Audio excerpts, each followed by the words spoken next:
Say cheese!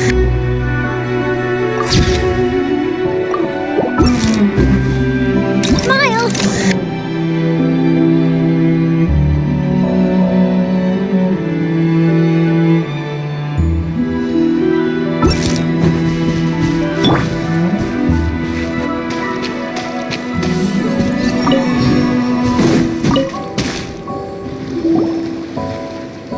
We've never been here before.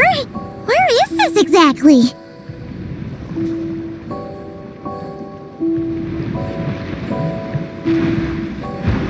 Huh? Look! That person over there!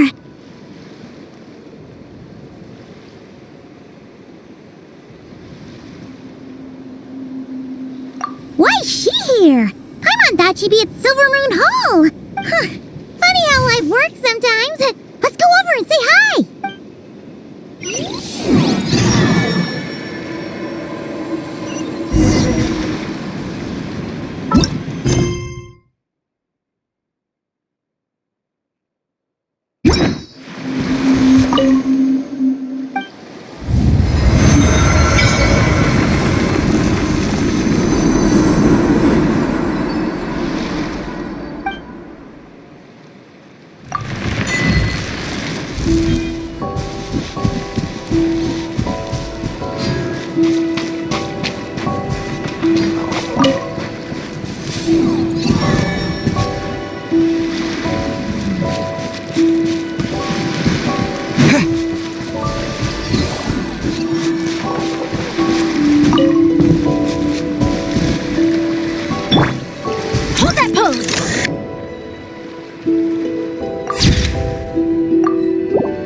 She's gone too far out. She can't hear us.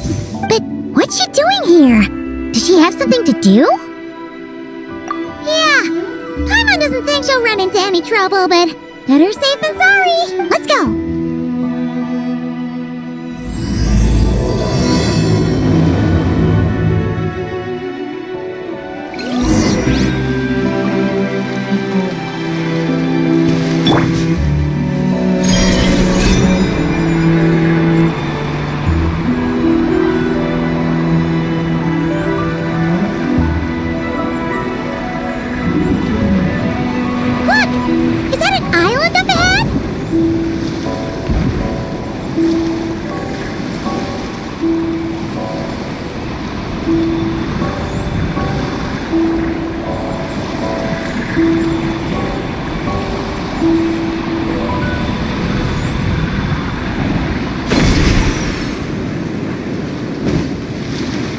Smile!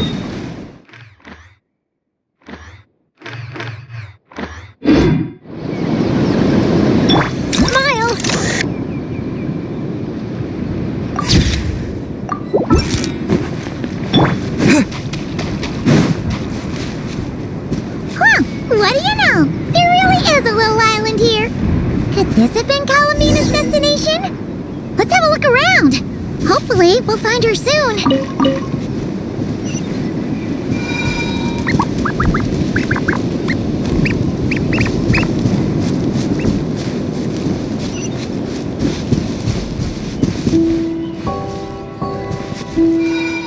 Hold that pose!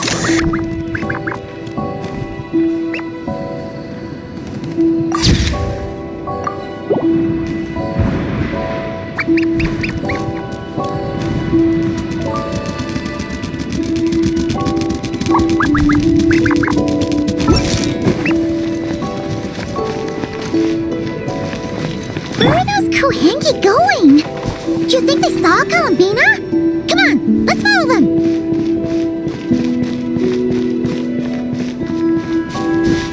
Wow! Here's a pretty little lake if Paimon's ever seen one!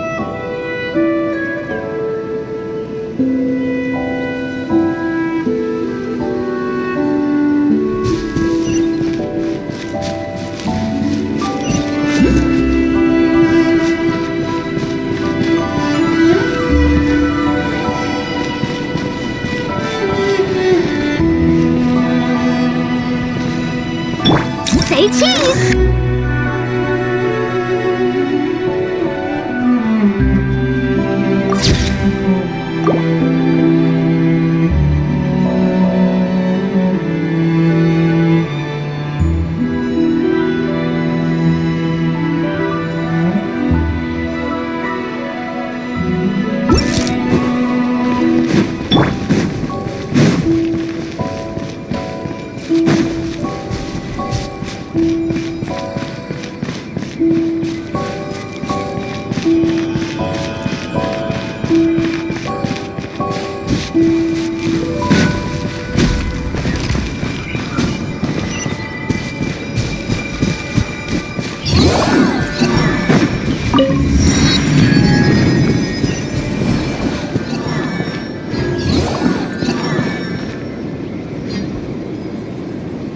Hold that pose!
One of the dragon's secret source automatons!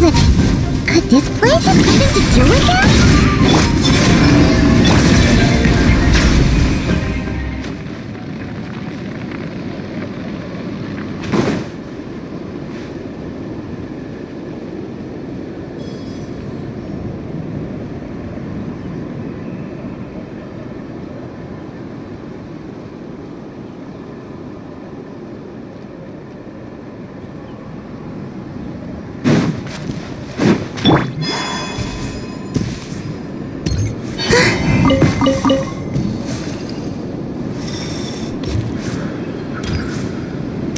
Look! There's an entrance leading down here! Should we go down and check it out?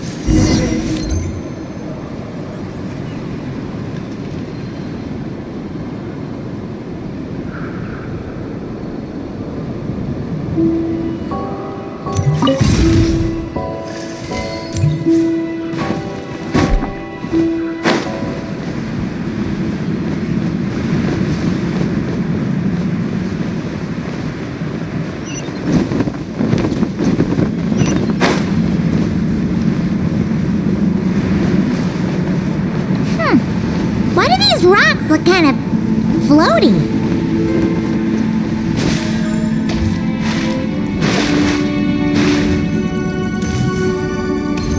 Whew.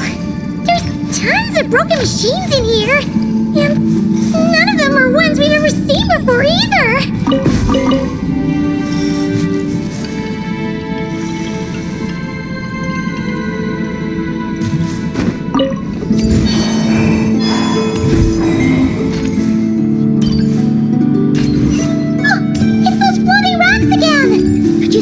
Push them out of the way?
I'll keep this close.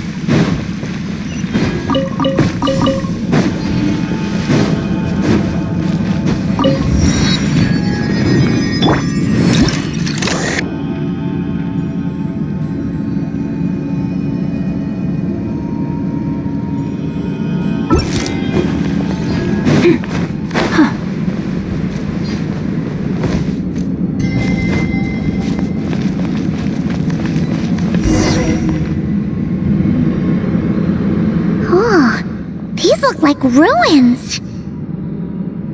Huh? What are those rings? Looks like they've fallen onto the ground or something. Is that so? In that case, could this glowing sign next to it be a manual, maybe?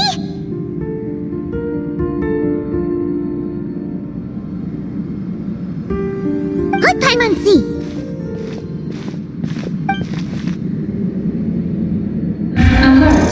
Alert.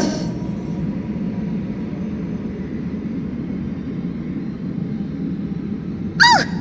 Darn it! Paimon triggered some kind of intruder alarm! Alert. Power transmission has ceased. Please head to the generator room to activate backup power.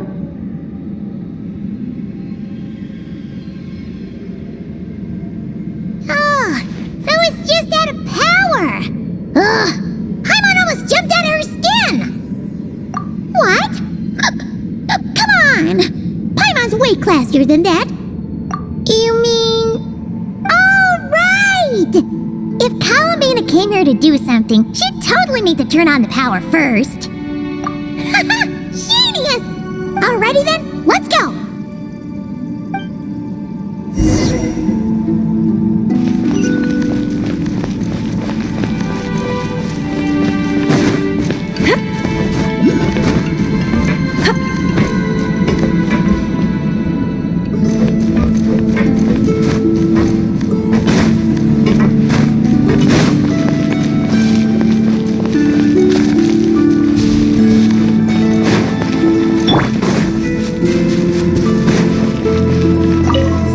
This thing's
must be the generator room.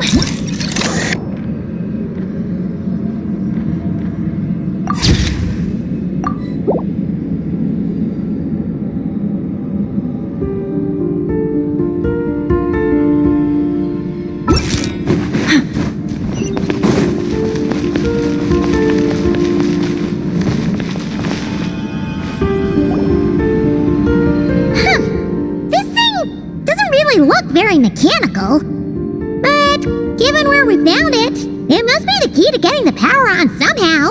But Paimon doesn't see how that's supposed to work. Yeah, and that's super weird. Do you think Columbina's already been here? Maybe she discovered that the power wouldn't start and went to look for a solution elsewhere? You know what? Let's give this thing a try anyway. Maybe we can find out what's going on.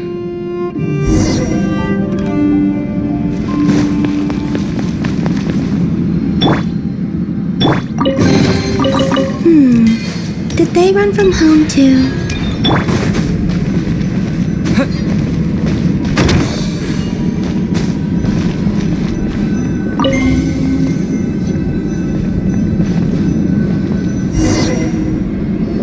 Huh? Why isn't anything happening?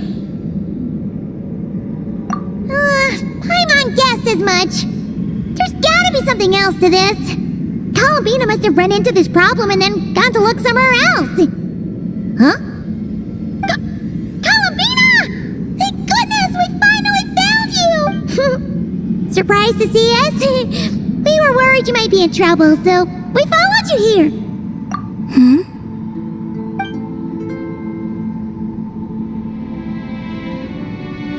Huh?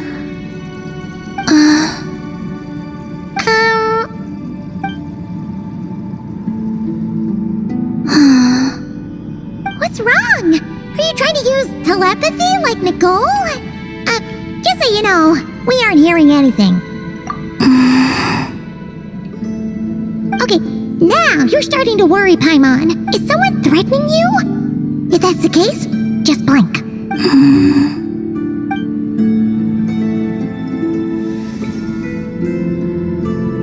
Huh? What did you do?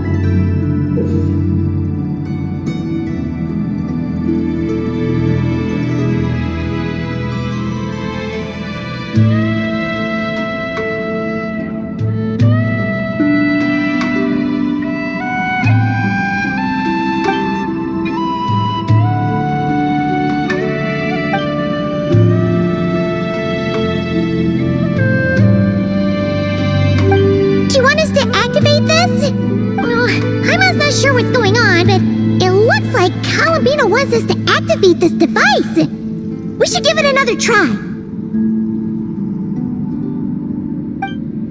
You can use the power Columbina just gave you to activate this thing, right? Oh, the device reacted this time. But these things on the ground, they're for transferring energy, right? We gotta figure out a way to get them flowing again.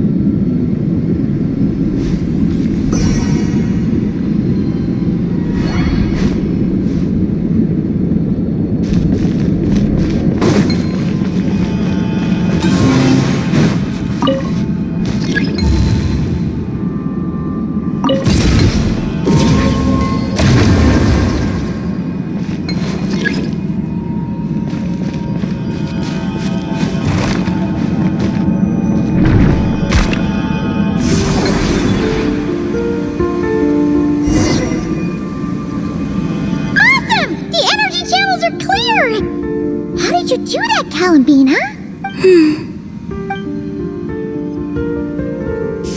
Wait, where are you going? We better catch up with her.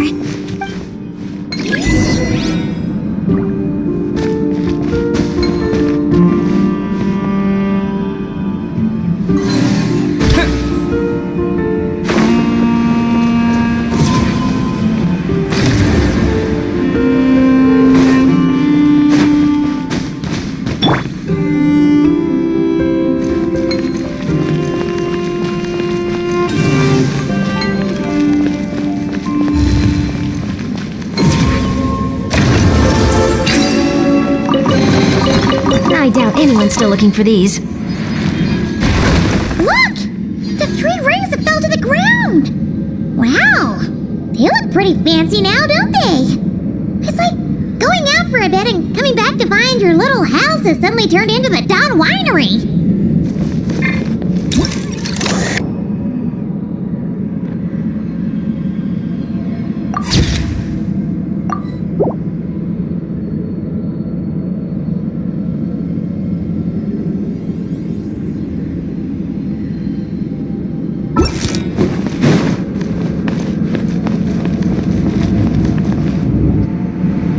Calculating celestial orbits.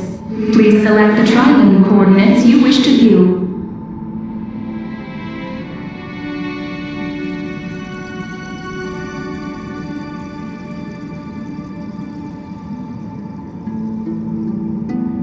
Trilone coordinates? Wait!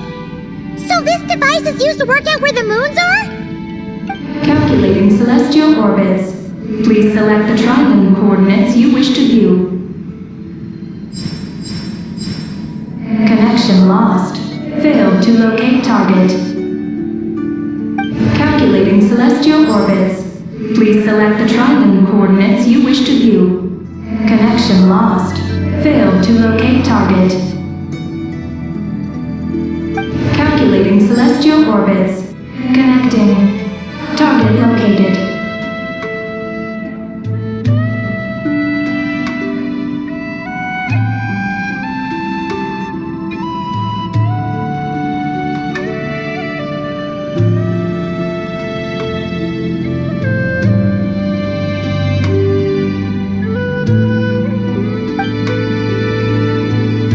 Whoa! It actually found the frost moon! But why would they need those coordinates anyways?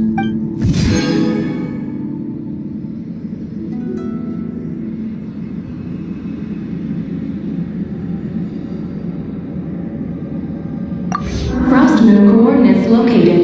Base engineering blueprints and main control hall route map have been transmitted.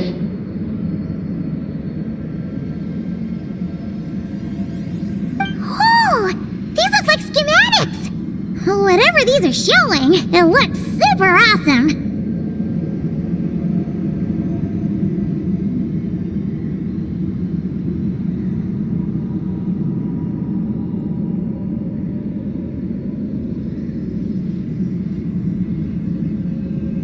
Do you wish to obtain the route map? Please proceed to the main control hall for moon landing preparations. Moon landing preparations? Columbina, is this place used for getting to the moon? But Columbina has taken me to the Frost Moon before. Why would she need this device?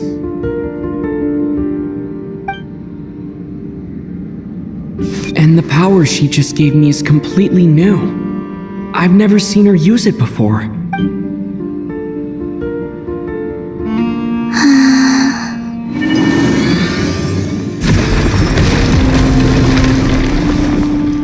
Oh, the door opened! This leads to the main control hall, right? Columbina? Is that where you want us to go?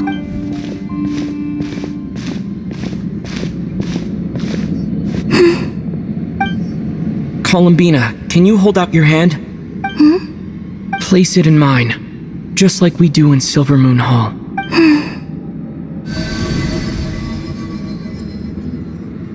What's all this about?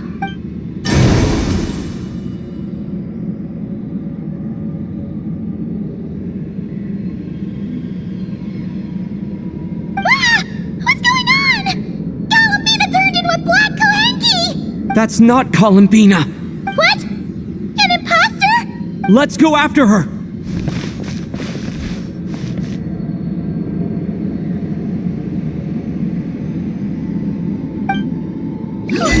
What's going on? Why did that black Kalanki look just like...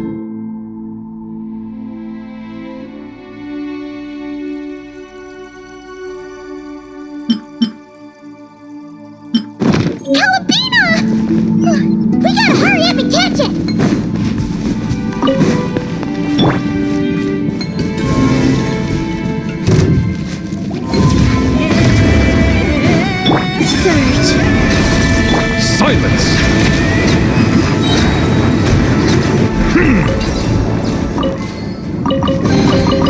Let the record show that I verbally consent to relinquishing these items into your possession.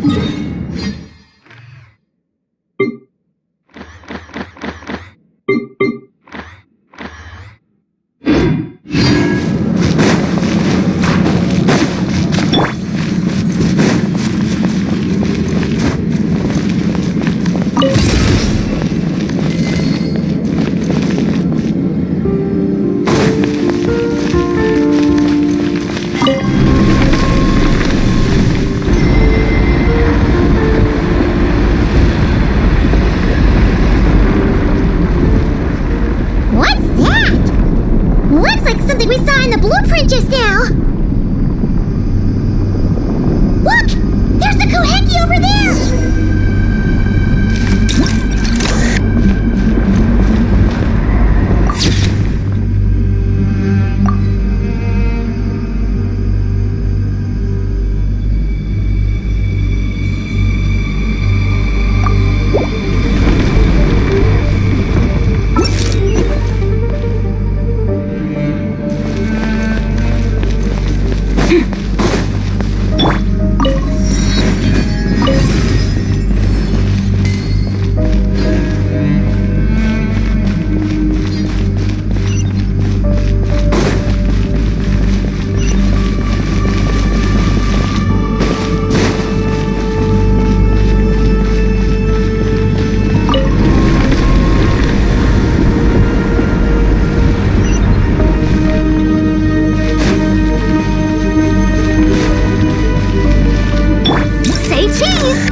Abandoned property belongs. Look! She's stuck behind the door!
A reward on the road.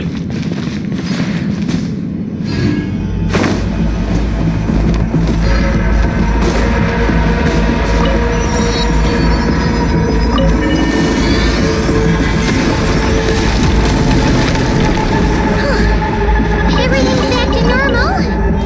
Was it simulating the moon's gravity just now? Looks like they really were preparing for a moon landing.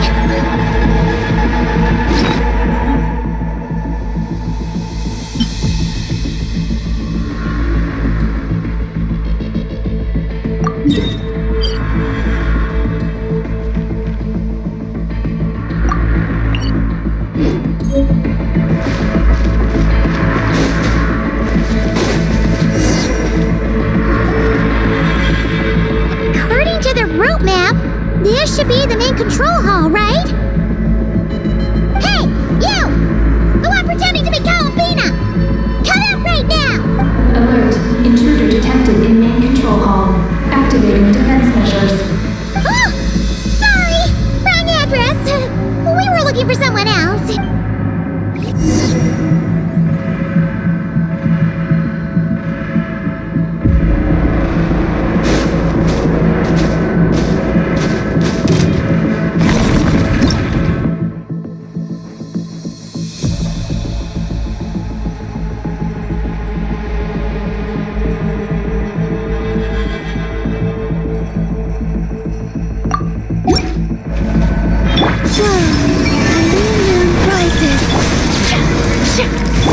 Owned in flame!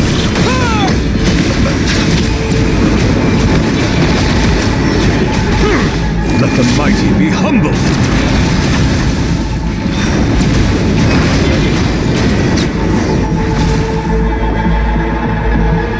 Phew. It was no problem for you in the end.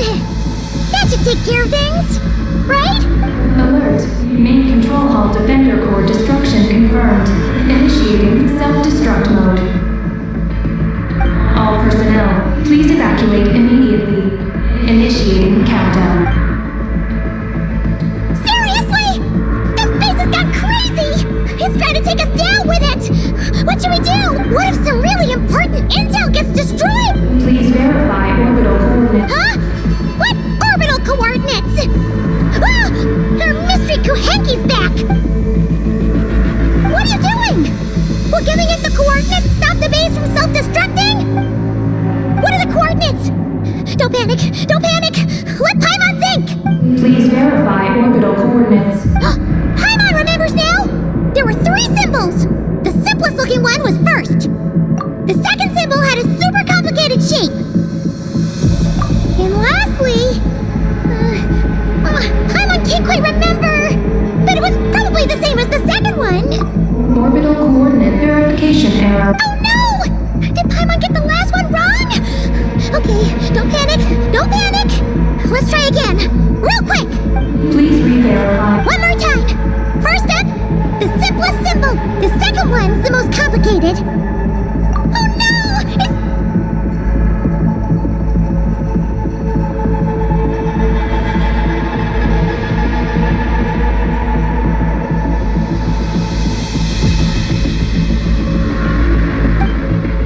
What are the coordinates? Don't panic! Don't panic! Let Paimon think! Please verify. Paimon remembers now! There were 3 symbols! The simplest looking one was first. The second symbol had a super complicated shape.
to fire.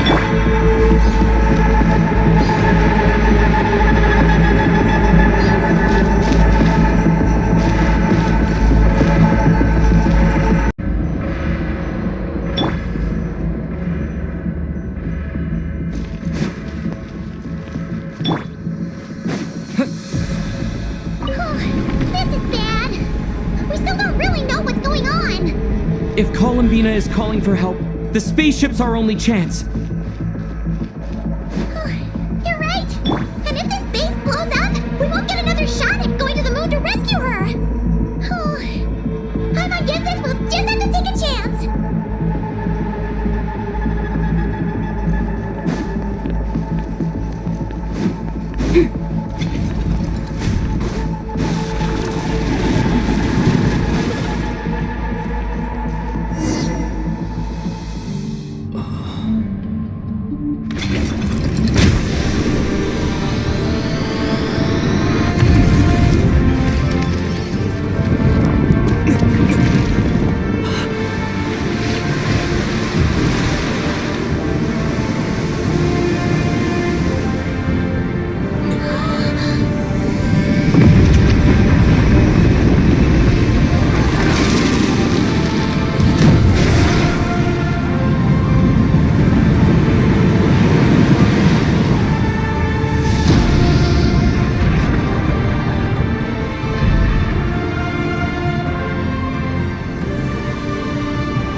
A regular old vanilla adventure, but here we are, flying to the moon!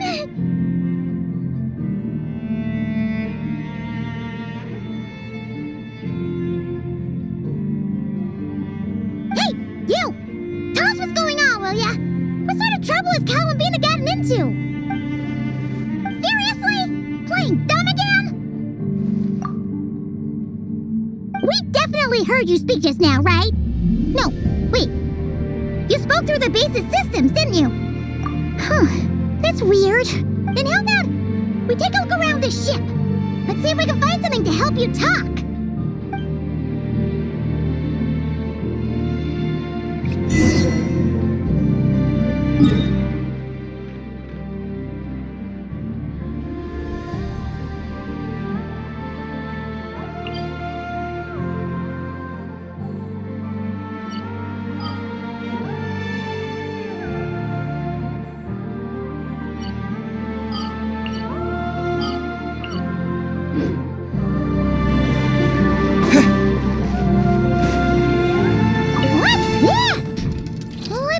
Take a look.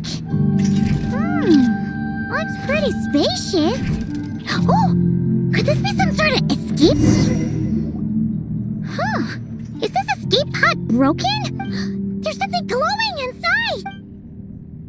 Huh? She's here too?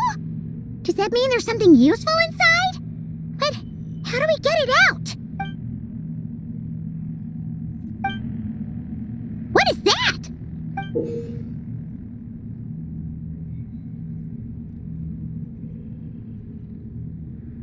It's the spaceships. Archeoloon spectrometer. Whoa! Is that your voice? You can talk through this thing? Mm-hmm. Power of the ancient moons.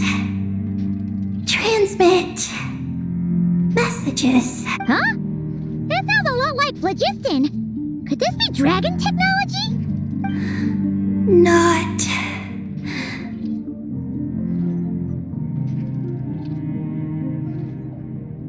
Do you mean no? No.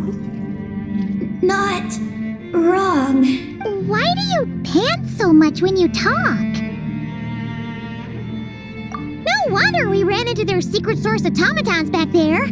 But what does this all have to do with Columbina?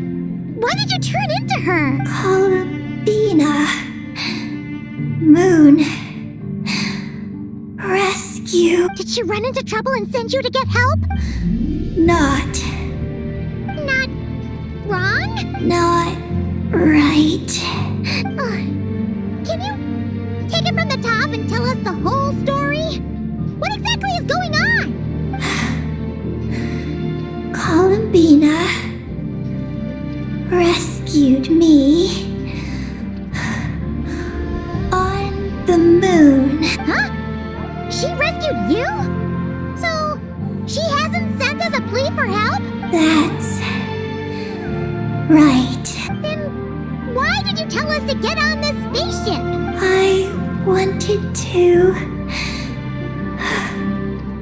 go back to the moon, not you.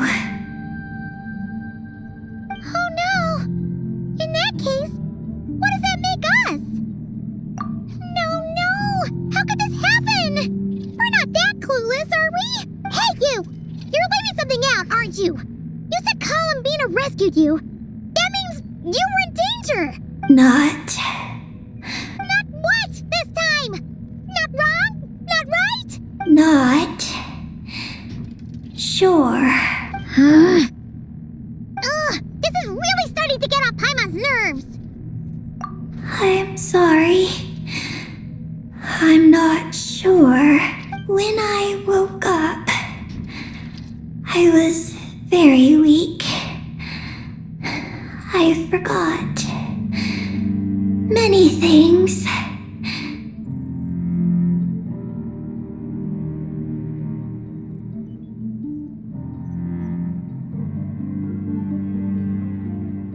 She took me to a place of healing. It was called Silver Moon Hall. Oh, did Columbina tell you to stay there and rest? Then why did you come here? I must return to the moon. There lies my mission. What mission? I forgot. How could you forget something like that? Oh, right! You keep talking about going back to the moon. So, you're not a local Kuhenki from Tibet? Yes. I belong on the moon. Is Columbina there right now? Yes. If she hasn't left. Well, that explains it. Paimon's got it all figured out now. Columbina wasn't in trouble. She just picked this Kuhenki up while strolling around the moon and sent her to Silver Moon Hall. But our girl's got a little problem. She either doesn't talk at all, or has to pant her way to the finish line. And now the two of us have gone whoosh and flown right out of Tibet. Like a couple of silly animal slimes hit by an arrow. You tricked us! And that makes you a bad egg in Paimon's books. From now on, she's gonna call you, Eggy! Oh. Good hunter. Wanmin restaurant. Shimurith. Will we ever meet again? I'm sorry. Hey, are those tears? Oh, maybe Paimon was a little too mean. Please don't cry. Psst, Eggy. Paimon isn't really this upset. She's just pretending so that the traveler might buy her more snacks later on. If you play along, we can split the snacks 20-80. Alright? Snacks? Anyway, Eggy, you're the one who made us think Columbina was in danger. There's no way we could have sat back and done nothing knowing a friend was in trouble. So, You have to take full responsibility for the situation we're in right now. I can help.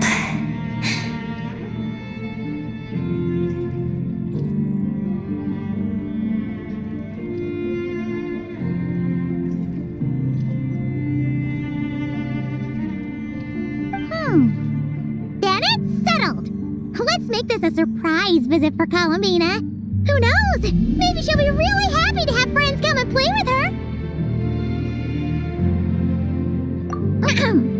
Well, Paimon suddenly realized that we'll soon be famous as the first adventurers to set foot on the moon. One small step for us, one big step for Tibet, right? And don't you start saying you've already been. Columbina helped you cheat, so that doesn't count. This vessel is about to enter lunar orbit. Please select a landing site. Oh, are we almost there? Let's go check it out!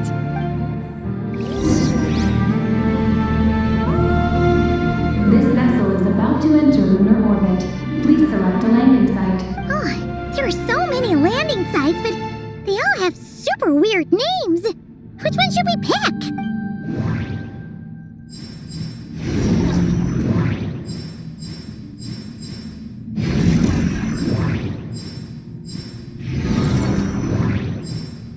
Connection failed. Please select another location.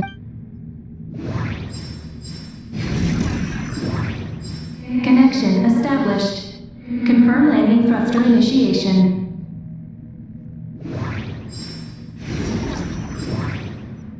Connection failed. Connection failed.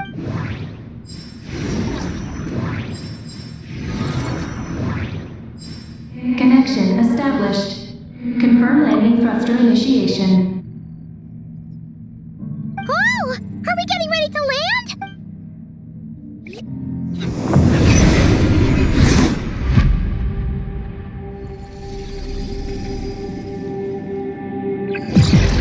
What's going on? Quick to the escape pods!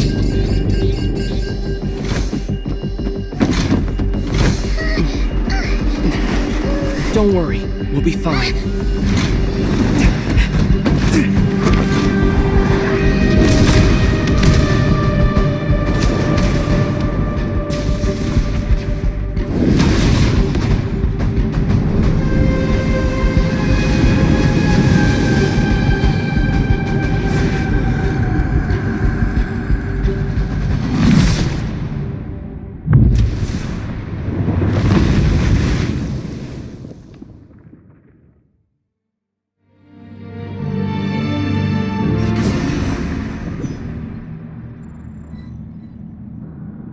What happened? Right.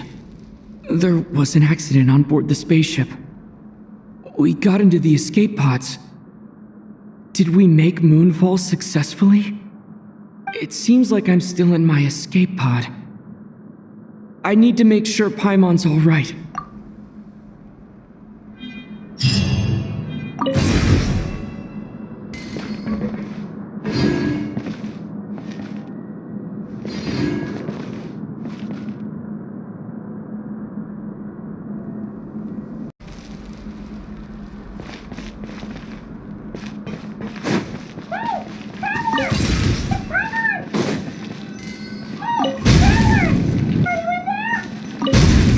Looks like I'll have to find another way.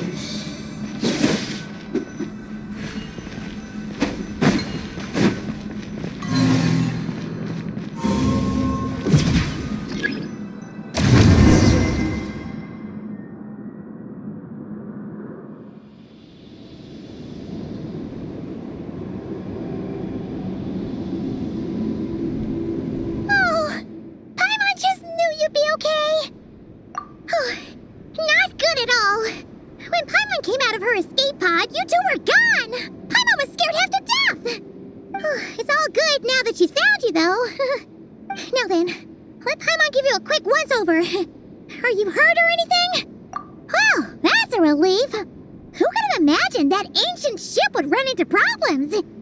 Wait, No, we totally should have seen this coming. It was buried underground for who knows how many years, after all. It's a miracle that bucket of bolts could even fly. Whatever. The ride was kind of awful, but we still made Moonfall in the end. Paimon blames Aggie for distracting us. We totally neglected to give the spaceship a good looking over. Speaking of Aggie, where is she? Paimon remembers she got into an escape pod too. Yeah, Paimon hopes she's okay.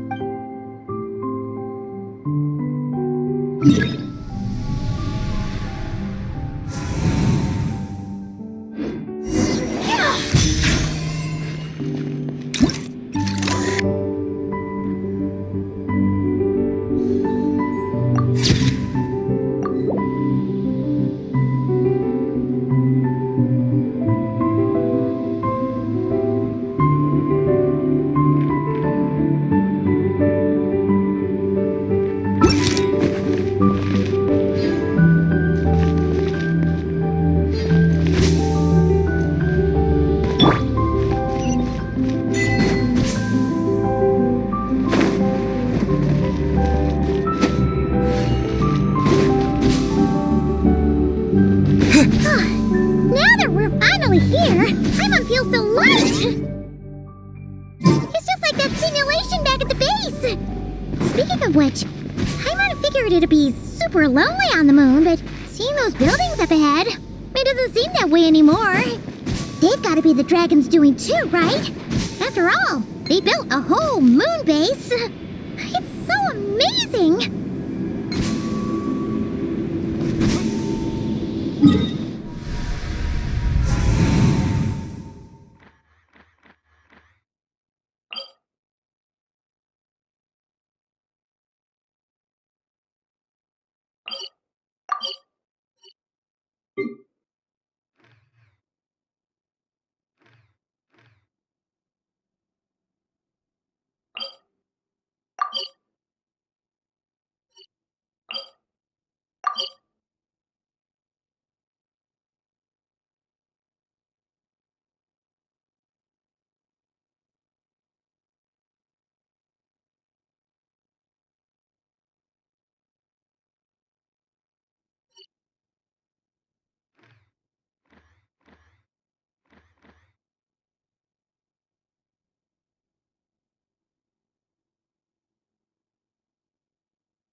Blazing light! Silence!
Abandoned property belongs to whoever finds it first, so it's legally yours now.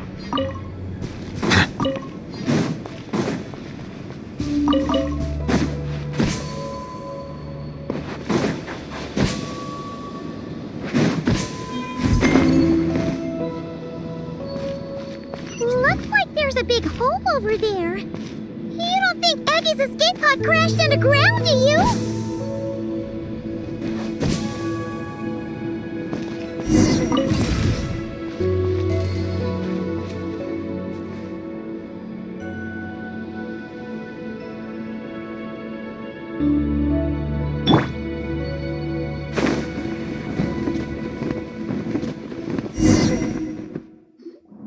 Look! There's an escape pod! This must be Aggie's one, right? But she doesn't seem to be in there. She must have made it out safely. Could she have escaped into this ruin-like place? We should go inside and look for her.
Help!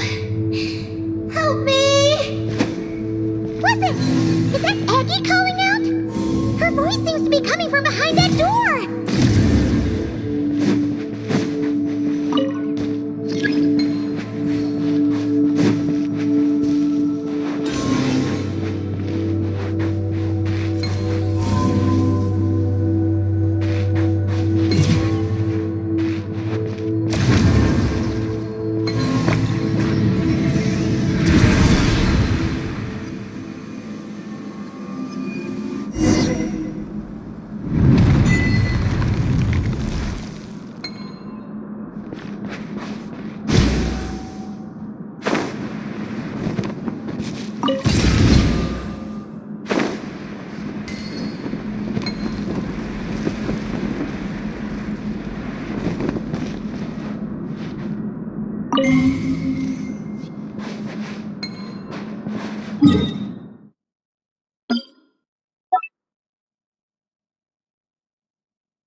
Aggie's hanging from that spot over there!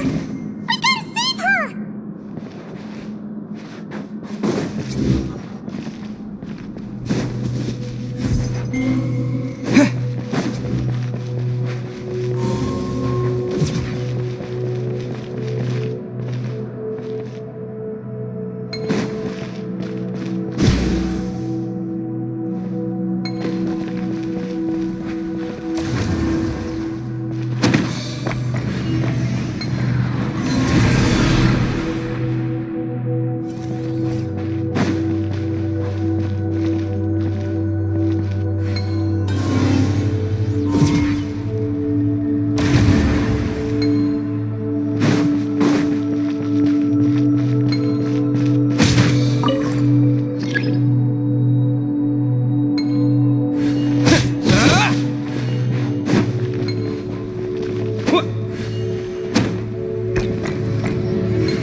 on the road.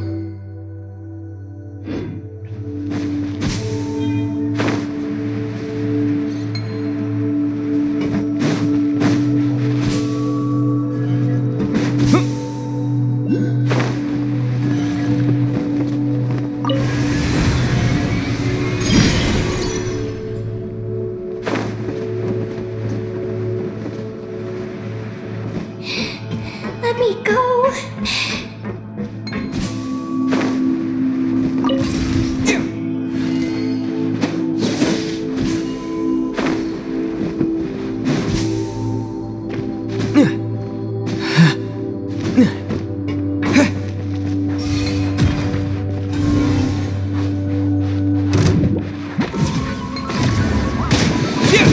A moonlit night for all. Time to ignite!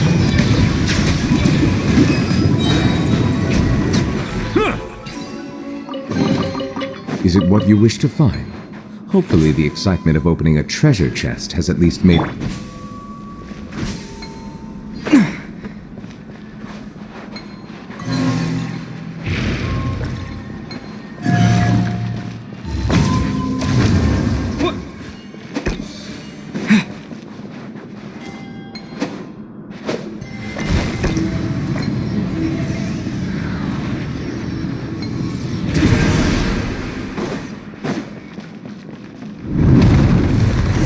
Let me down.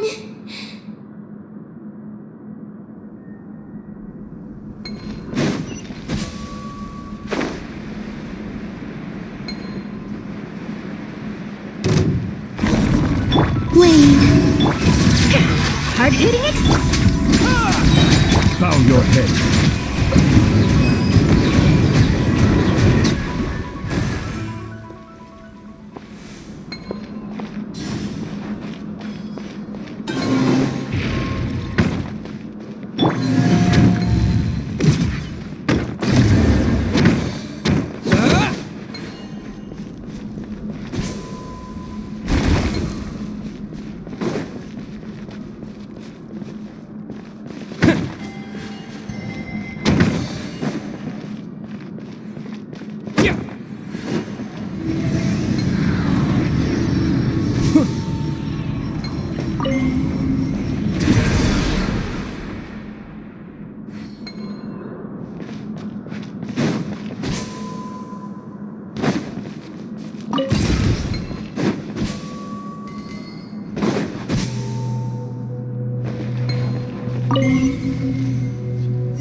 A reward on the road.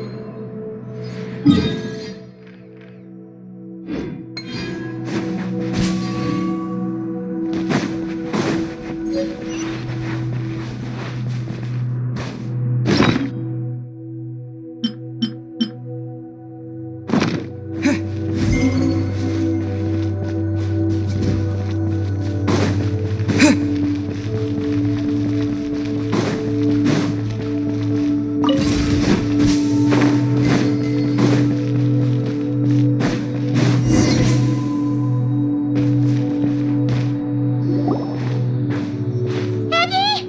We're here to rescue you!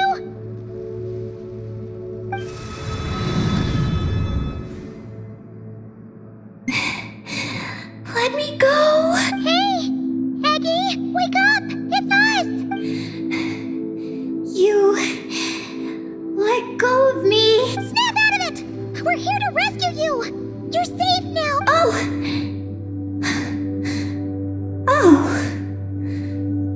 I'm sorry. It's you. How did you get captured by those things? Do you know what this place is? I don't know. But please let me access the terminal. Terminal? What's that? It's at the entrance. It has information.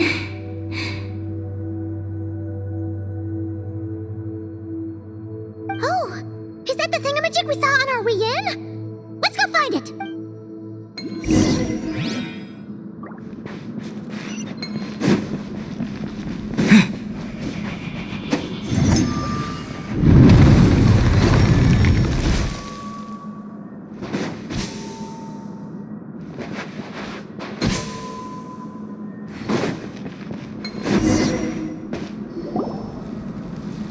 Is this the terminal you were talking about, Eggy?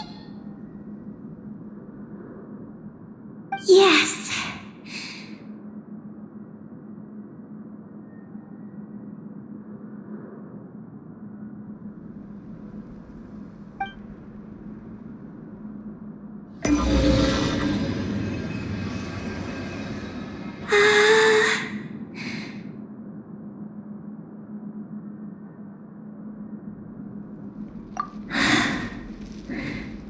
Nin.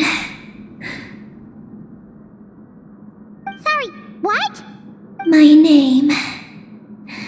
So, the terminal's got your name in it? And you're called Ninin?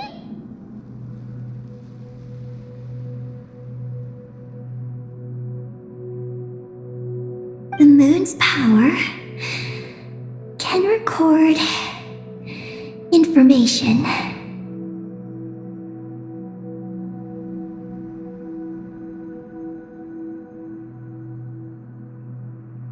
It is stored in the terminal.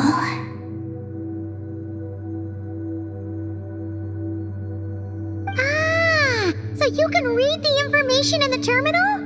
Then, do you know what this place is?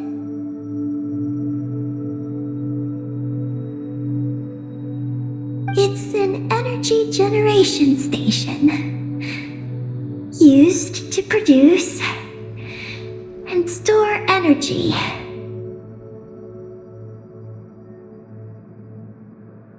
So, those glowing orbs from earlier must have been some sort of energy, right?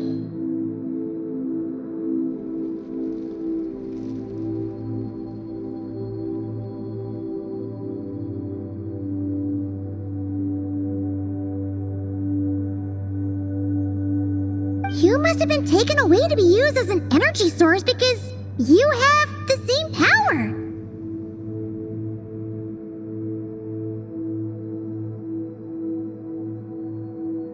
To power the Eye of Imnibellum.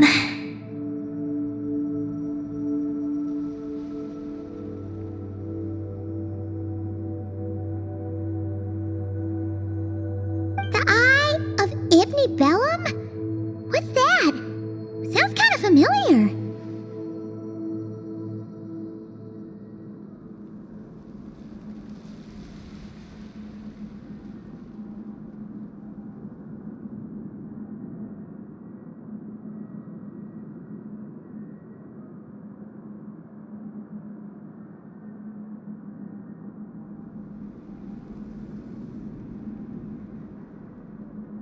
Here are the engineering blueprints.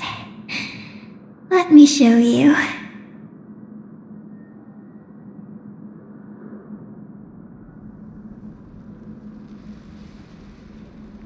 The tall tower in the middle.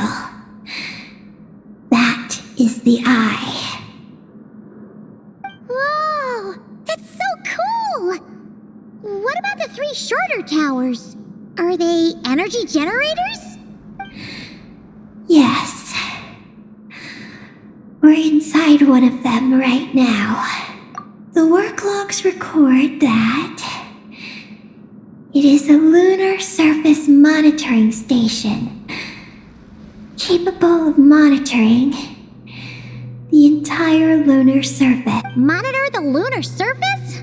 That's amazing! Then, doesn't that mean it could help us search for Columbina's whereabouts? I don't know. But it's possible we've already activated this one. So that means we still have to deal with the other two, right? No problem. We've done this kind of thing tons of times. Come on, Aggie, let's go. Not Aggie. I'm Ninin. You can be both. Just Ninin. Alright. So, you're Ninin, aka Aggie. Does that work? I'm just Ninin. Hey, meet Paimon in the middle here, would ya?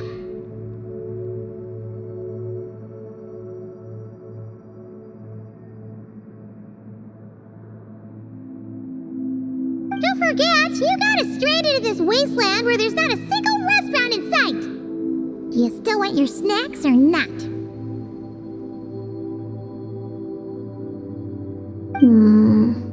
Alright. I'm Ninin, aka Aggie. Oh, that's between Paimon and Ninin. Come on! We need to head to the other stations.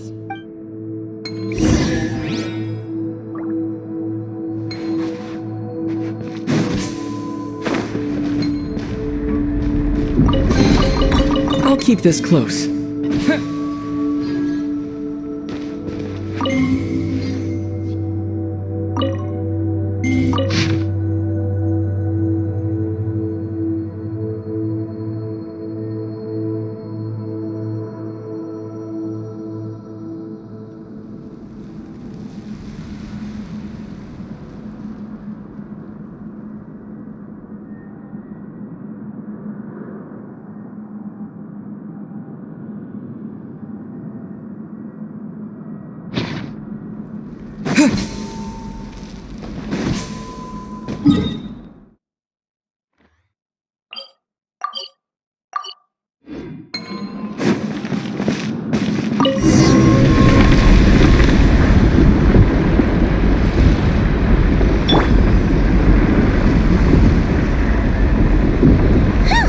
Back on the surface!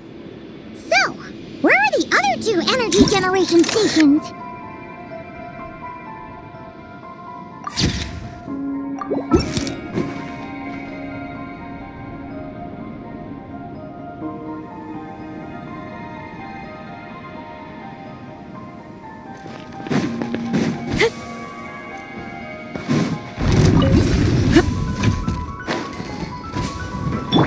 Surge. Blazing light!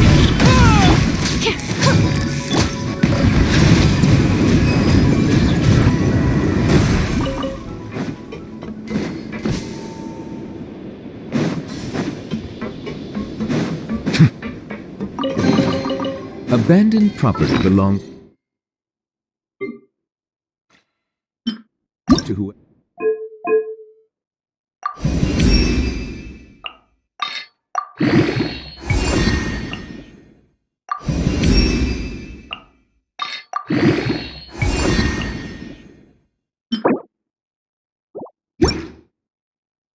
Whoever finds it first. So, it's legally yours now.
A moonlit night for all.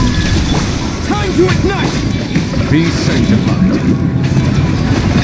This is growing, but it poses no threat to me.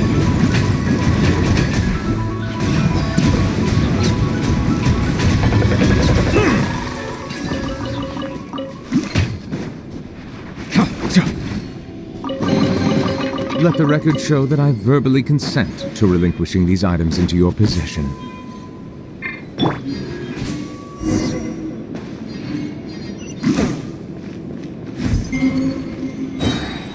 Look! That's a terminal behind those monsters, isn't it?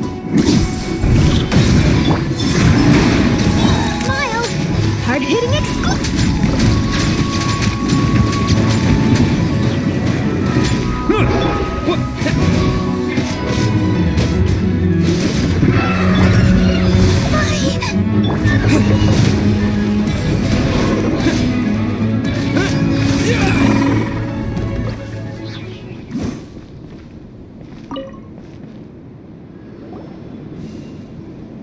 terminal's been left out here all by itself. Poor thing. Is it the energy generation station's terminal? Why don't you give it a try, Eggy?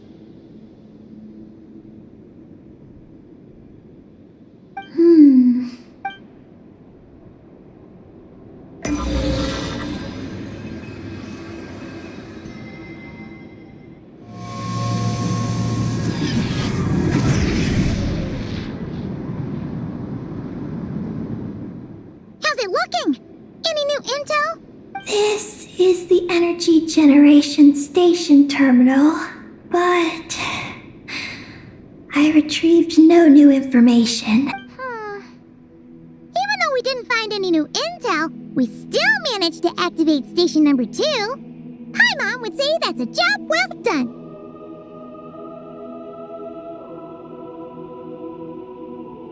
Wait. Signal locator malfunction detected. Energy cannot be transmitted to the eye of Imnibellum. Huh? What are we going to do? The signal locator is at the top of the tower. It requires manual adjustment. Then let's figure out a way to get up there and check it out.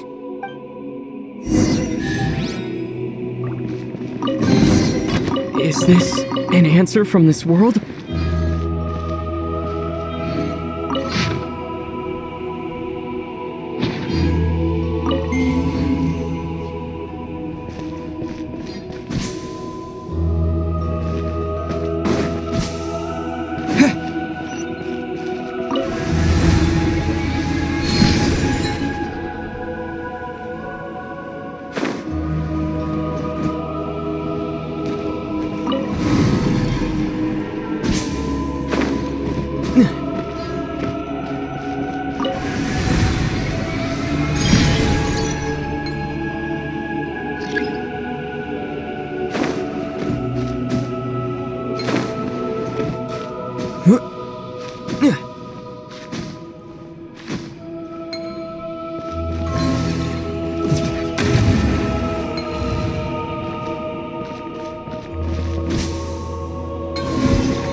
Hold that pose!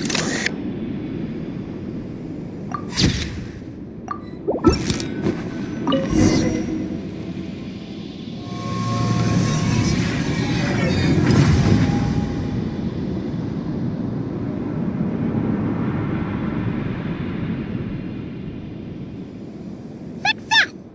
Well, that was easier than Paimon expected. But we still need to activate the 3rd station, right? Look. It's already active. Whoa! You're right! It still works! After all this time? Dragon Tech sure is reliable.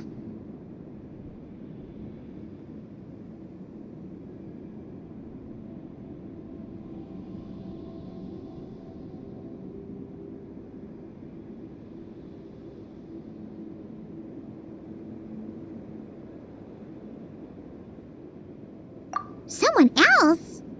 You mean... Columbina?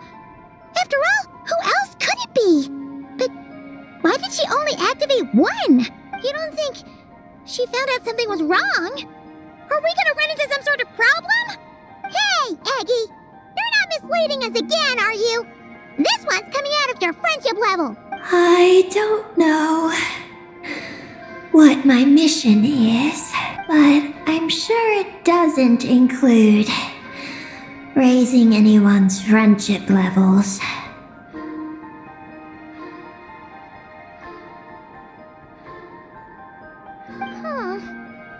Eggy, you've changed. Did all that info from the terminals go to your head? Traveler. More rational. Reliable. Good good thinker. A superior partner. Unlike Paimon. Let's go, traveler. I'll walk with you. Huh? Okay, that's it! Paimon's deducting another 10% from your share of the snacks!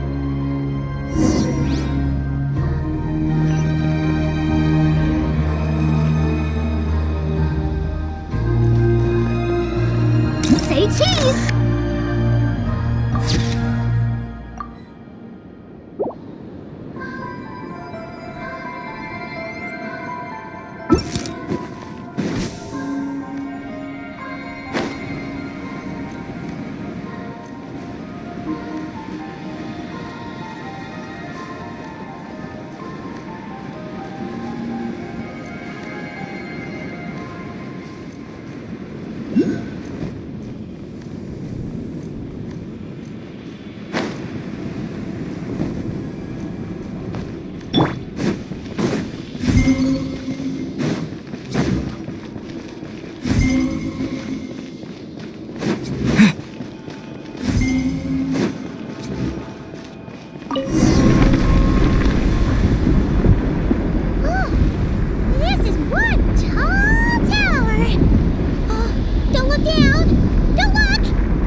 You can fly, can't you?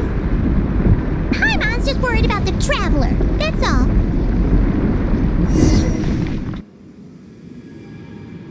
So, this is the Eye of Ibni Bellum? It definitely feels like a special place. Oh, the terminal's over there! I think I'll get some useful information.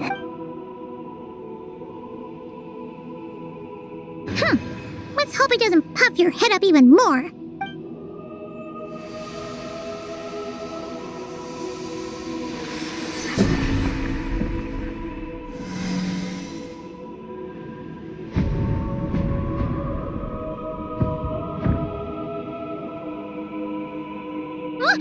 What just happened?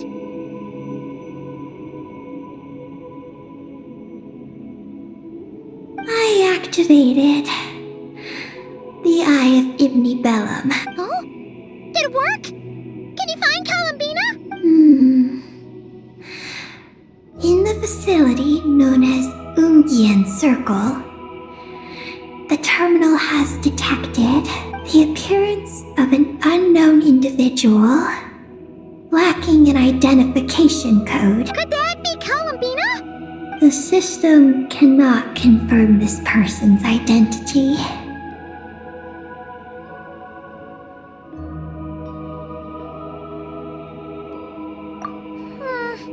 We can't be totally sure, but at least we have a lead for now. So, how are we gonna get there? Let me help. Look. We can use this to get across. Wow! What is this? It's the entrance to the high-speed transit lane. It runs on the ancient moon's power. Through it, you can reach the next stop from the Eye of Ibni Bellum. Ungian Circle. The terminal records state that many species of creatures live there. It is a home for living beings. So, there are all kinds of creatures living on the moon? That's incredible! Should we head out now? Please wait a moment. Something in the terminal is still responding to me. Peggy? What's wrong? There is a hidden module. Project Moongazer. The module records the origins of this tower. It starts with a dragon pioneer named Ibni Bellum.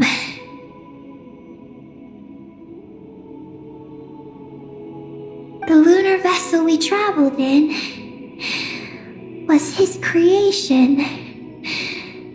He was the one who led dragon researchers to the moon. Wow! That's amazing! So, this place must have been built to commemorate him, right? Not exactly. The terminal recorded this instead. After the Pioneer landed, he began to explore the moon and circumlunar zone. Then, one day, while in the circumlunar zone, he received a mysterious signal from deep space. A signal from deep space? What was it? The researchers couldn't decipher the signal's meaning, but the Pioneer believed it was a message sent back by their king who had journeyed out into the sea of stars. And that king's name was Nibelung.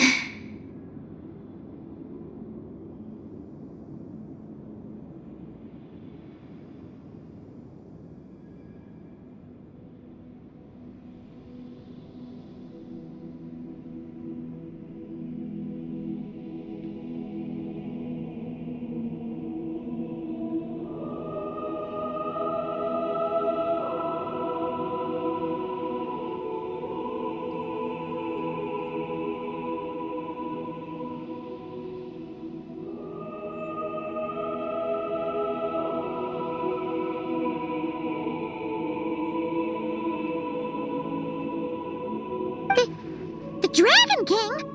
Did the signal really come from him? I don't know. Because the researchers could not enter deep space. So, they built this tower. This place. The Eye. It was originally a deep space signal transceiver station. Built to recapture that signal.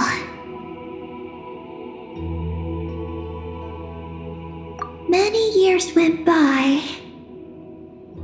The Pioneer passed away. But the signal never appeared again. His students gave up years later and turned to more practical pursuits.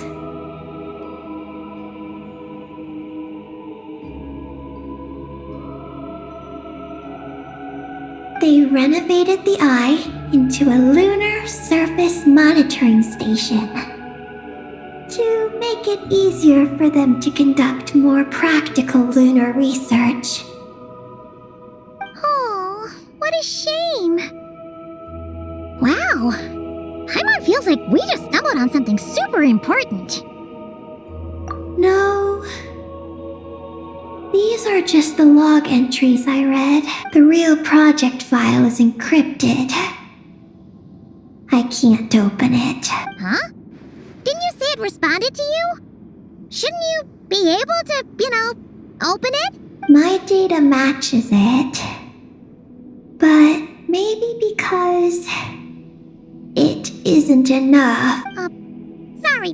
What do you mean by isn't enough? It's like how Snacks and Paimon are a match. But 20% of the snacks won't be enough for Paimon to eat. Hey! You're the one who gets 20%! Paimon's getting 80!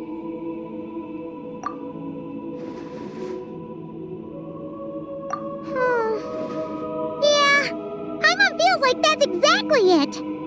Come to think of it, could this Project Moongazer be connected to Eggy's mission? It responded to Eggy's message. In fact, it feels almost like it was waiting for her to show up.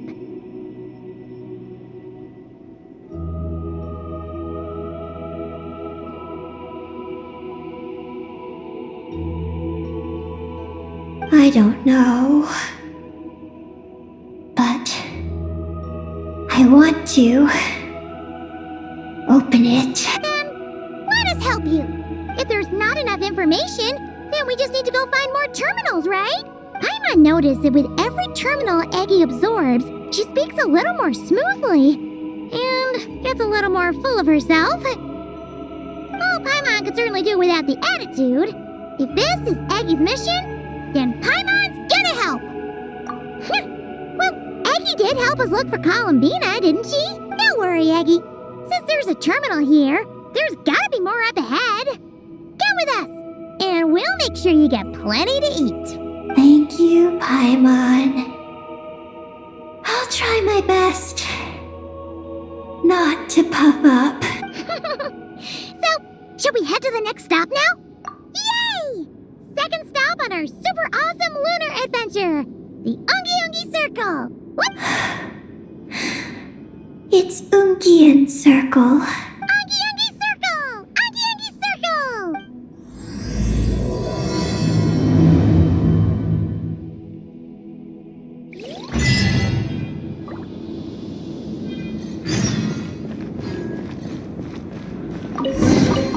A reward on the road.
Whoa!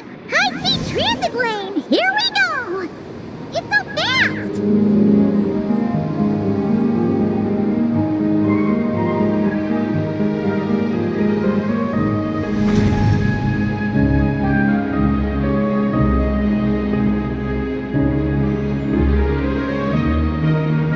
Huh? What's that huge thing in the distance? It looks like a giant kuhenki. You think it's some sort of mega kuhenki? Eggie, do you know what that is? Perhaps it's some variant species created by Ungian Circle. The Ungi Circle can do that? Yes, what? Do you guys see that? Is that an antenna sticking up over there? It's so tall! It reaches all the way past the sky! Looks like it all started from that crater thing over there. That's Ungian Circle, the home of life. Looks mighty empty for a home of life. That is because Paimon's eyes have been deceived. You'll see once we're inside.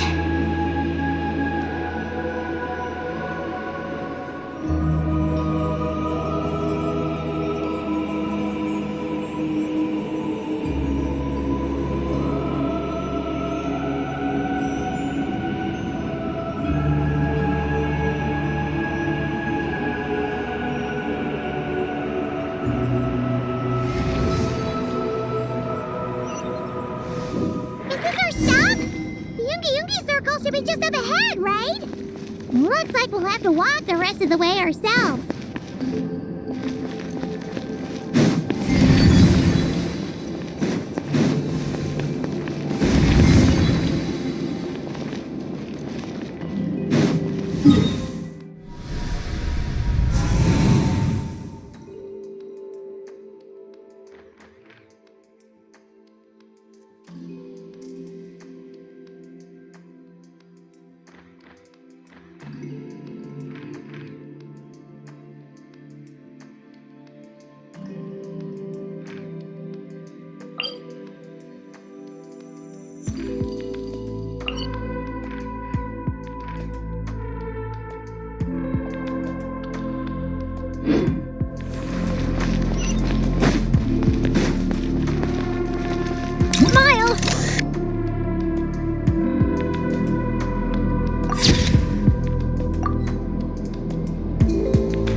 Verge.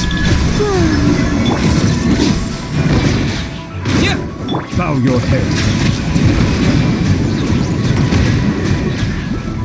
Let the mighty be humbled.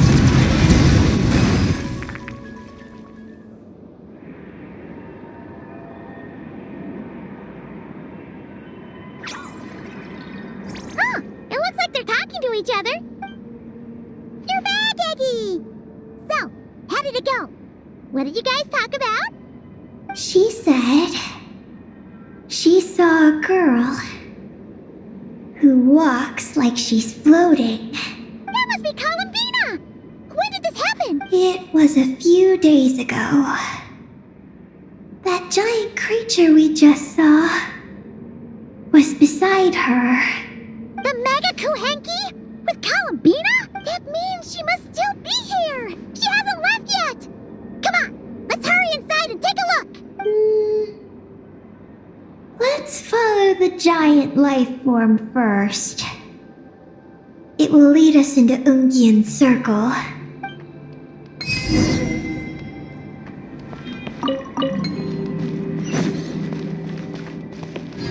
Hold that pose!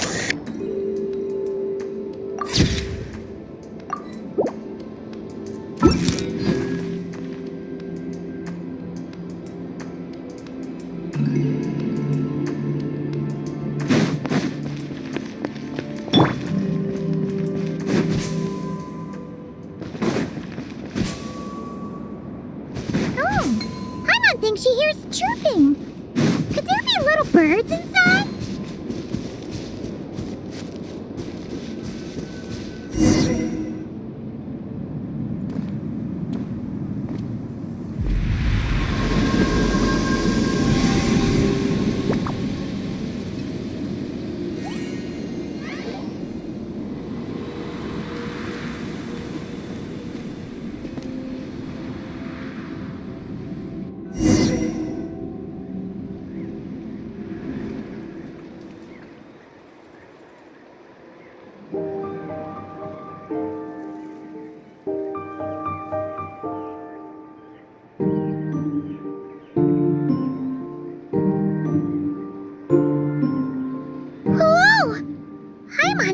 Felt like a ton of bricks the moment she flew in here.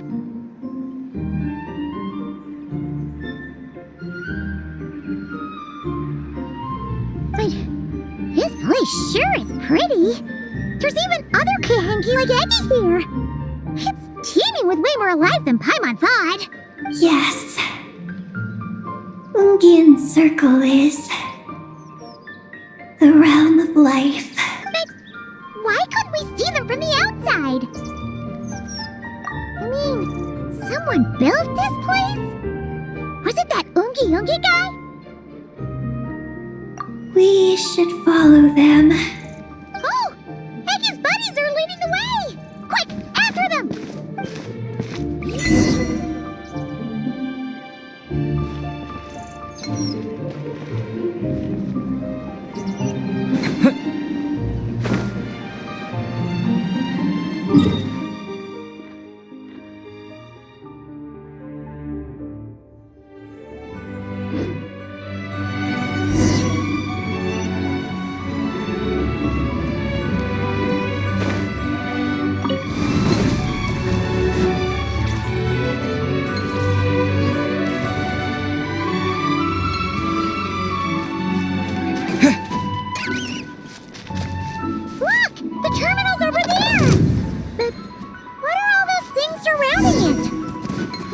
They've sealed out the terminal.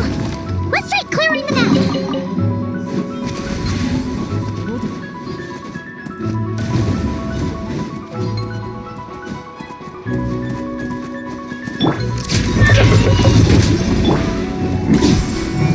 My everlasting Wayne.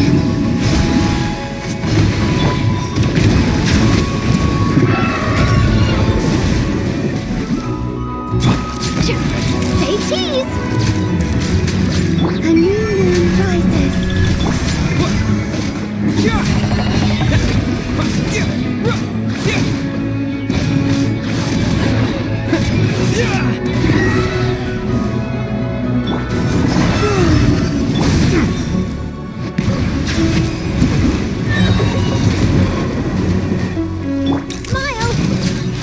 freaking noob!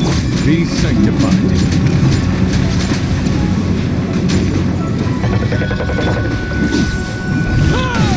Three moons converge.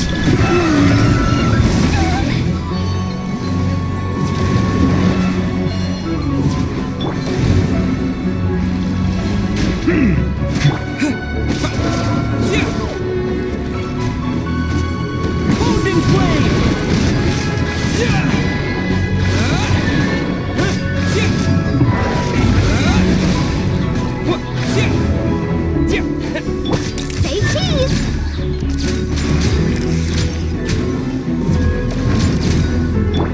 Surge. A new moon rises. Settle down. Blazing light!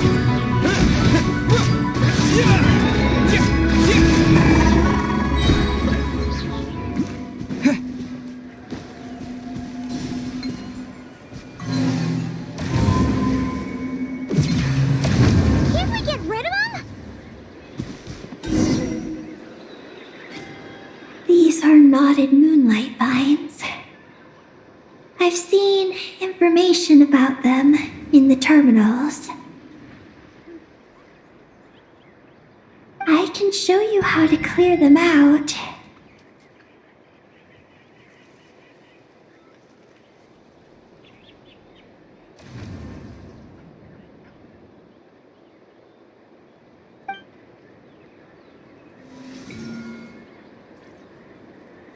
Huh?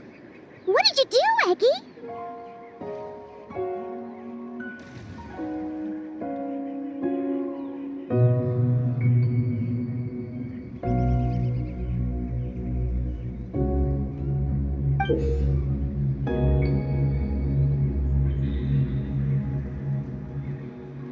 Let's try that again.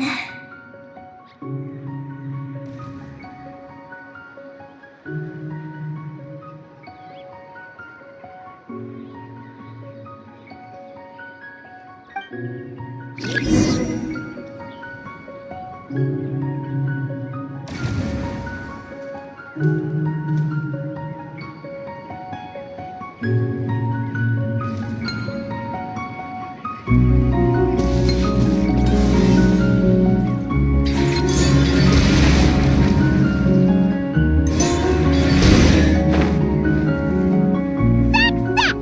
The terminal should be working now! Come try it out, Eggie!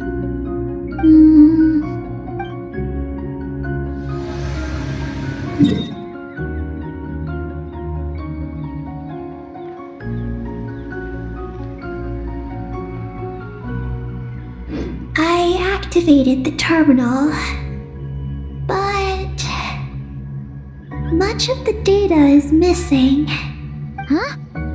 Did those vines from earlier break something?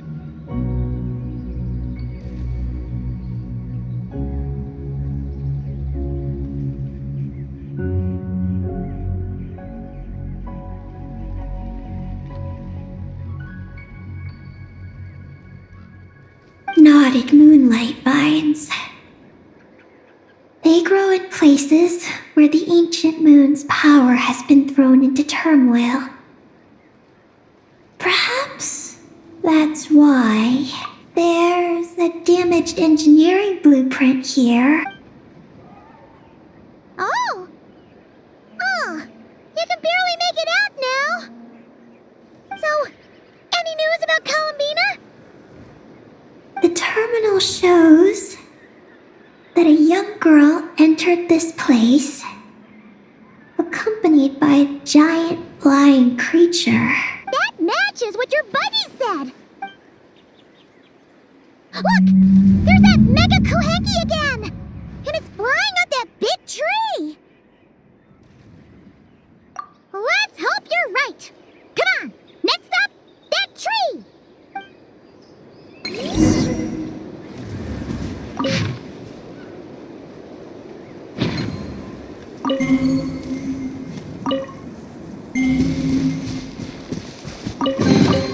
A reward on the road.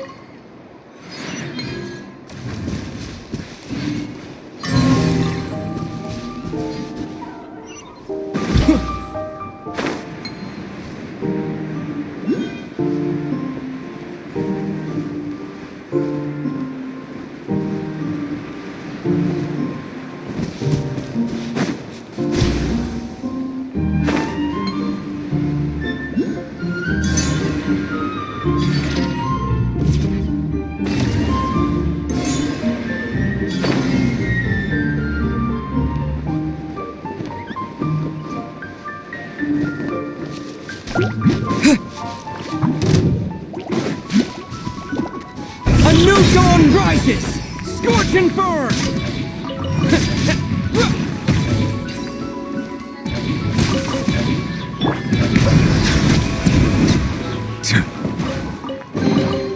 Let the record show. Hard hitting it?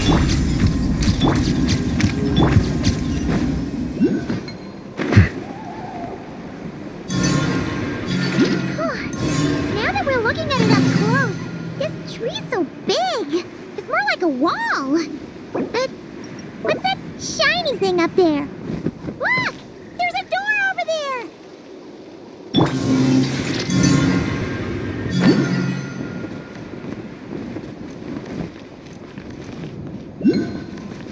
Hold that pose!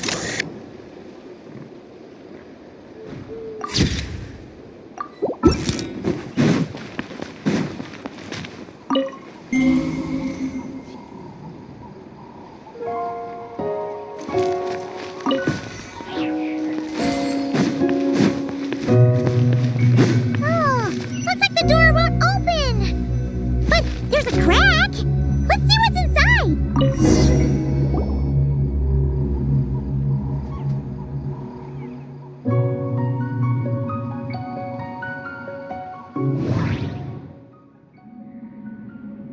Oh! There's a door to the left of the pavilion! Seems like a back door. And where there's a back door, there's gotta be a path! Let's find it! There's a little pavilion in the middle with these really tall struts on top. Could that be the antenna setup Paimon saw earlier? Nothing interesting on the right.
Is this... Wayne, unions converge. Silence! The tides beckon.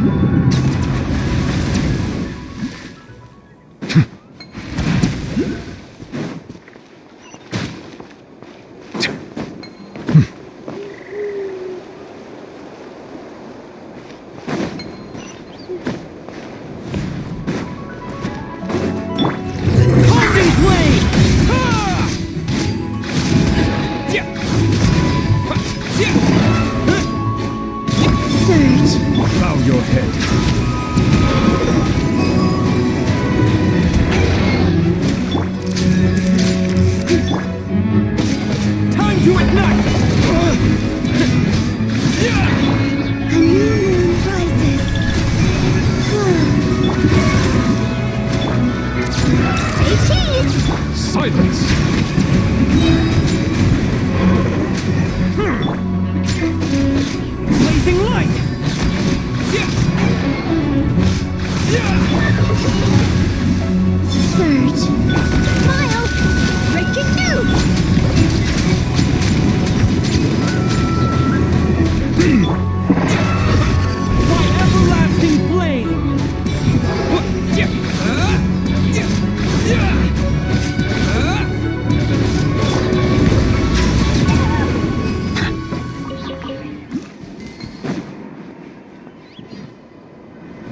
We're trapped!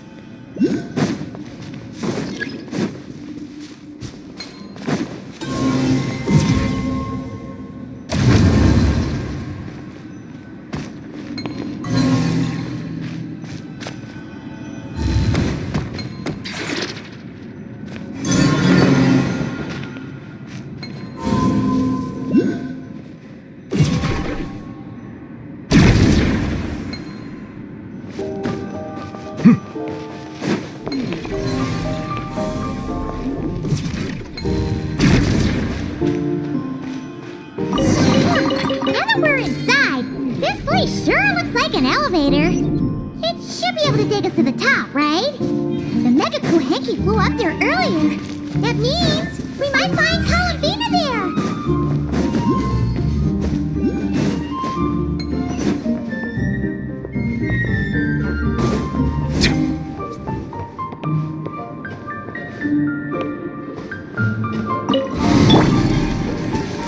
Hold that pose!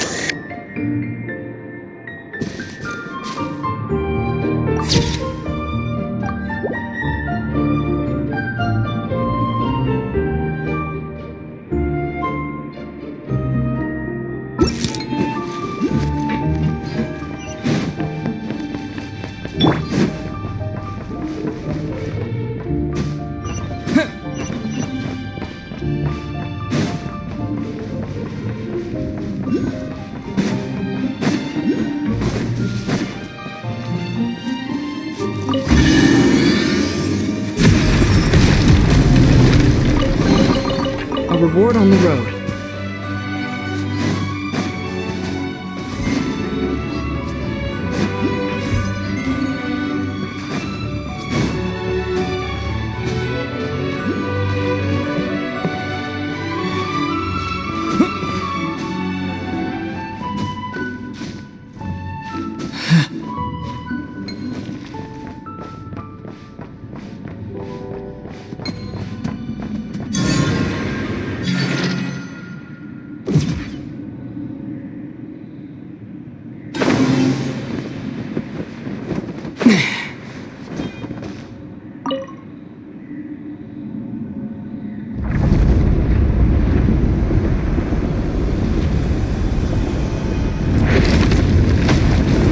Insufficient energy detected. Sky melt startup failed. Please check the power system. Huh? Skynaut must mean this elevator, right? Looks like they're really struggling for energy up here on the moon. We need to find out where we can get some more.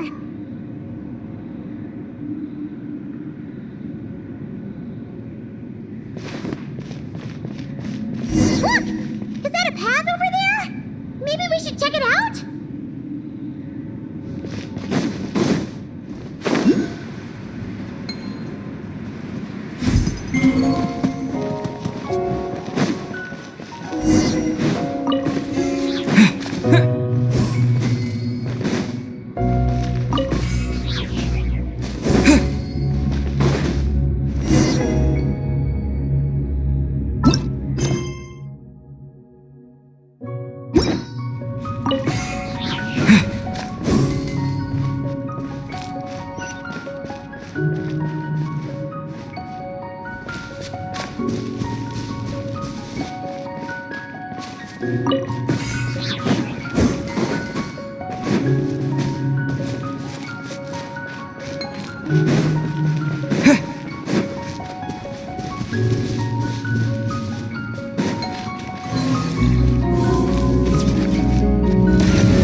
A reward on the road.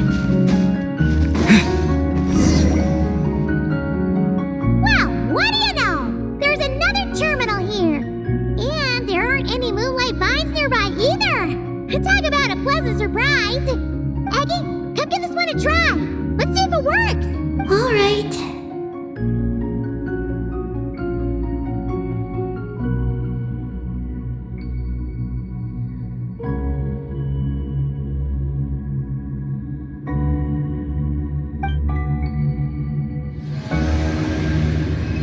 Terminal activated. Reading relevant information.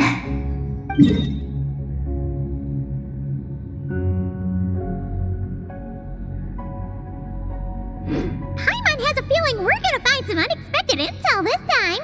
Found it. A complete engineering blueprint.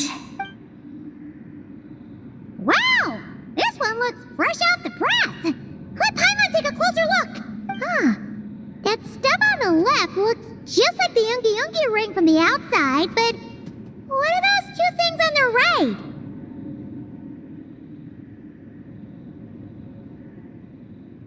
The diagram in the bottom right. That's the power hub for the entire facility. It's located underground. Great! Looks like that's our destination. So, what's this one in the top right?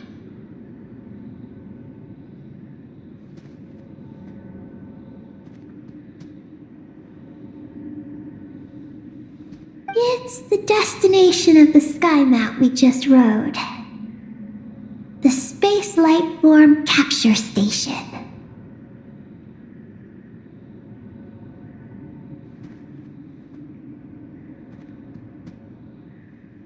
Space Life Form Capture Station? Did Paimon hear that right? Overall, this complex is composed of the Ungian biosphere and the Space Life Form Capture Station.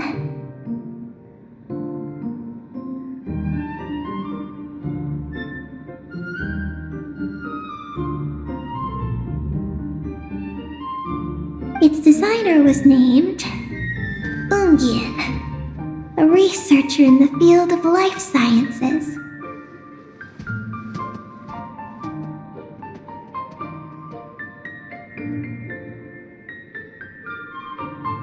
He believed that among the stars live many mysterious creatures we haven't discovered.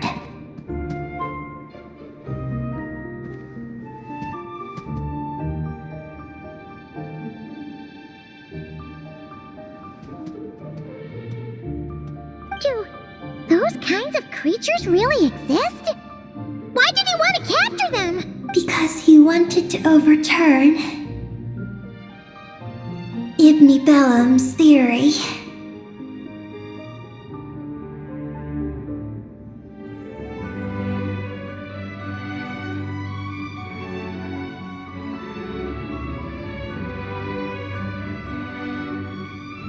He believed that the deep space signal received by the dragons was not a message their king had sent back, but rather it came from some mysterious creature from beyond the stars.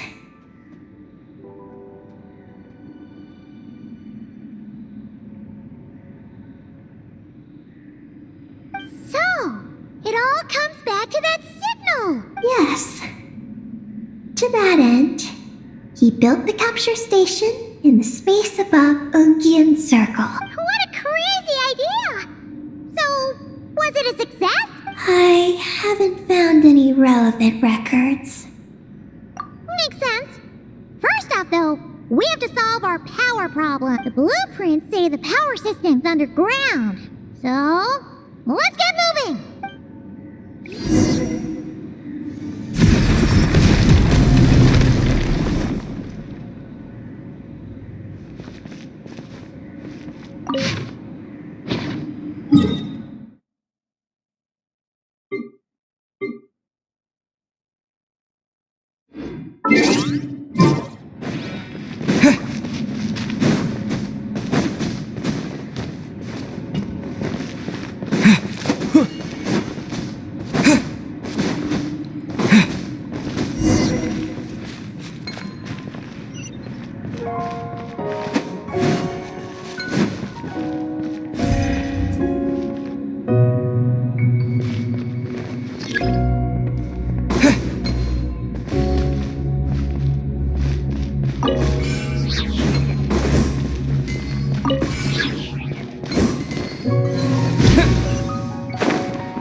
cords.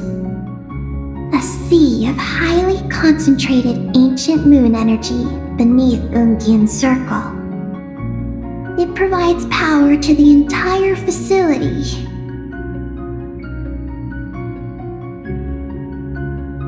But the leakage of this highly concentrated energy can cause storms that will harm living beings.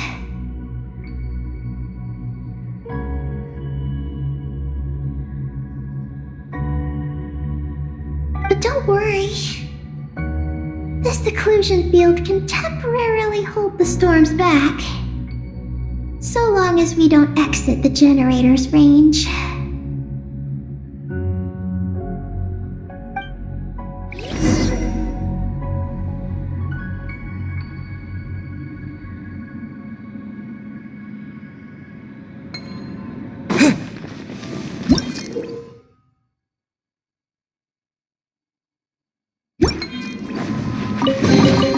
Is this an answer from this world?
Say cheese!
There's a terminal over there. Oh, that's a terminal, all right. We'll leave this to you, Eggy. Turbine 4 repaired. Ah! Monsters! Look sharp! We gotta protect Eggy while she reads the terminal! Huh? Wayne, a moonlit night for all. Settle down.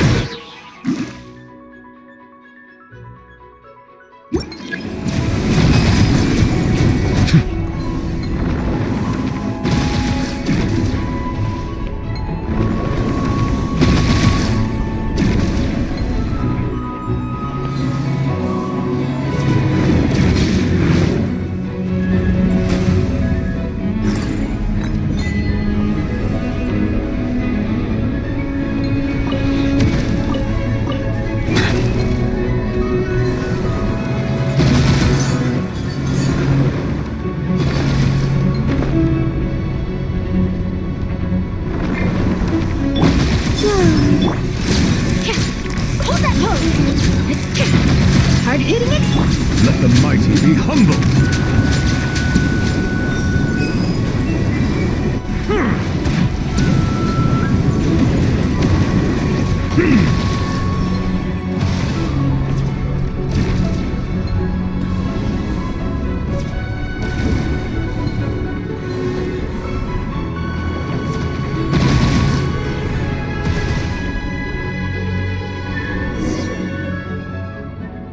Eggy, the Traveler's beating those monsters. How are things on your end?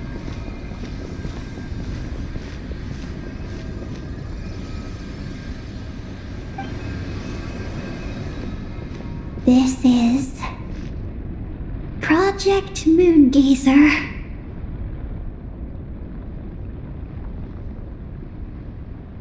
Huh? Is that recorded in this one, too?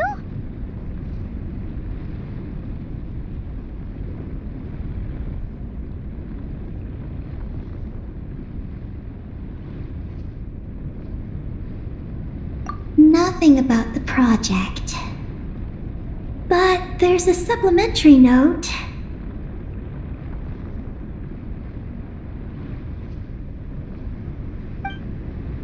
To my mentors, Yin and his beloved McGee's Getty. Your contributions to Project Moongazer shall not be forgotten. Sounds like something an academia student would write. To Mr. Alhaitham, thank you for your contributions to Paimon Studies. Or something like that. Paimon saw one on Alhaitham's desk. One of his students must have written it. That's all it says. There are no further records. Aw, Paimon was hoping for more than that. Oh well. What about the power system? It's fixed. I'm activating it now.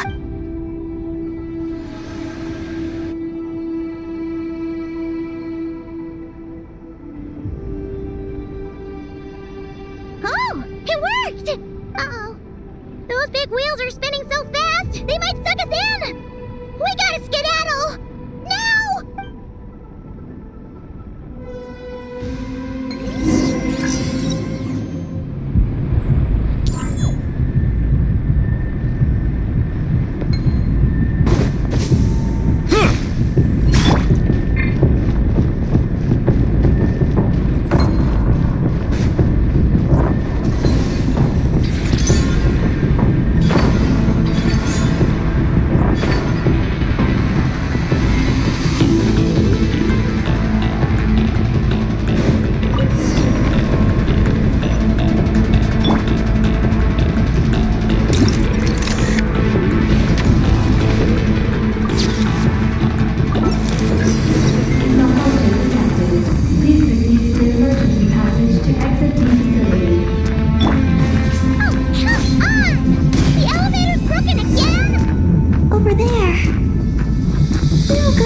emergency passage.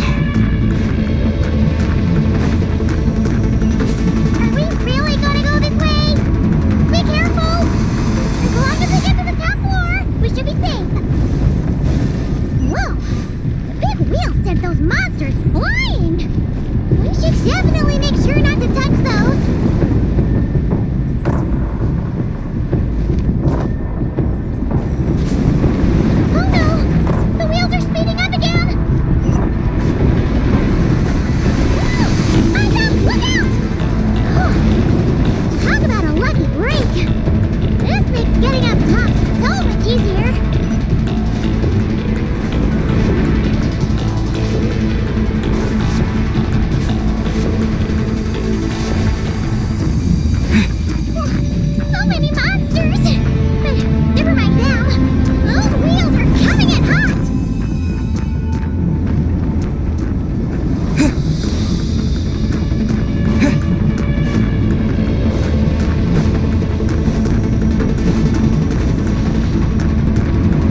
A reward on the road.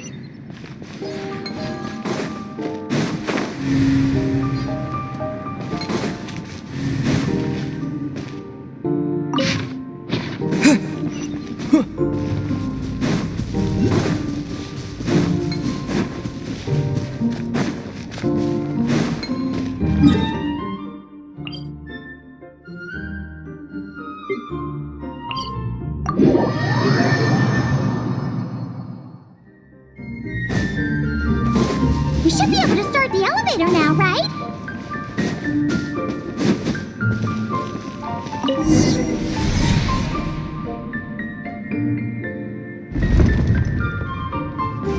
Okay, nice and steady. We shouldn't fall this time. Paimon's been wondering what this space life form capture station looks like. And if the dragon researchers ever caught any space creature.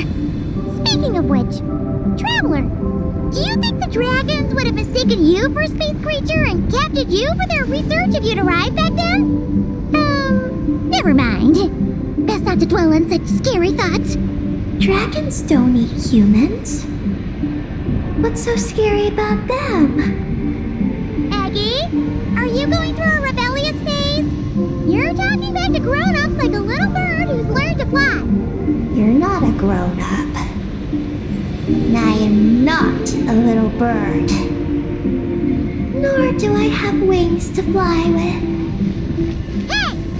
Keep that up, and Paimon's gonna confiscate all your snacks!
Station really is in space!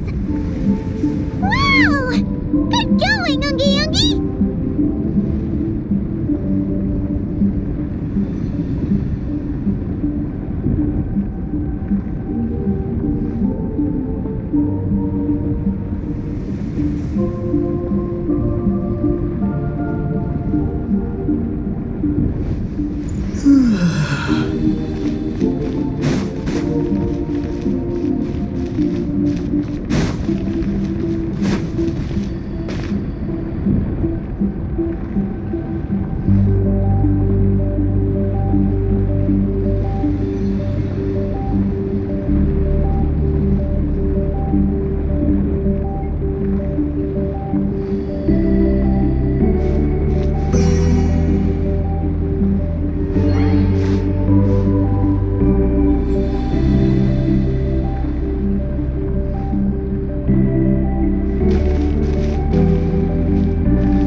We really did get sent into space!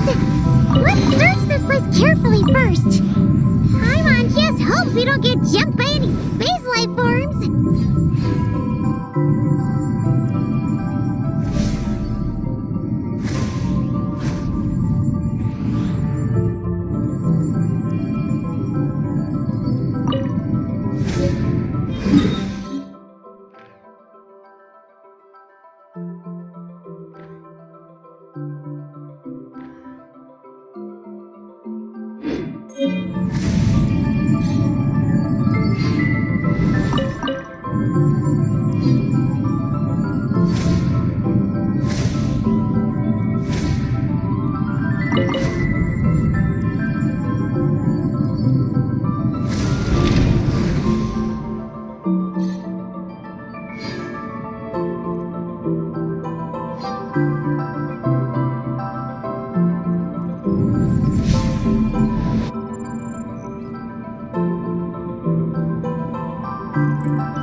Maggie, how's everything going?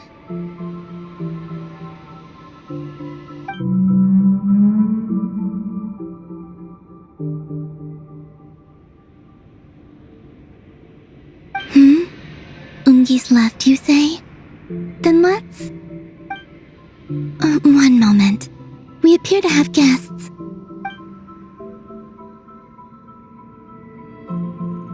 Traveler, Paimon, how did you... Columbina! Oh, it's really you this time! Finally! We found you!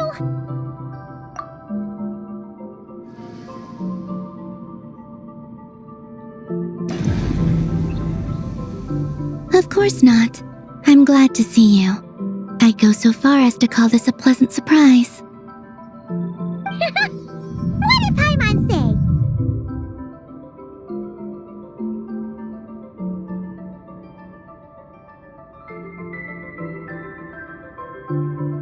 Still, how did you get to the moon?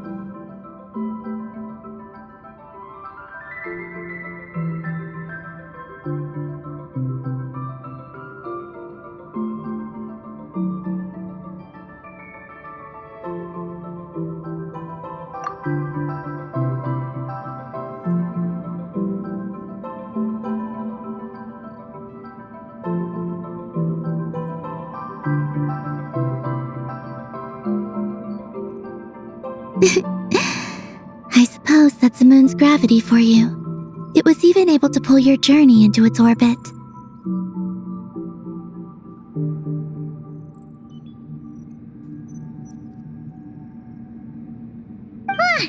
Paimon wouldn't have stumbled into this situation if it weren't for Eggy being so confusing.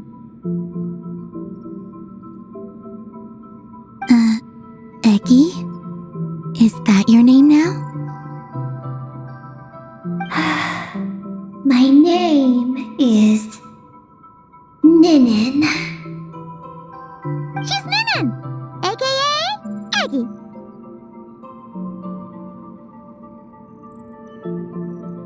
Please don't blame her, Paimon. I, too, am partly responsible for this.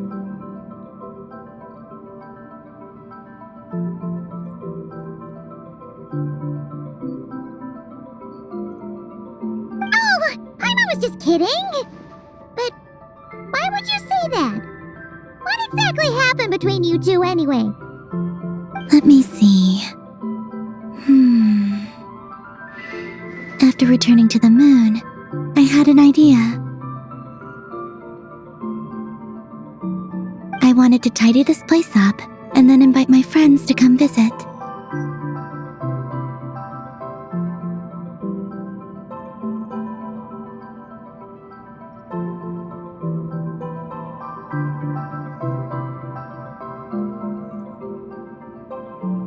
So, you were going to throw a moon party! Yes. So I spread my power throughout the moon, checking every corner to make sure it was safe. Soon, I discovered some things I did not understand. Ninin was one of them. I still don't know what she and her kind are. Eggy? Isn't she a kuhenki? You know, just a slightly different color. Well, a completely different color, but that's no big deal, right? I'd say their origins are different. The ones we see in Teyvat are born from my Kuvaki, but the power flowing through the bodies of the Kuhenki here comes from a moon of an earlier era. Beyond that, there are other things hidden within Ninin's body which have nothing to do with the moon. Nothing to do with the moon? No wonder you said she isn't a kuhenki. Maybe this is what caused her kind to develop such unique behaviors. What kind of behaviors? I discovered Ninin in an underground forest. She was very weak and unconscious at the time. I tried to heal her with Kuvaki, but to little avail. After bringing her back to the surface, I found that she began subconsciously consuming her kin. Only then did she slowly awaken.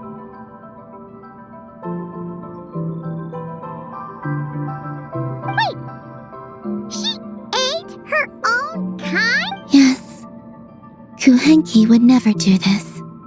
I believe only certain abyssal creatures would. But the power that flows through Ninin does not derive from the abyss. I consumed others of my kind? I don't remember. You weren't fully conscious at that time, and perhaps I should use the word merge. They gave themselves to help awaken you. Yes, that sounds less like a horror story. Well, Paimon's still a bit uneasy.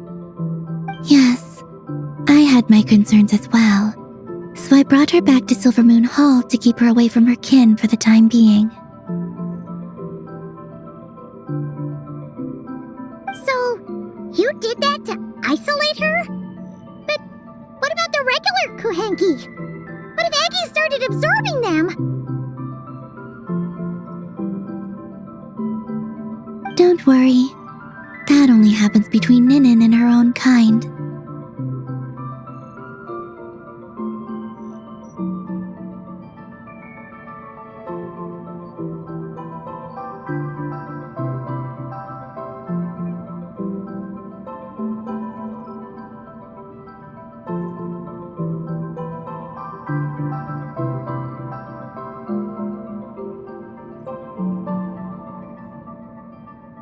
I lent her my power so the Frost Moon Scions wouldn't worry if they suddenly discovered a black Kuhenki, but couldn't find me.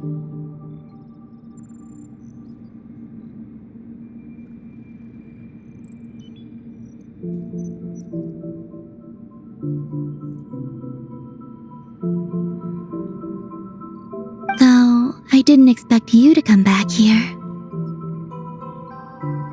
I am sorry. But I must reclaim my mission. I don't know what your mission is, I'm afraid. But if the moon's gravity has brought you back here, perhaps I can help. You said that she can absorb the power of the ancient moon from the terminals in the ruins. That seems like a safe approach. Oh yeah! We ran into other Kuhenki like Aggie on our way here too, but we didn't see any of that eating her own kind stuff. Could it be because the power of the ancient moon in the terminal was enough to keep her full?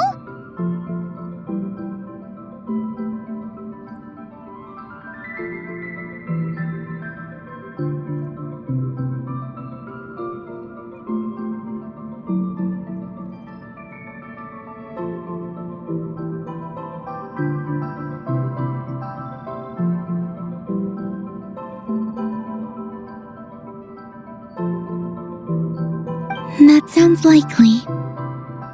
That said, Aggie couldn't absorb anything from the terminal at the entrance to Ungian Circle because it was being affected by the moon's power. Was that your doing, Columbina? No, that's due to the upheaval in the lunar sea. It kicked off an Archeoloon storm, which in turn spread highly concentrated ancient moon energy all the way here. As it happens, I'm on my way to take care of that. Otherwise, this power will cause harm to all living beings other than Kuhenki. That won't do! Paimon still wants to attend your moon party!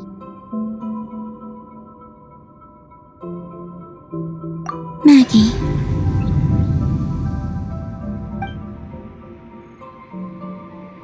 You mean the mega Kuhenki we saw earlier? Her name's Maggie, and the lunar sea is her home. It's thanks to that high concentration of energy that she's taken her current form. She has a companion there as well, named Ungi. Oh! So, there are two Mega Kuhenki? Yes, but Ungi's been very irritable lately. He got into a fight with Maggie, the aftershocks of which stirred up the lunar sea and caused the storm. Oh dear! Companions are supposed to get along, not fight! Take the Traveler and Paimon, for instance. We never fight about anything. I respect my elders. And you are great teachers. I've learned a lot from you about getting along with friends.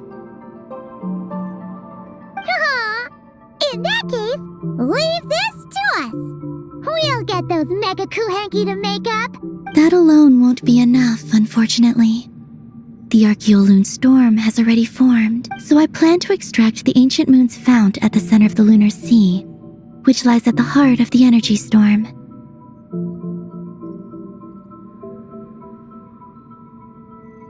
Oh! And that will not only calm the storm, but also prevent further problems, even if they start fighting again? I believe so, yes. Alrighty then! When do we head out? The sooner we solve this problem, the sooner we can help Eggy! Paimon really wants to know what her mission is! I had been monitoring Ungi's movements before you arrived.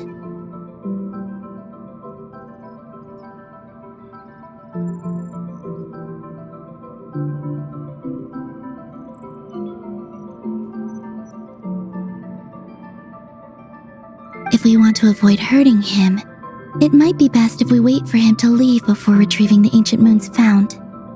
Then, we can look to help him and Maggie mend fences. Maggie told me that she can't detect Ungi's energy fluctuations at the moment. That means he must have gone somewhere else. Huh? Wait!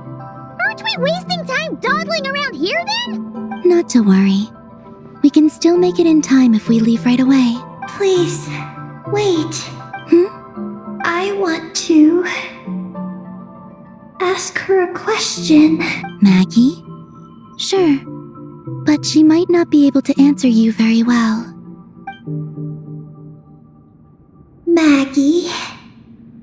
Hello. My name is Ninin. Is yours McGee's Getty?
Maggie's Getty? Wait a minute! Isn't that the name from the terminal just now?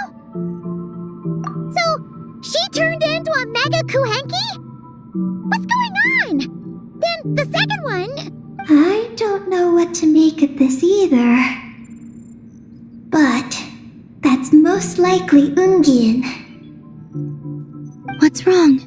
You look shocked.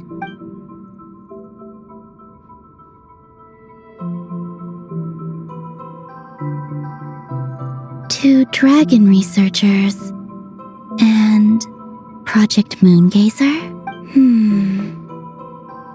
It seems my home has secrets that even I know nothing about. Come with me for now. Once we resolve the issue of the Archeoloon storm, we might be able to speak to Ungi. Okay, let's go!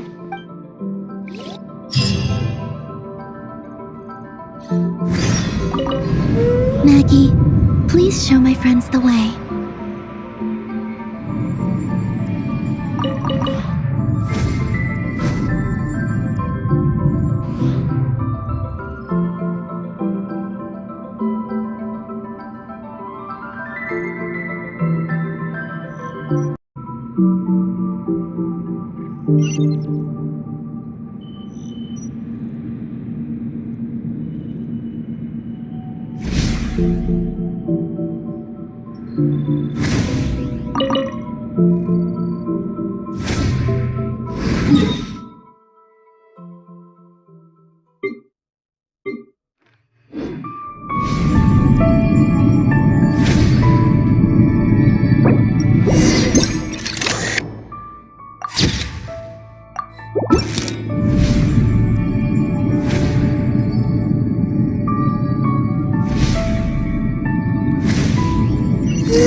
you safe. Oh, here's a ton of wreckage outside the Space Lifeform Capture Station. Yes. This place seems to have suffered a serious collision. So we got rammed? Could it have been a creature from space? A ship is more likely, I think. I haven't looked too closely, but it's just over there. You should be able to see it soon. By the way, the terminal you're looking for isn't inside this capture station. It might have been knocked into space as well.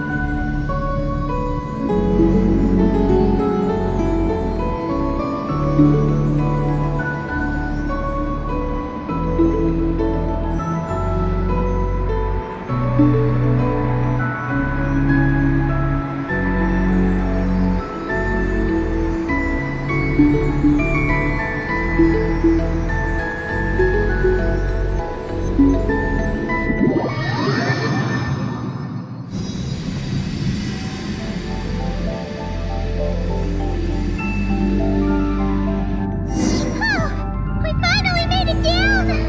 That was even crazier than falling out of the escape pod! Stay close to me. We're about to accelerate. Ah! Not again!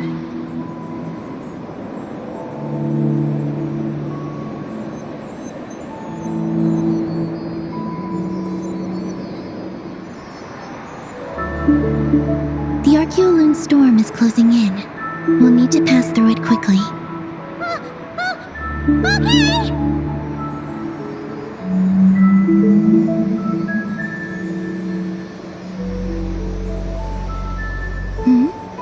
Maggie seems to have sensed Ungian's presence. What? He's back so soon? We'll need to be more careful from this point on.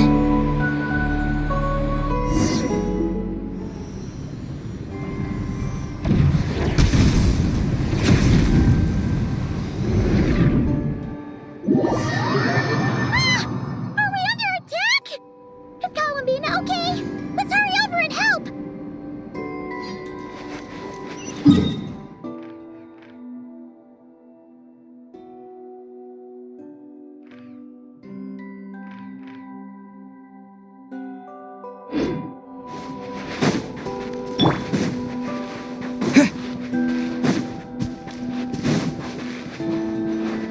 Maggie's been shut down!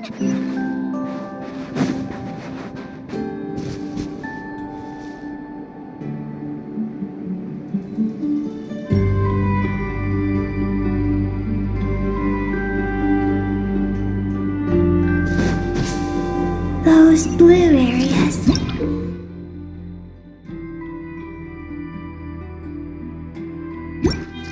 Contain high concentrations of the ancient moon's power. It's best not to touch them.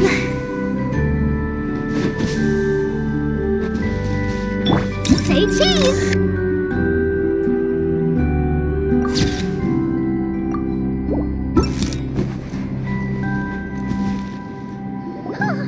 Are you alright? Maggie's hurt, but it's nothing life-threatening. Why is this happening? Are they supposed to be a couple? Is this what people call a domestic dispute?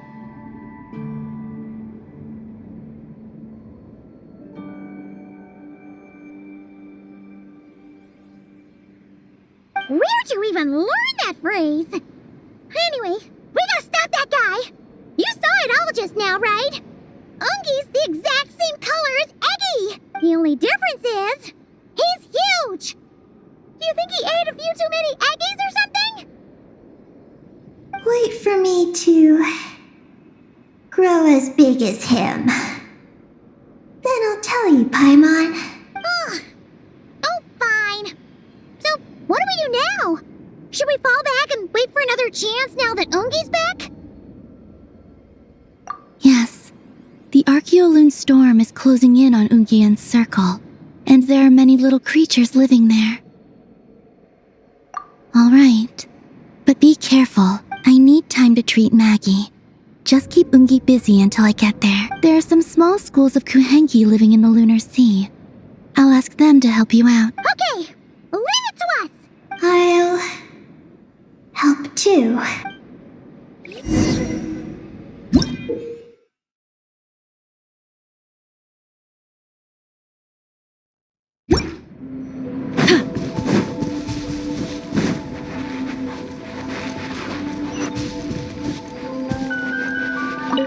Oh, are these the Kuhenki Columbina sent to help us?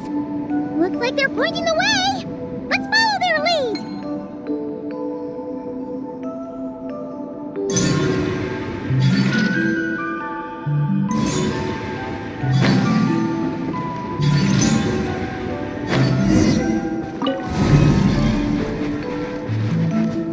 Hold that pose!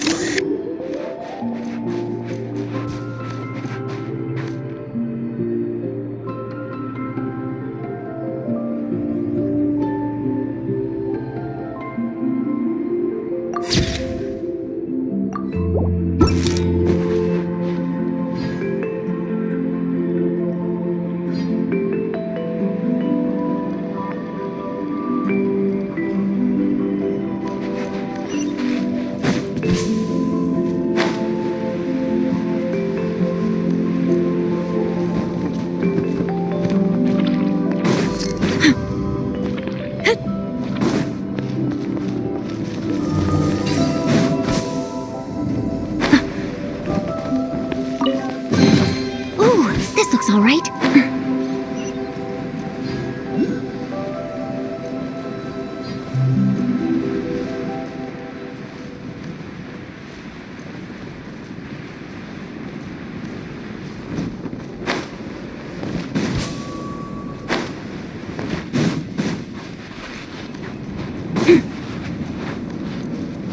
Why are they all crowding around here and not leaving?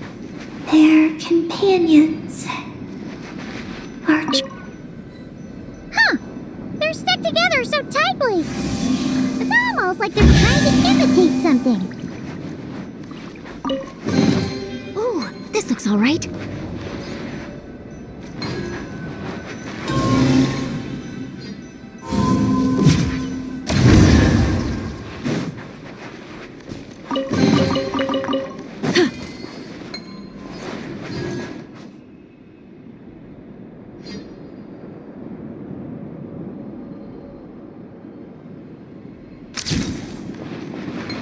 Say cheese!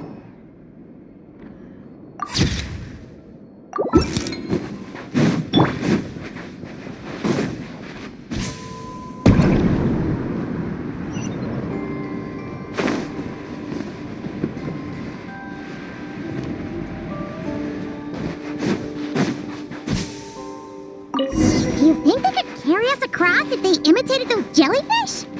Wow, they pulled it off! They're awesome!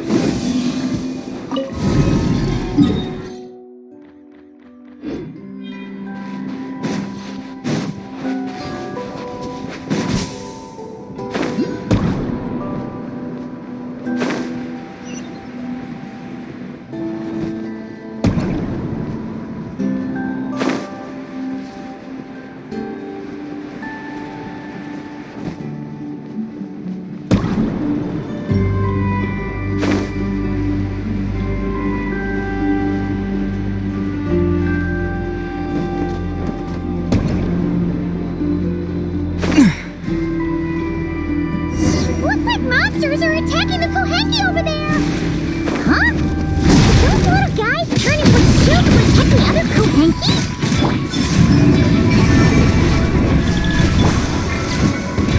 Silence!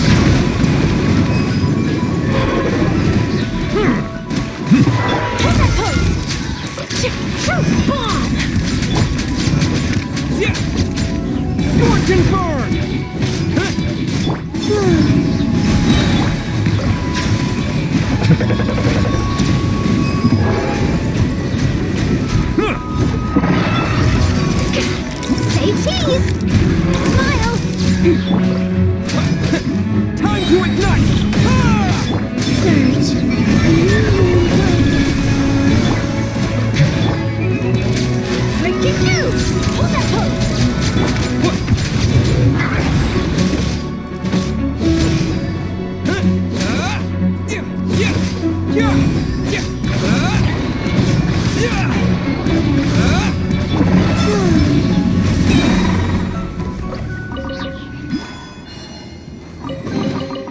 You keep them.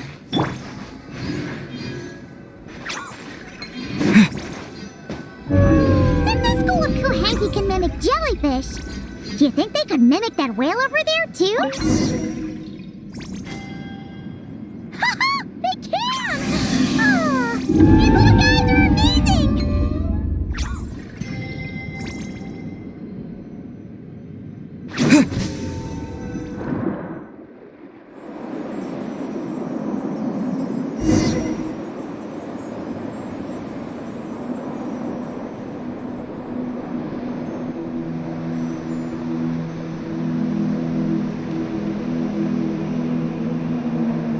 Watch out! Ah! Oogie's seen us!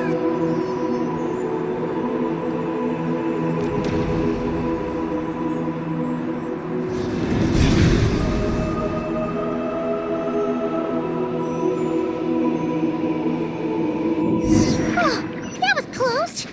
We did a great job completing the mission, though. We've got Oogie's undivided attention. He's definitely tracking us down now, so we gotta be super careful moving forward.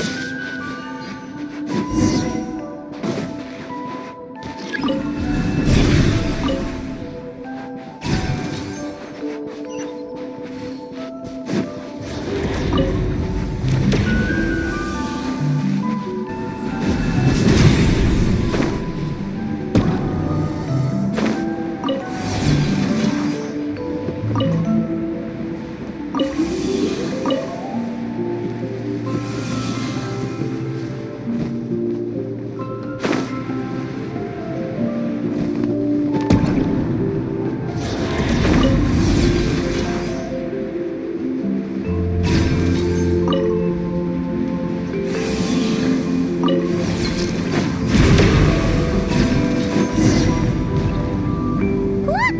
Columbina's back! She's covering us! Maggie's counterattacking! She shoots! She scores! Now's our chance. Charge! Just one more step! The ancient moon's bound is right up ahead!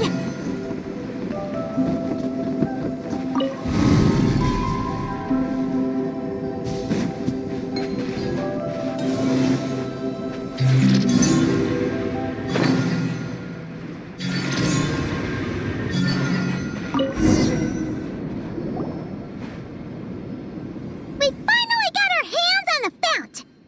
That's mission accomplished, right?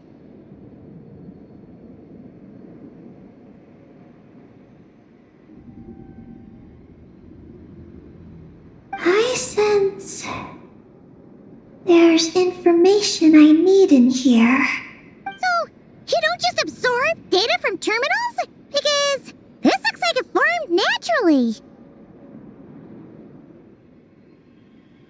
No, it's artificial. I can feel it.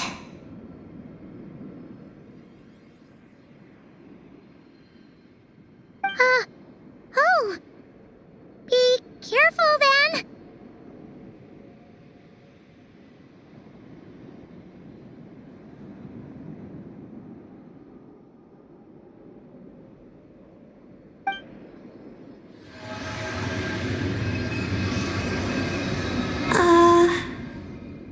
Just as I thought. This is an energy entity created by a researcher named Lusalim.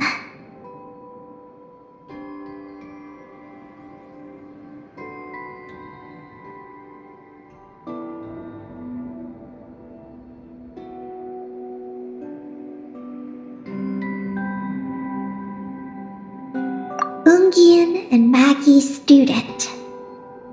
Likely also the one who left the message in the terminal. This lunar sea once used to be Lusalim's Lunar Veil Laboratory.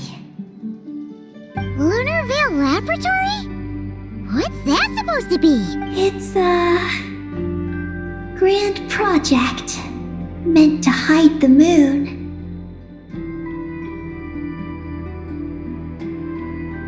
Hide the moon? Whoa! All these guys, all these dragons sure had big dreams. How'd they plan to pull that off? The exact principles are unclear, but it seems to have something to do with his teacher, Ungin. Luceline successfully experimented with a miniature lunar veil by applying it to the Ungin circle.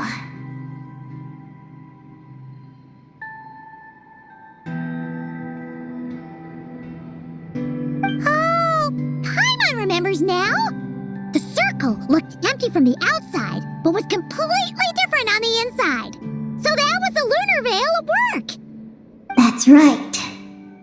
The success of the miniature veil pushed the project on to the next phase. A massive veil generator was built here. One that could conceal the entire moon. That is because before the veil could take shape, an entity from beyond the stars pierced it. An entity from beyond the stars pierced it. The device went haywire. The laboratory exploded. And all came to nothing, only deep underground. Might some traces still remain? Wait! A being from beyond the stars? Could it be?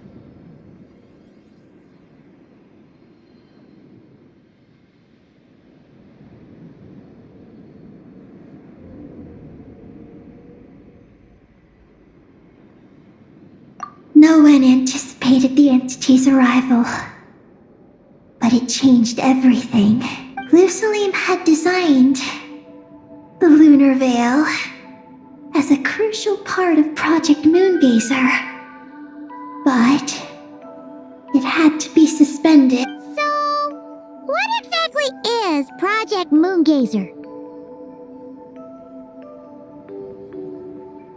Look out! Oh no! Ungi's below us! Quick, get out of the way!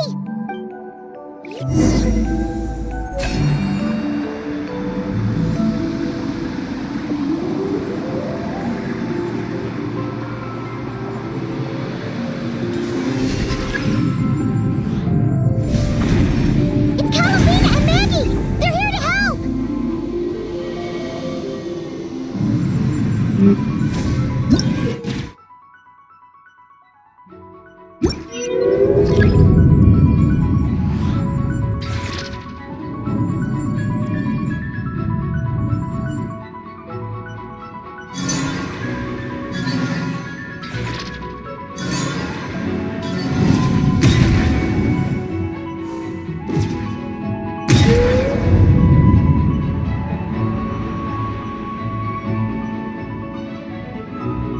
Has Ungi gone crazy?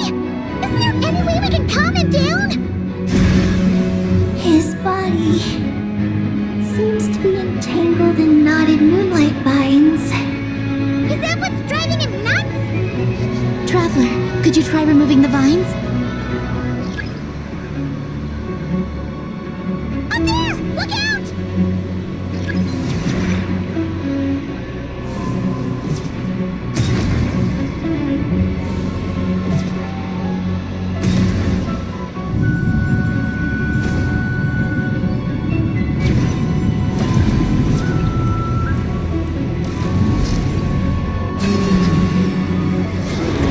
Looks like he's planning a huge attack! We gotta stop him somehow!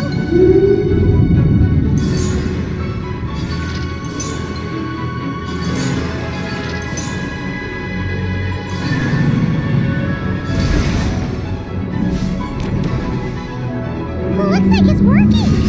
Come on! Let's get rid of those vines! I've got you.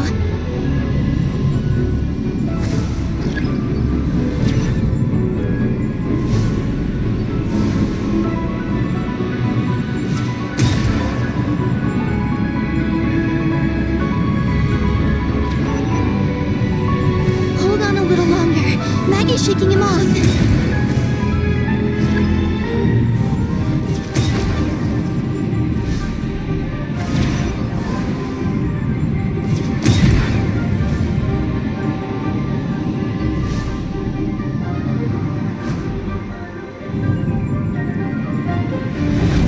Here's our chance. Look! More vines! Quick! Clear them out!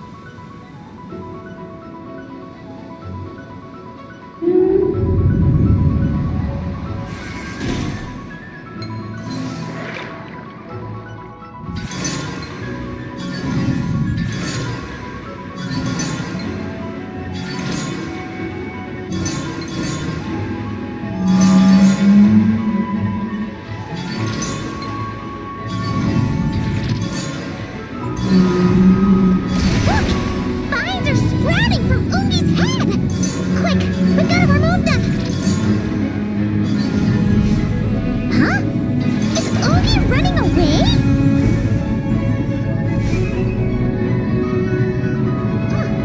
Where'd he run off to? Down below. Keep up with the little ones.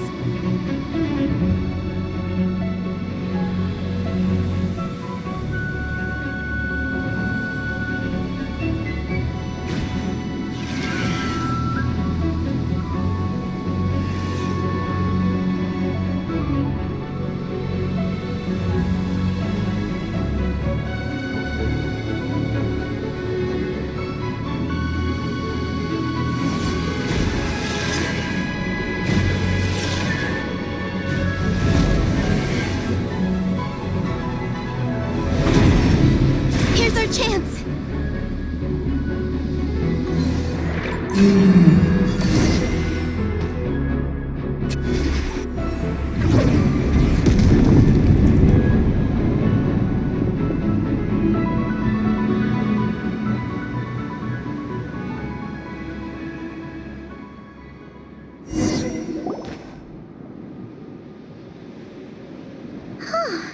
Ungi seems to have calmed down. So, were those vines the real culprits all along?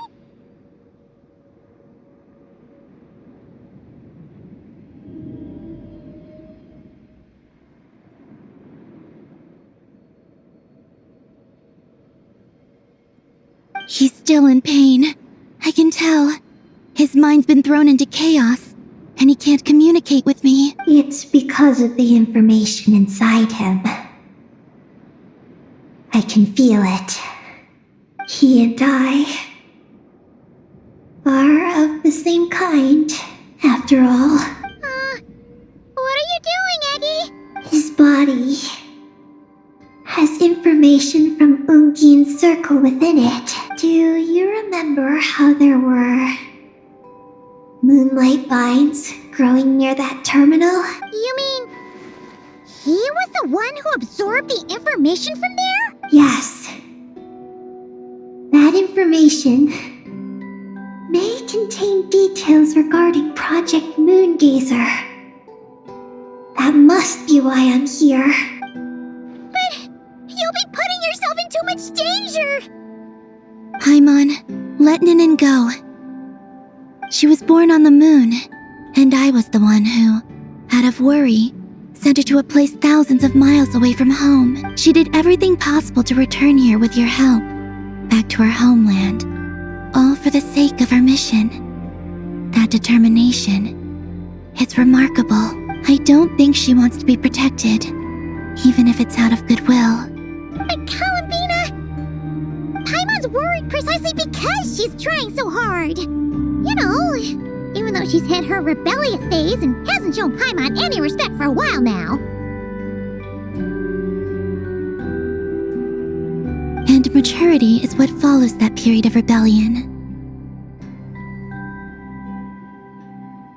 Paimon, if you let me go, I'll respect you so much, even the moon will seem less important by comparison.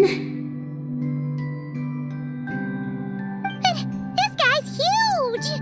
What if it swallows you?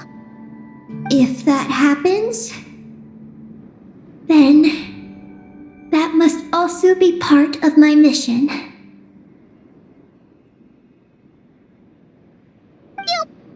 How stubborn can you get? Stubborn is one way to put it, but you could also say that this is a wish she holds most dear.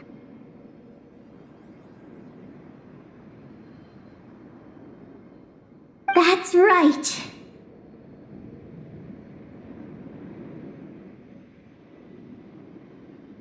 Then go, Ninin. I have faith in you. Let this ray of moonlight bear witness to your choice, and bless you on your journey. This is...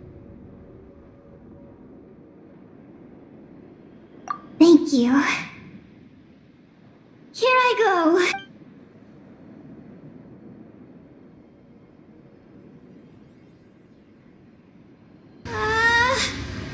Come on, Eggy! You'll get through your rebellious phase! Paimon knows it! I can do this.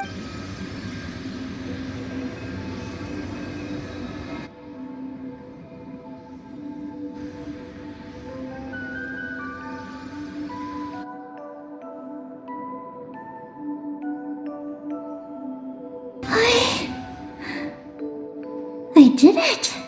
Looks like things aren't as bad as we feared. And thank goodness for that! Thank you.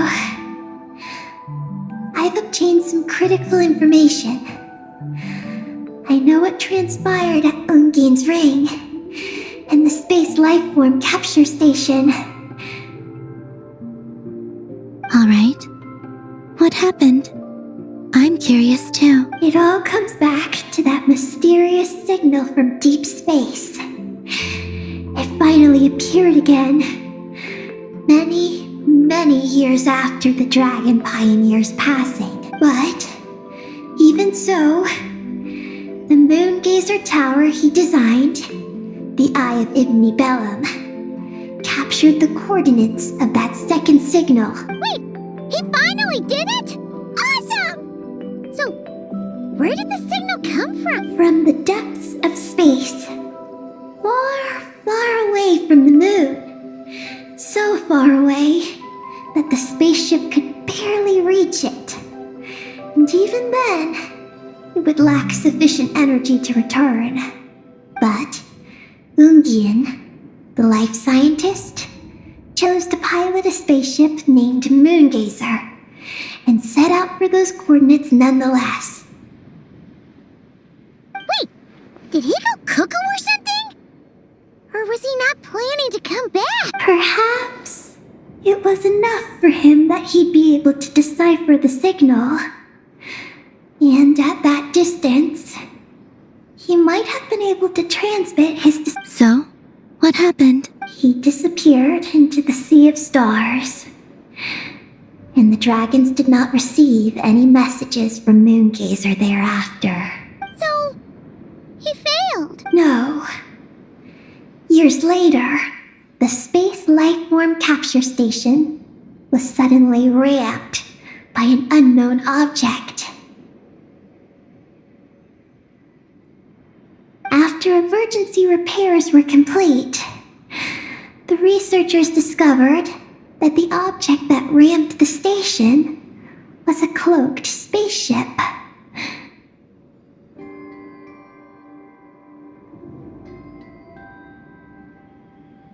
Cloaked? Like, invisible? Could it have been? Yes, it was the Moongazer. Though why it was cloaked is a mystery.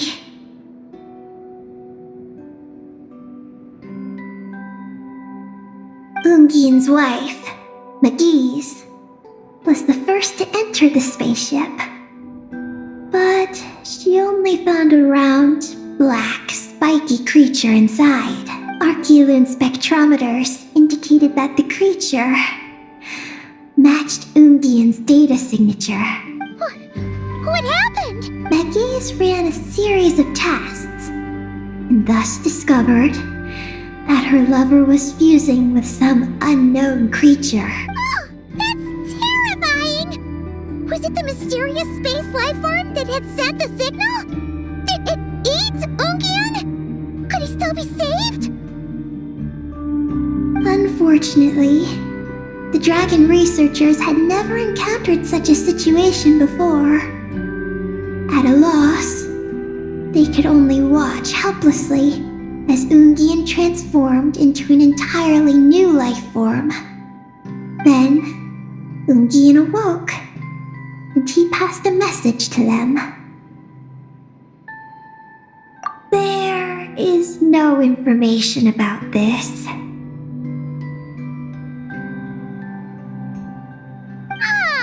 Seriously? There's still some missing intel? Hearing all this, Ungian had it super rough. He tried to capture an alien, but ended up getting caught himself.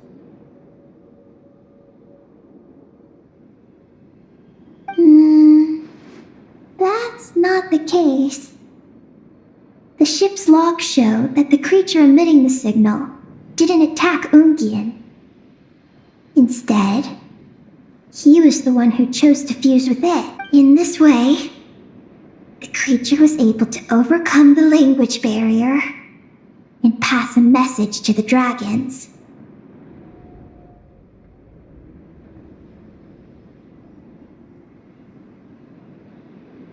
What a surprising turn of events. It seems that message may be the key to understanding Project Moongazer. I'm getting more curious about what it is by the moment.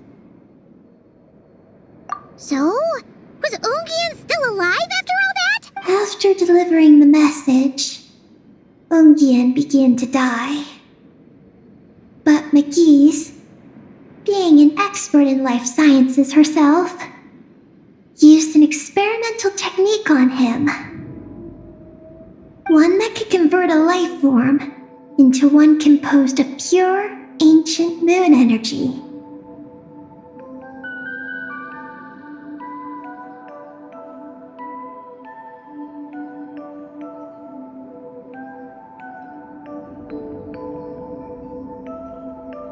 Oh! That sounds a lot like the dragon's phlogistonization!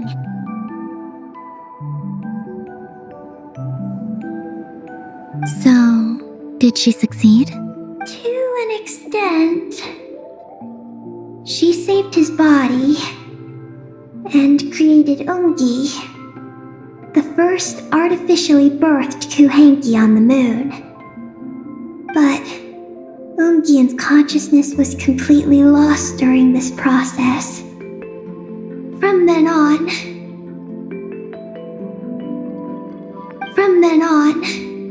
she devoted all her energy to researching this new life form until her own lifespan came to an end.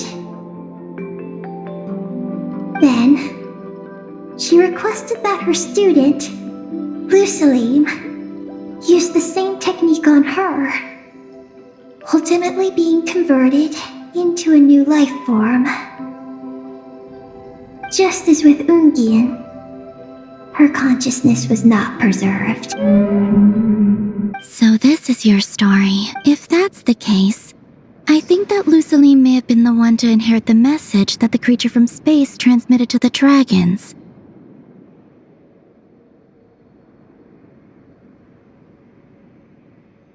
Did he also establish a research facility somewhere?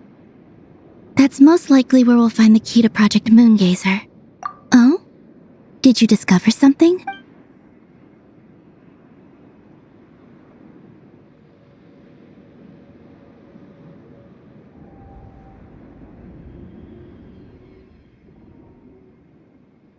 It was Destroyed by a descender from beyond the heavens? In that case, I fear the great ruler of the firmament is the likely culprit.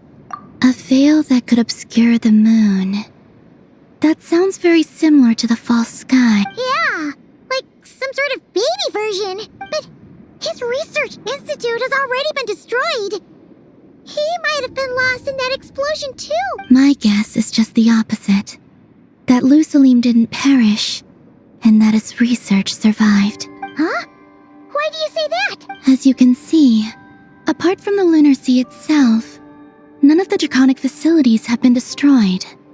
Not the Eye of Ibn Bellum, not Ungian's Circle, not the space lifeform capture station. Their survival doesn't seem in line with the plan laid down by the one who changed the world. So, you're saying that Lusalim protected them somehow? Yes. He might have struck a bargain using the fruits of his research and followed the ruler of the heavens thereafter.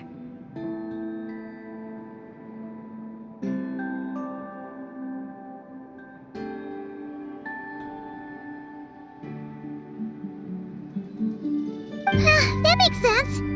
And if it's true, he might have continued Project Moongazer elsewhere. But where? I do know of one other place on the moon. If Project Moongazer was hidden anywhere, my guess is that would be it. However, Ninin, is there something you haven't told us? Among your kind, only you have a mission you seek to fulfill. Oh, that's true. Now you mention it, Heki's buddies all seem super carefree. Don't worry. I won't force you to answer.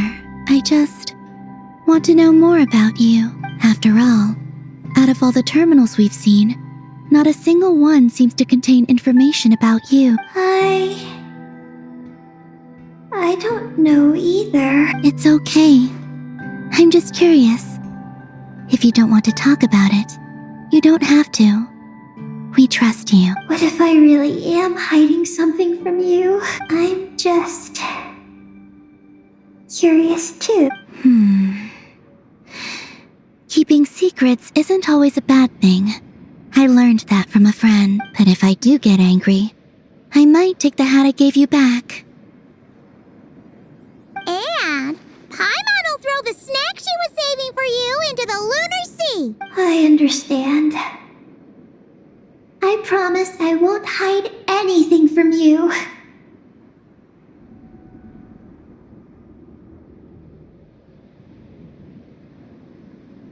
Then I'll take your word for it, Ninin. Now, please follow me. There's a base on the far side of the moon. My powers tell me that it's massive. I originally planned to save it for last, because cleaning it up would probably be exhausting. But now, I suppose it has to be moved up the schedule. I have a feeling we'll find the answers to our remaining questions there. Thank you. How can I repay you for all this? Look, Paimon, don't you think Ninin's matured even more now? You're right. She's actually talking about paying us back. But we're friends, so there's no need for all that. Yes, he taught me that lesson actually. You could stand to learn it too, Ninin.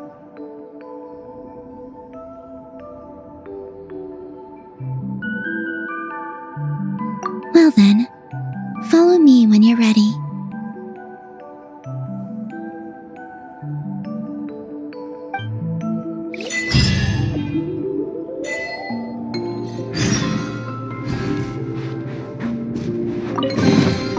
Is this an answer from this world?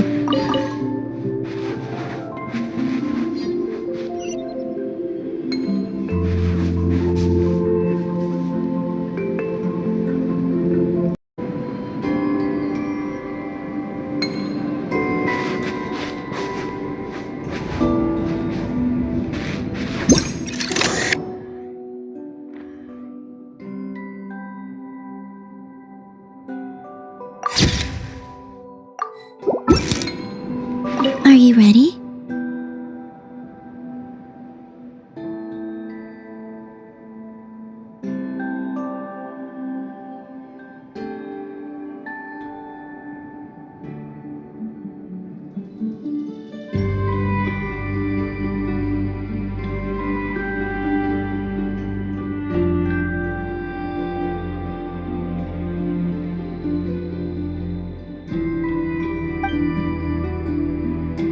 Let's go then. Follow me closely, just like before.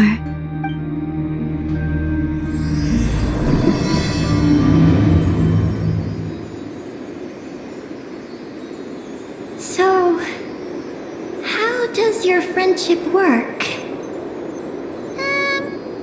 We share tasty food with each other? Yes, and Paimon has wonderful taste in food, especially in snacks. We also often chat and play games together. You know, in Silvermoon Hall. I remember that place. It is beautiful. And there are other Kuhenki there. Though I neglected to make friends with them. That's because you had your mission on your mind and nothing else. It's okay, though. We'll just get Columbina to introduce you once we're done. I can do that. When the time comes, can we play some crazy party games? We won't be bothering anyone out there anyway. A party on the moon wouldn't disturb anyone either. Oh, right! And a moon party sounds way more exciting. Sounds like fun.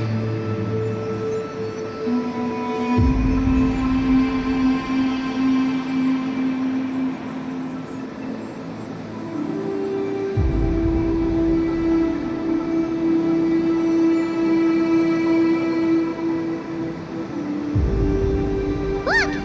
Looks like there's something up ahead! We're almost there.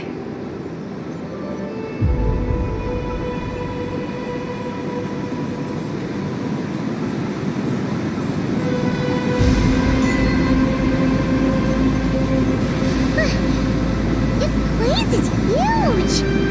Is this some kind of weapons base? This feels completely different from the other places we've been. It looks really dangerous. It certainly feels cold and sterile.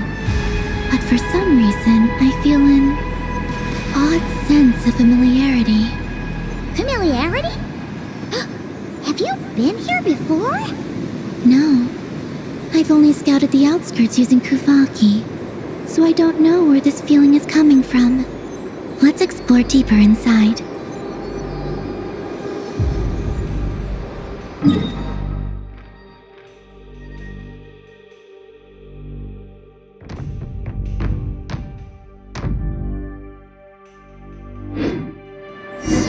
Something's coming! We gotta scoot!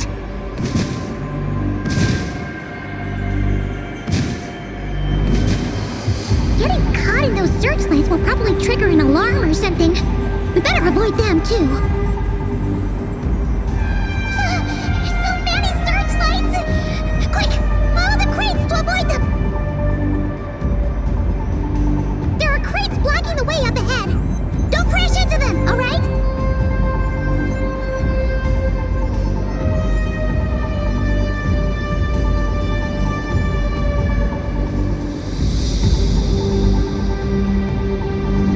There are too many searchlights up ahead. Let's find another way around.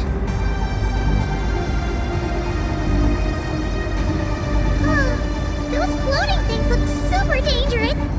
We better not let them touch us.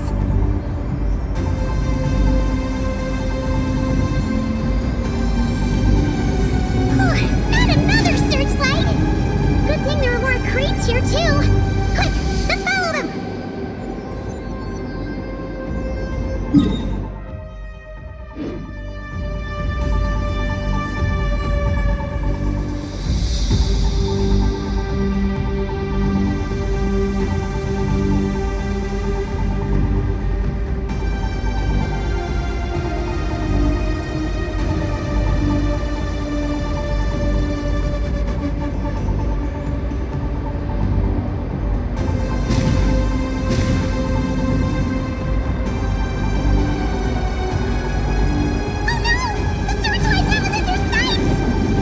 Speed up and rush through. Look! Is that the entrance?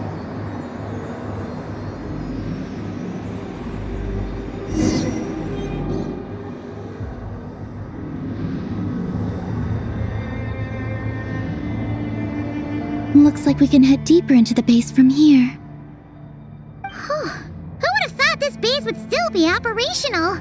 This is crazy.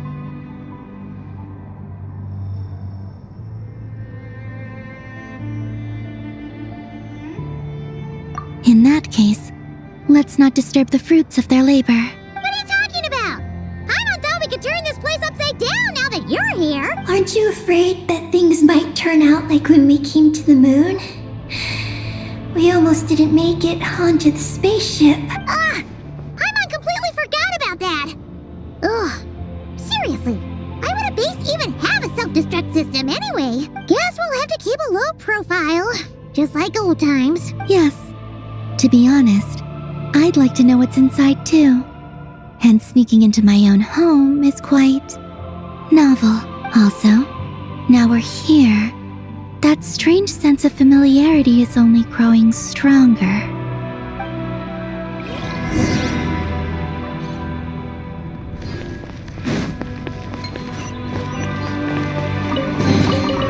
I wish I could interview whoever left this stuff here.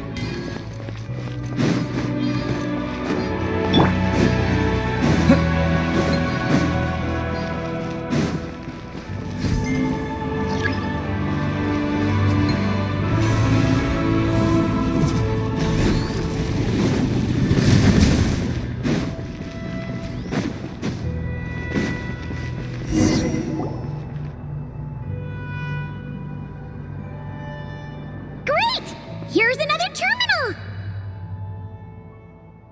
Your time to shine, Eggy! Terminal activated. Requesting base data. Base data acquired.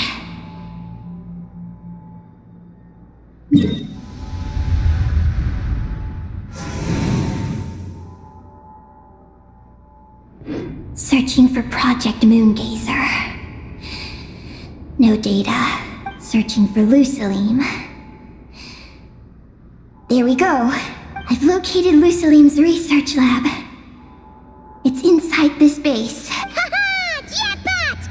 Let's hurry over and check it out! Reading the base's engineering schematics and routes. We just need to keep going forward. And we'll get there.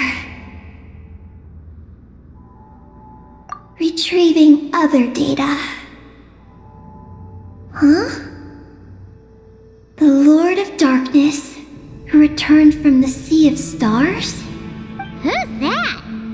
The data indicates that the existence of this base stems from the will of this Lord of Darkness.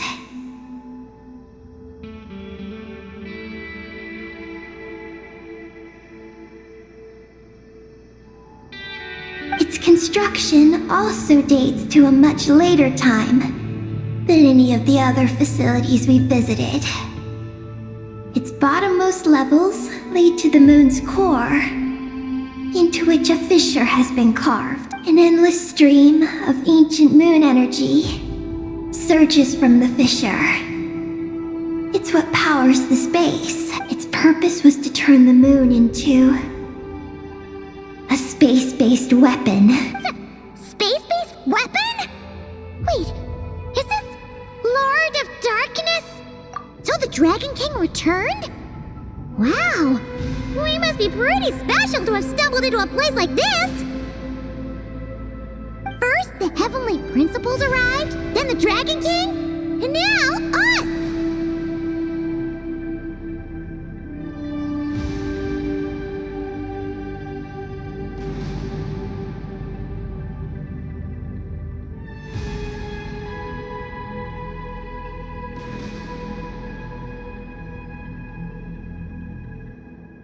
In that case, we're gonna have to be really careful how we proceed. If something goes wrong, Columbina, you gotta protect us, okay? Huh? Hang on. Where's Columbina?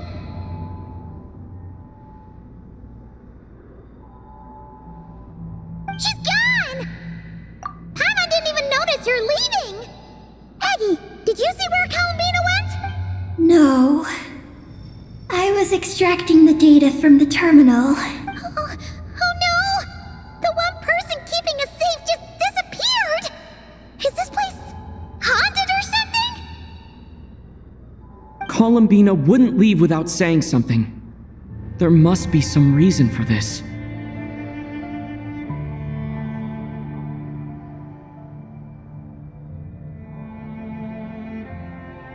Something related to Eggy, perhaps? No. She was reading the data on the terminal.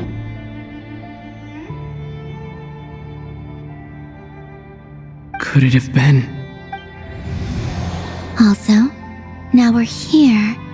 That strange sense of familiarity is only growing stronger. Columbina's disappearance might have something to do with that sense of familiarity she mentioned. What exactly is hiding inside this base? What do we do now? Yes. That place must hold the secrets this base conceals. We might find some clues about Columbina's disappearance there. That said, our route requires us to pass through the security systems ahead. We can't afford to trigger a base-wide alarm.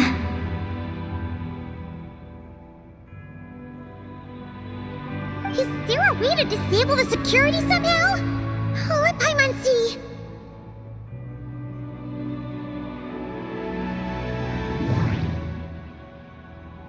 The blueprints show that the security control rooms are on the second floor of the left and right wings.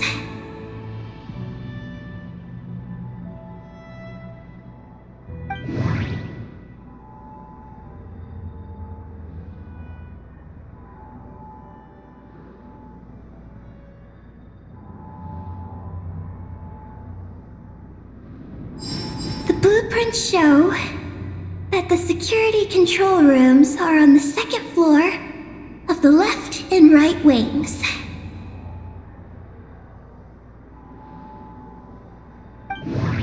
That route over there leads to Lucilim's lab, but we gotta find a way to switch the security out first.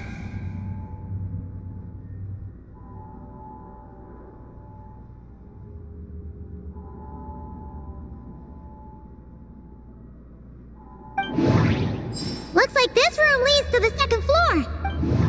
Looks like there's been a cave-in. There's no way through. Looks like we need to reach the second floor through the room on the left. That's where the security control room is. How about we find a way to sneak in and check it out?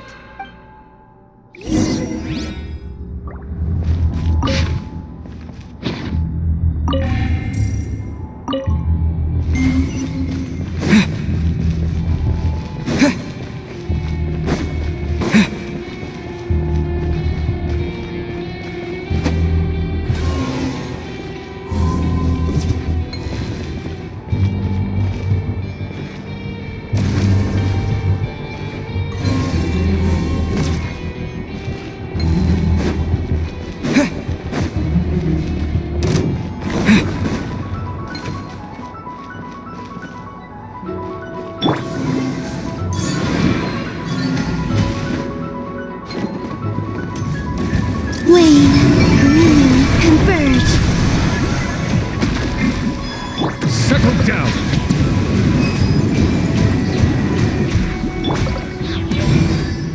The tides beckon.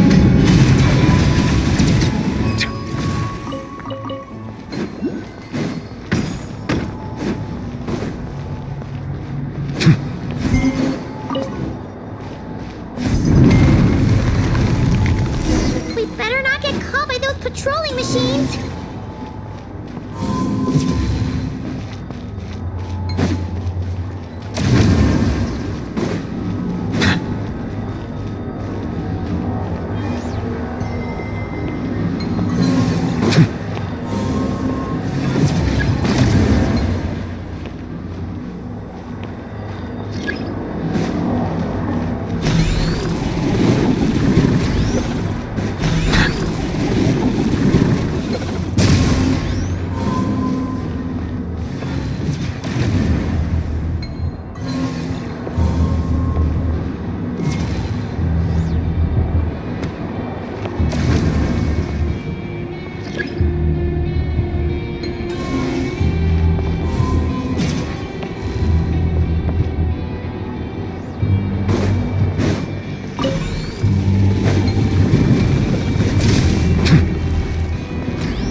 Is it what you wish to find? Hopefully the excitement of opening a treasure chest has at least made it a worthwhile experience.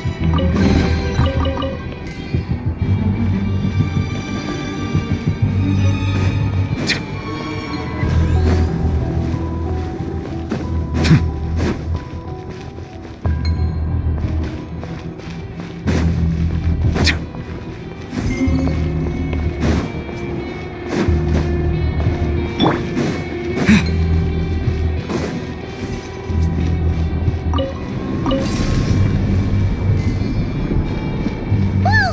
Here comes a guard machine!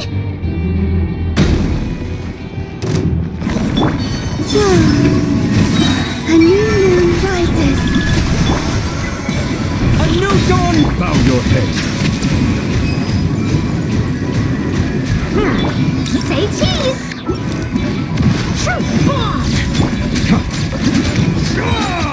Let the mighty be humbled. Phew!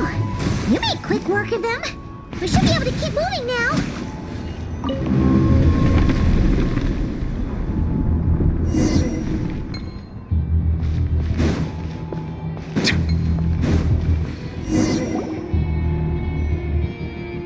Can we turn off the security system with this?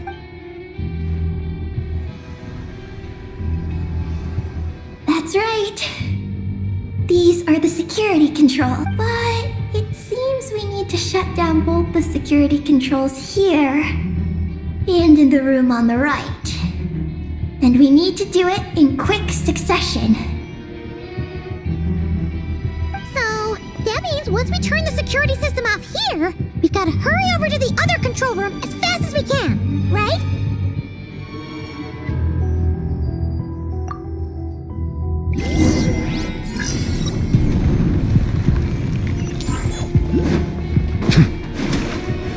There are patrol machines up ahead! Be careful now!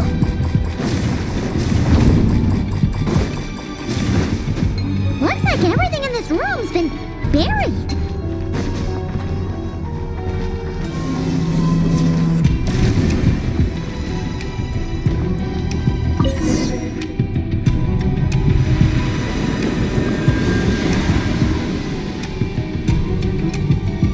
Great! The alarm's been disabled. We should be able to proceed now, right?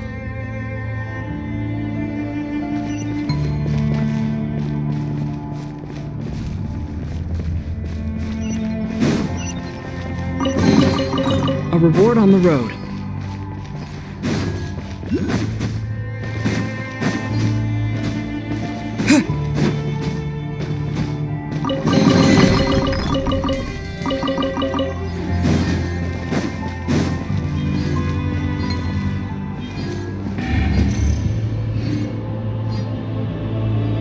What is this place? The security feels even tighter than before!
I'll keep this close.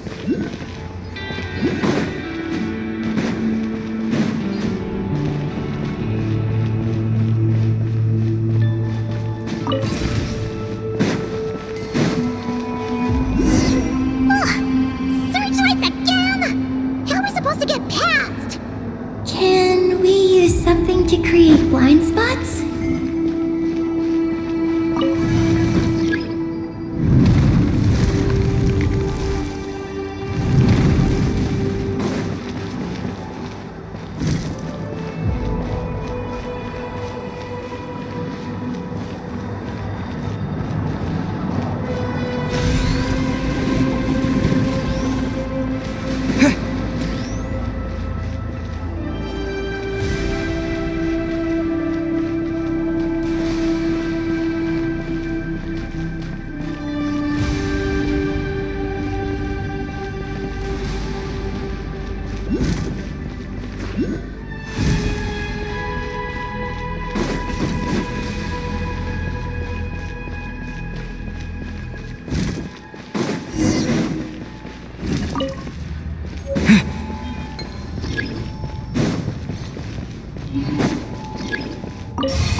Is this an answer from this world?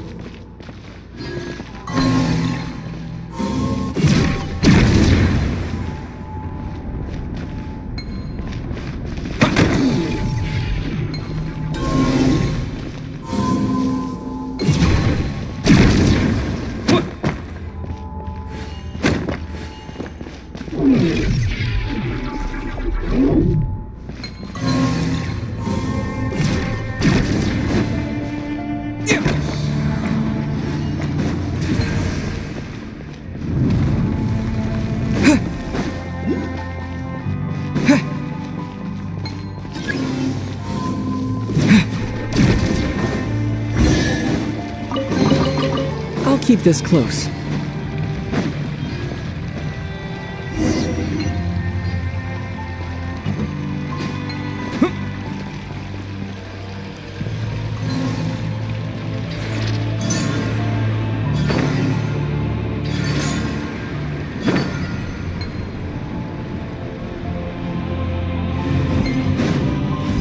Finally! We're here! This has got to be Luciline's lab, right? Hurry! Let's search it and see what we can find.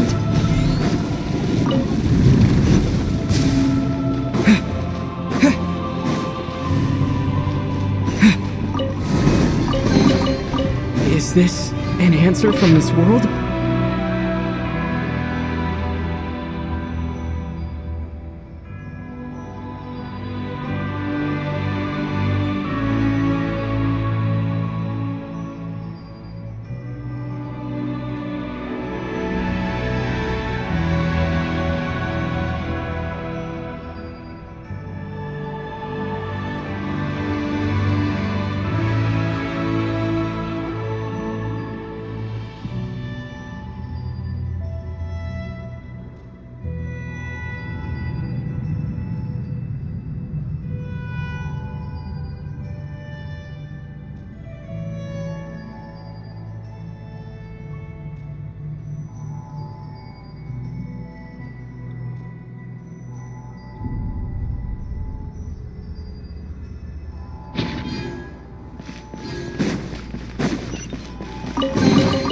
A reward on the road.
Is this an answer from this world?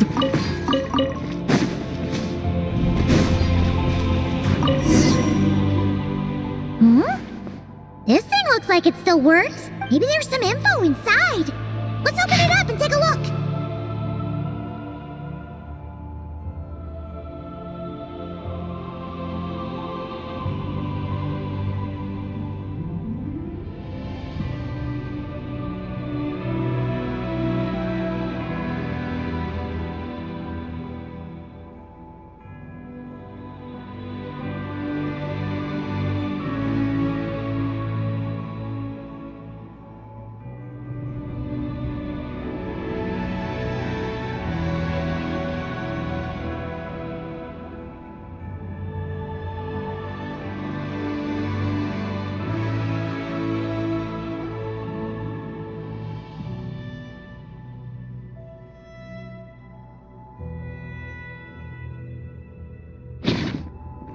Is this the message that the creature from space sent to the dragons?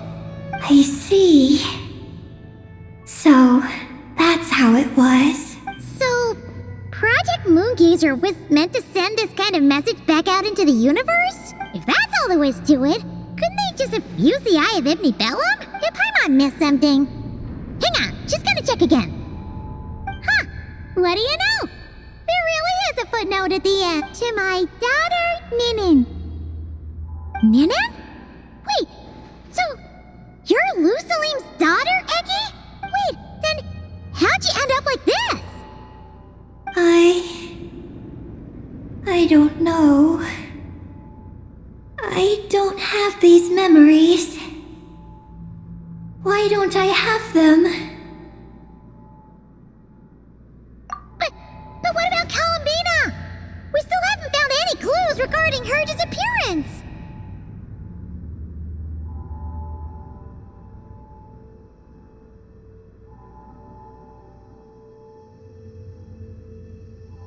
Oh, right! That familiar feeling she mentioned earlier must be the core, right? Come on, let's check it out!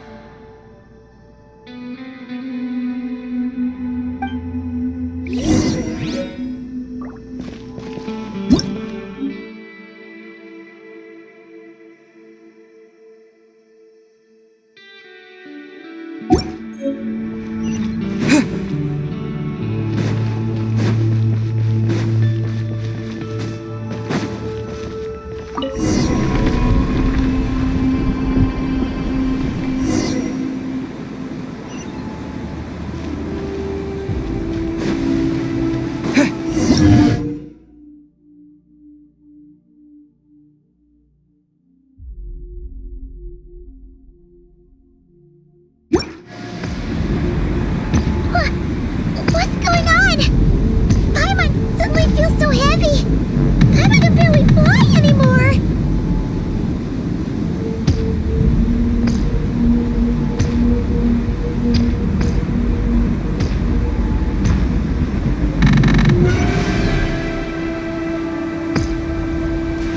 Ah! Why are we floating again? Oh, Paimon's about to lose her lunch. Not again!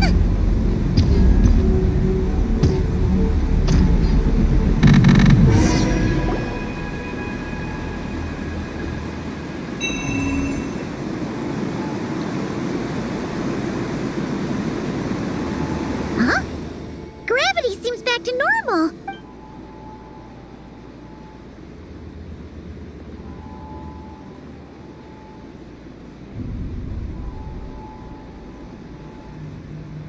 Columbina! You're back! Was it you who fixed the problem just now? Oh, we were so worried! Where'd you go? I'm sorry. I didn't expect the depths of the space to actually lead to the moon's core. It contains an extremely high concentration of ancient moon energy. When I suffused this base with Kuvaki, I accidentally came into contact with it and was swept into the moon's core. So, you really went there? Paimon was starting to think this base was haunted.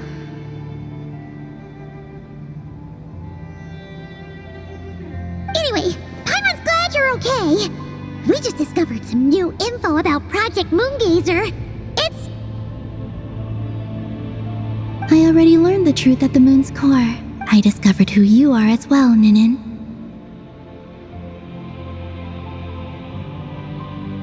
It seems that is where my mission lies. Please, take me there. What's wrong, Columbina? You look like you don't want her to go there. Ninin cannot survive within the moon's core. But I must complete my mission. Yes, but it does not wait for you there. What? Your mission isn't to be accomplished at the moon's core. Rather, it is to be found in the place where everything began. You mean the Eye of Ibn Bellum? Yes. Your mission is to activate Project Moongazer within the Eye. That requires a data key made from the ancient moon's power. I can journey to the moon's core once again to retrieve it for you, but it will take some time. Are you asking me to return to the Eye and wait? Would that be all right with you? No. If I can't get the key myself, I'll wait for you here.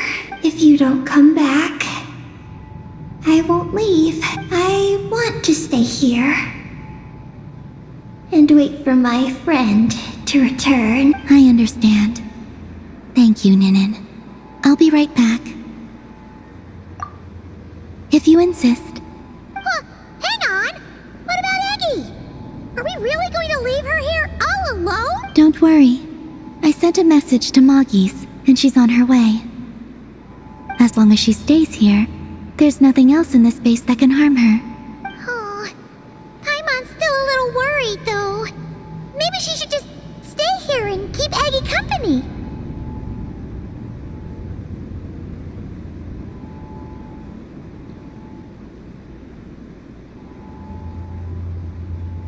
Huh?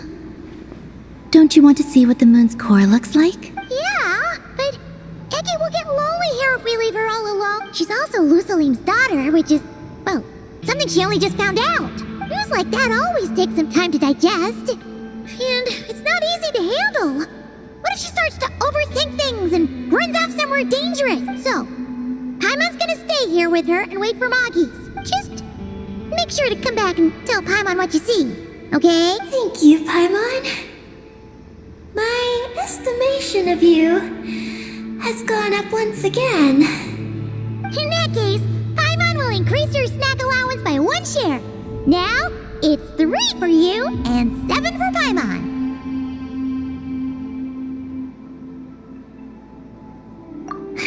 Why so surprised? Paimon did watch Eggy grow up, you know.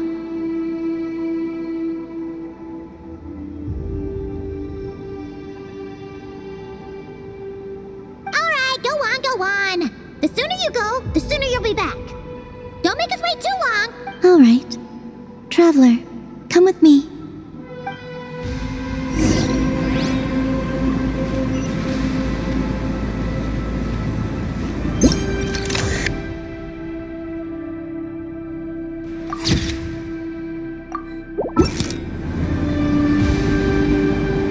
Go without worry.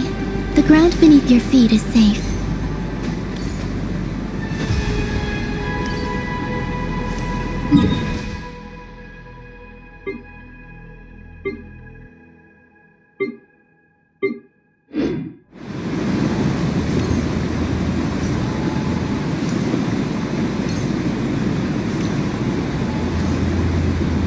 The finish line is down below. Don't be afraid. We'll go together.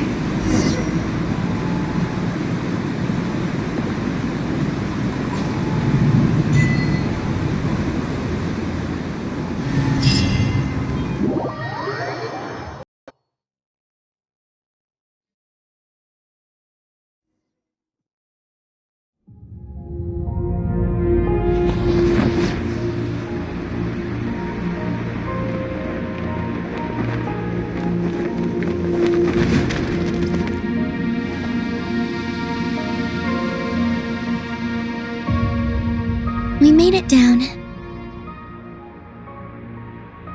No, that's still up ahead. With you coming along, we'll have to enter it the normal way. As for this place, it is the masterpiece of that Dragon Lord of Darkness. He reforged the moon into a terrifying weapon, and this is its launch silo. The lunar core, the source of the moon's power, became artillery fire aimed at Tevat. However, that primordial ruler ultimately met defeat at the hands of the heavenly principles. This place is no longer a threat. Let's continue on.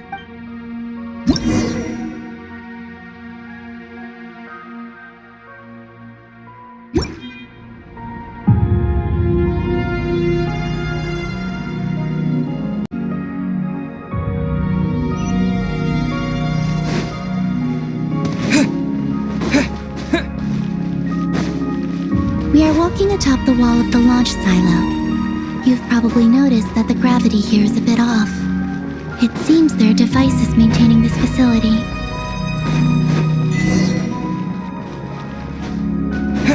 You'll need to choose the right path. Over there.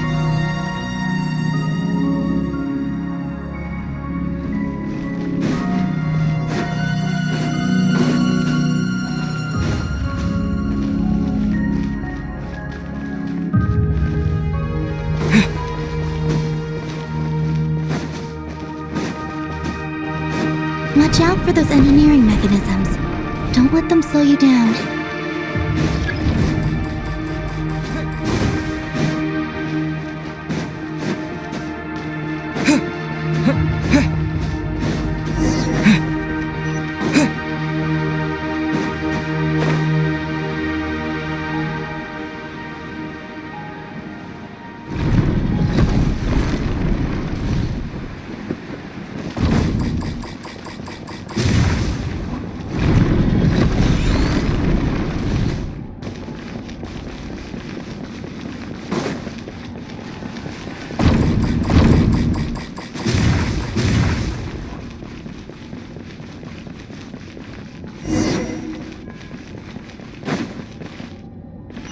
The gravity has shifted again.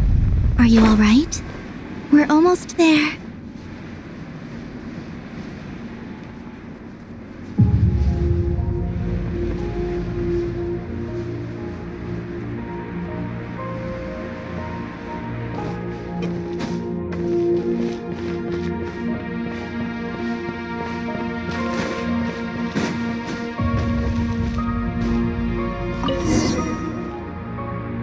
Beneath this door is where we need to go.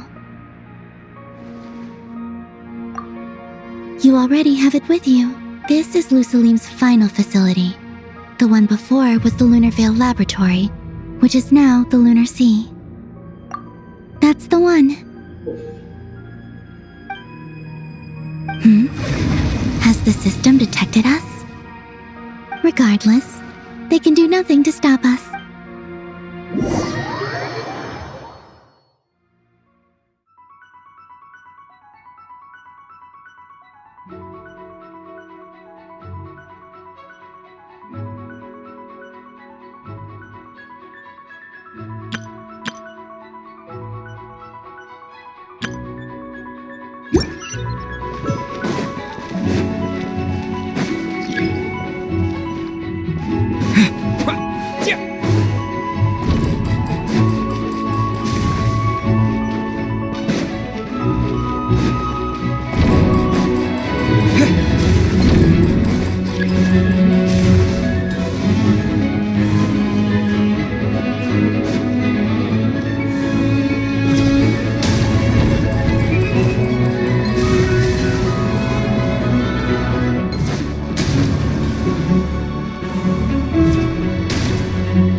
borrowed some power from the moon's core.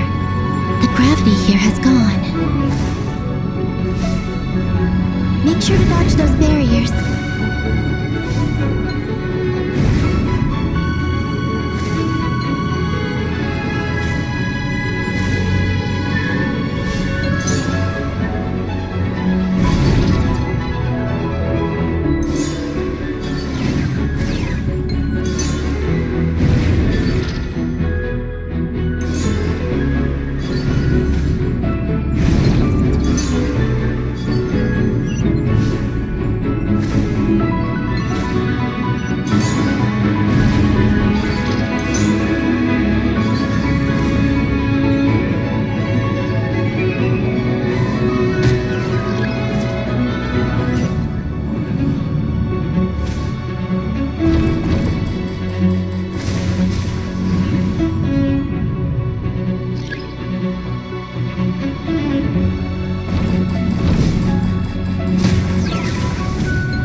While we have the chance.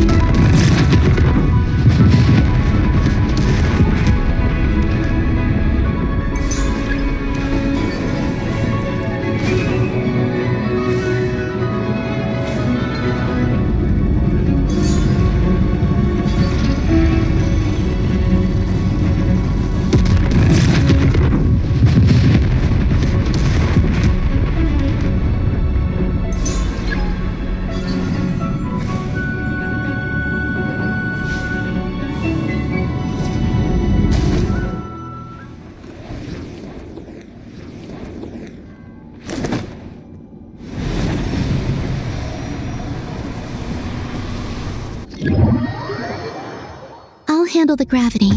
Just give me a moment.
This is the moon's core.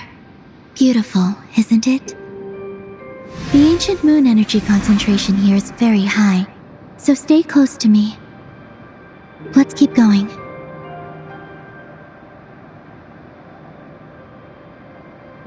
You must be wondering what Project Moongazer is.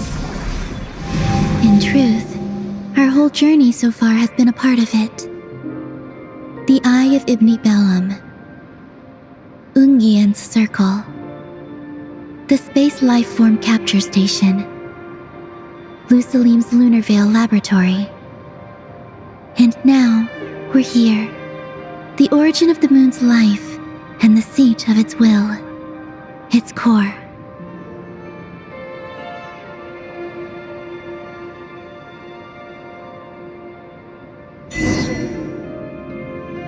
Our journey has reached its end.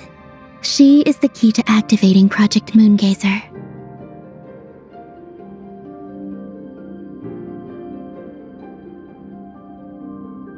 An imprint left here by the project's final inheritor. She will explain everything. Hey! Hello there! I'm Ninkigia. You could call me Ninin. That's what people usually call me.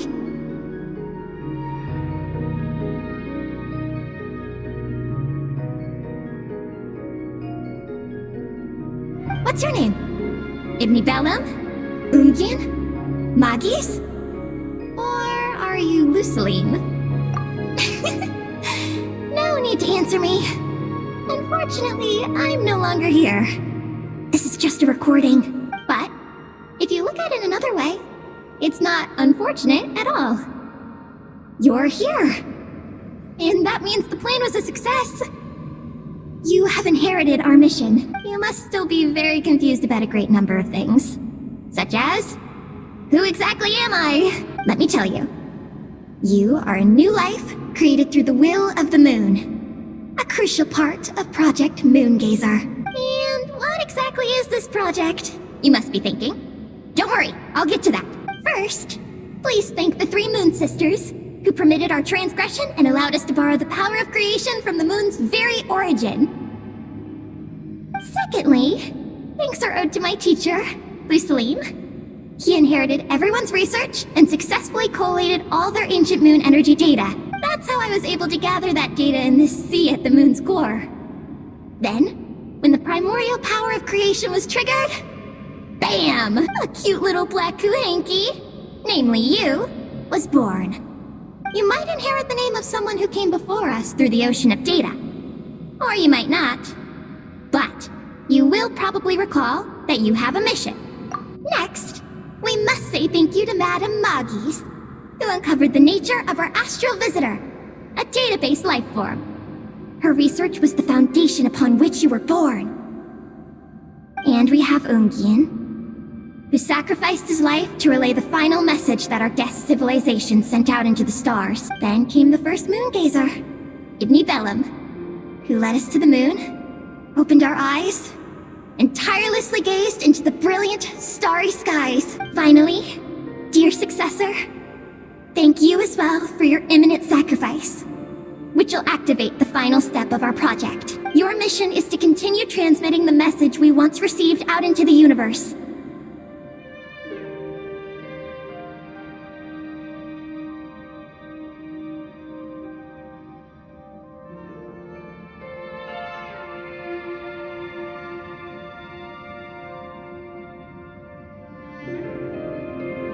A single ray of light is feeble, easily swallowed by the darkness. But as long as another light shines out before it can fade, then one day, there will surely come a ray of light that pierces the night like the dawn. I imagine you understand what I mean at this point, yes? As it happens, my time is almost up. But that's okay. I'll be joining them all soon, come to think of it. You might actually have inherited my name. It's time to say goodbye. Go complete your mission. And lastly, I salute you, and all your fellow moongazers.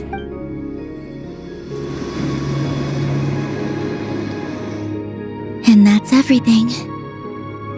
All the researchers who once explored the starry sky have had their data merged into this ocean. By the will of the moon, they will be reborn at some point in the future in forms akin to eggies. They will instinctively consume each other to acquire more data until the mission becomes clear in their minds.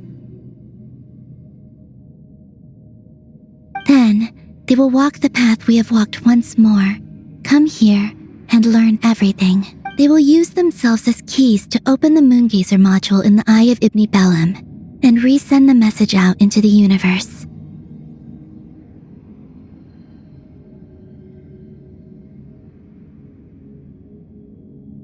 Yes, and this cycle may have already happened more than once.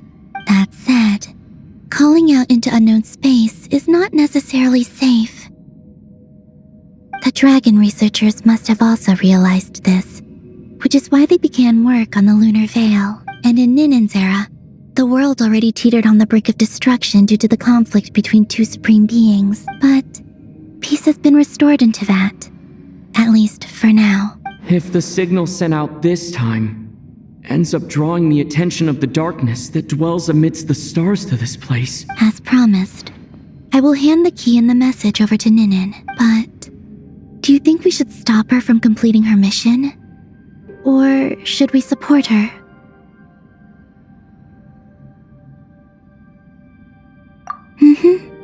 I understand. Then let us return to the first Moongazer's tower. Don't worry, Moggies will pick them up. It'll be a fairly long journey. We'll have plenty of time to give this some more thought. Let's go. It's time to leave.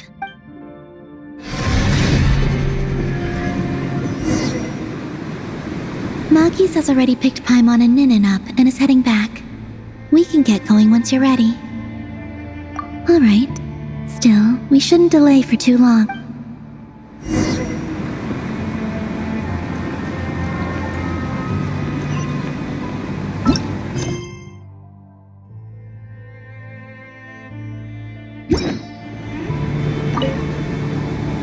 Moggies has already picked Paimon and Ninen up and is heading back.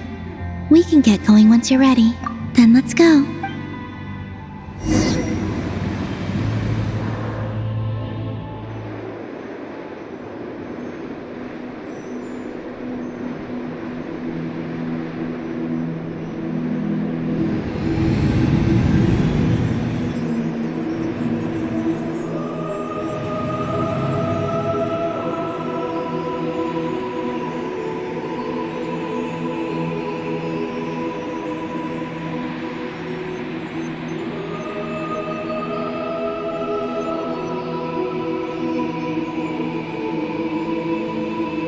I can sense you're troubled.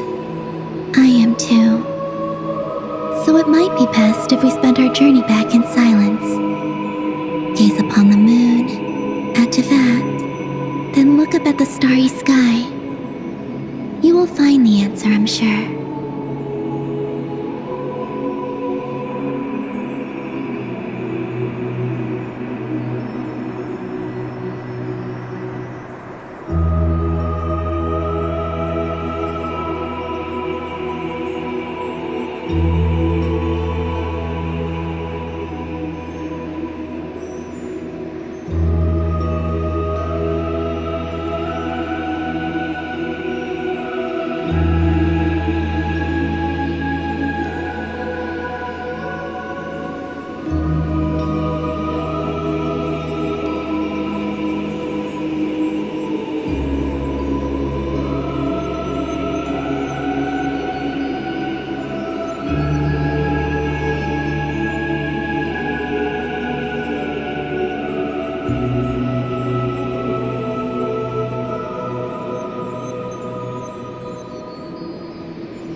We're back.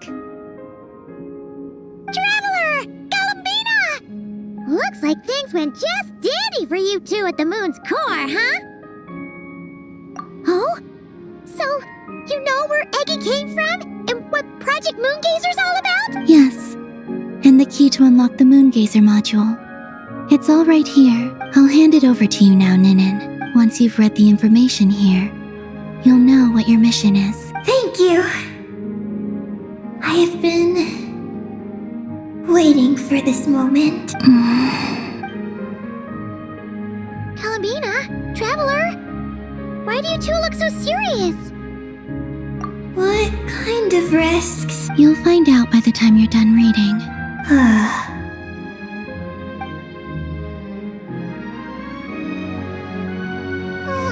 Paimon's a little confused. What exactly is Eggy's mission? Sending a message into the starry sky? So, that's what Project Moongazer's all about? So the risk is, we could expose to that? Are you serious? This is a tough call. Eggy, are you alright? Hey, don't be sad. We can still talk this over, right? Remember those snacks? We can split them 50-50, no problem. No. I'm not sad. And you're crying. I'm not sad. And I'm not crying. This is just a toast to those who came before. Columbina, Traveler, Paimon, thank you. You're my friends. I don't want to make things difficult for you. So, I'm willing to give up on my mission.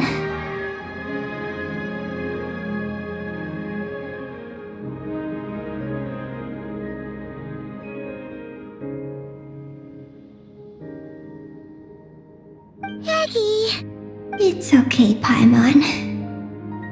I'm not the first to have executed this plan. My predecessors have long since sent our voices out into the stars. Those voices, so filled with courage, must have traveled to the farthest reaches of the starry skies by now. As long as those voices endure, silence cannot reign across the universe. And that is enough. Traveler, have you made up your mind?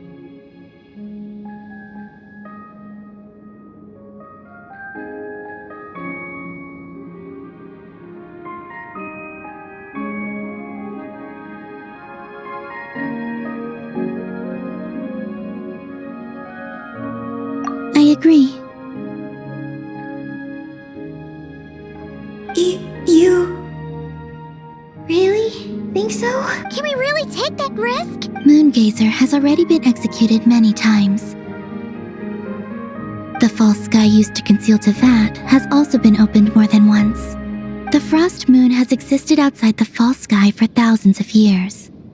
Yet even now, there are no traces of abyssal corruption here. Oh, you mean this might not be as dangerous as we thought? There are many possibilities. Perhaps the abyss isn't constantly watching this place. Or perhaps the great ruler of the firmament has taken other measures.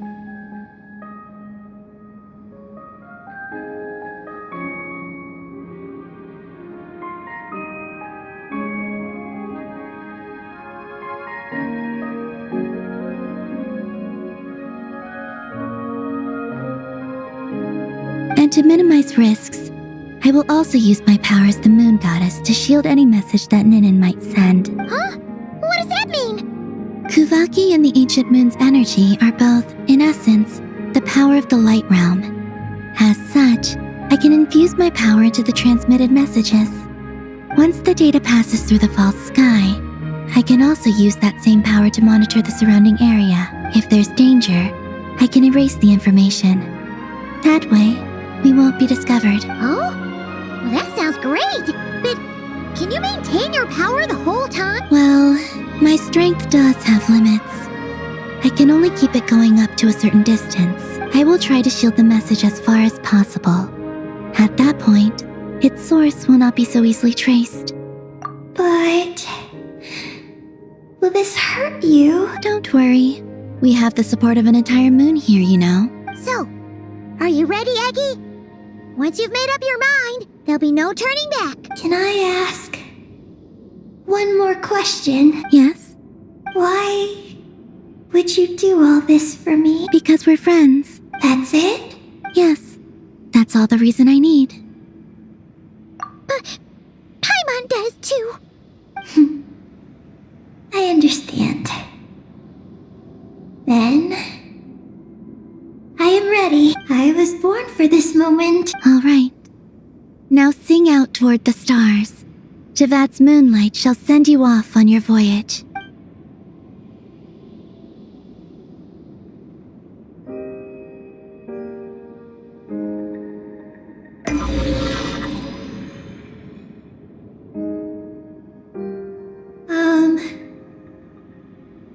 Hello?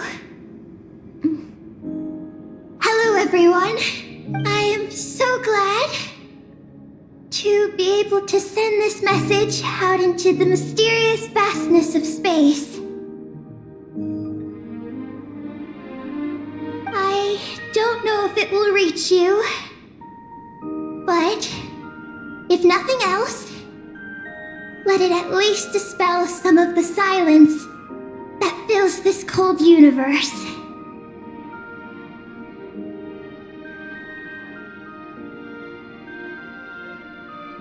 If you are out there and you hear this, then there must surely be some kind of special gravity that, like the moon, has captured us both.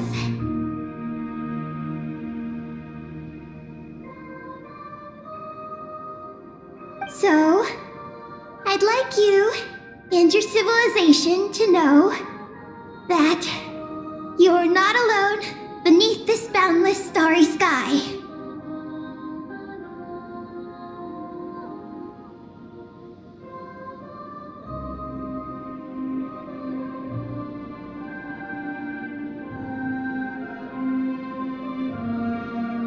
Our era is drawing to a close, but our courage, faith, and intellect will echo across the sea of stars via this tiny message.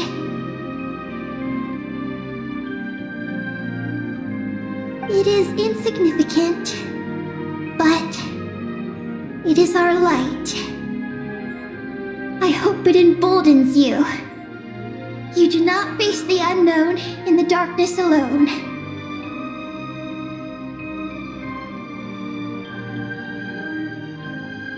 Please, keep sending your voices out into the stars, and let them become your light too.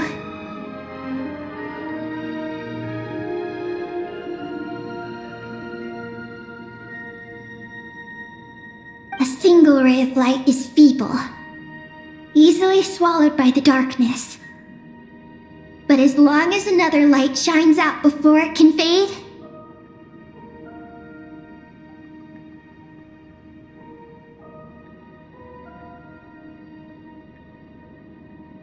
then one day, there will surely come a ray of light that pierces the night like the dawn. Last but not least, we are moon gazers in an unremarkable corner of the universe. Our names are Ibni Bellum, Ungin, Magis Getty, Lusalim, Ninkigya. To everyone who can hear this, we send you our regards. My friends, thank you. Let us meet again beneath the starry skies.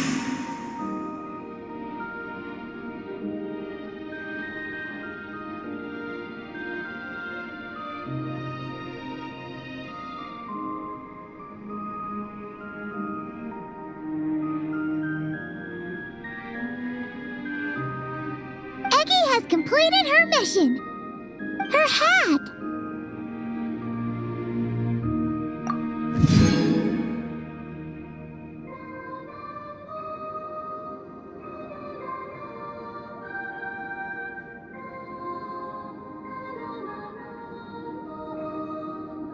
I'm fine, but I need to stay focused for what comes next, since I'll be pushing my strength to its limits. Then let's hurry and find a quiet place.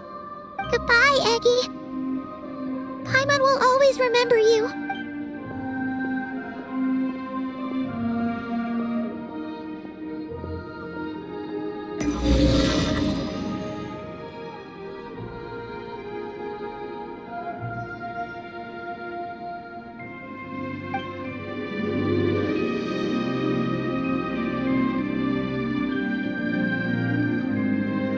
This is the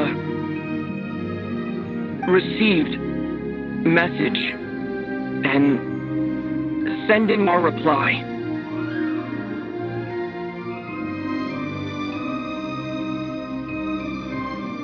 Unable to accurately pinpoint your coordinates. I cannot know how long this reply reached you, but I'd like to respond. At this very moment, we are travelers who have traversed the universe alone for a long time.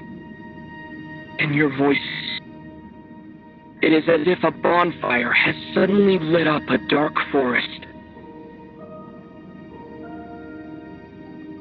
You take great risks, yet you are fearless.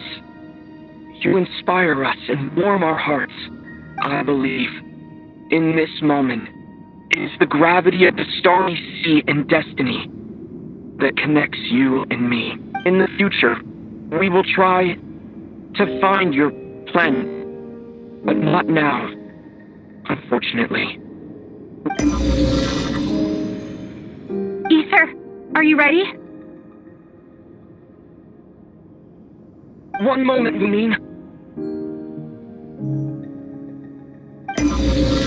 Well then, my regards to you. Just as you said, the sea of stars is vast and boundless, and we are not alone.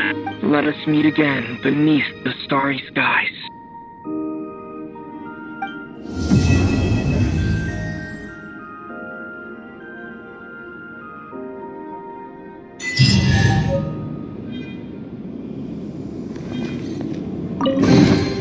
Ooh, this looks all right.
Sonnet.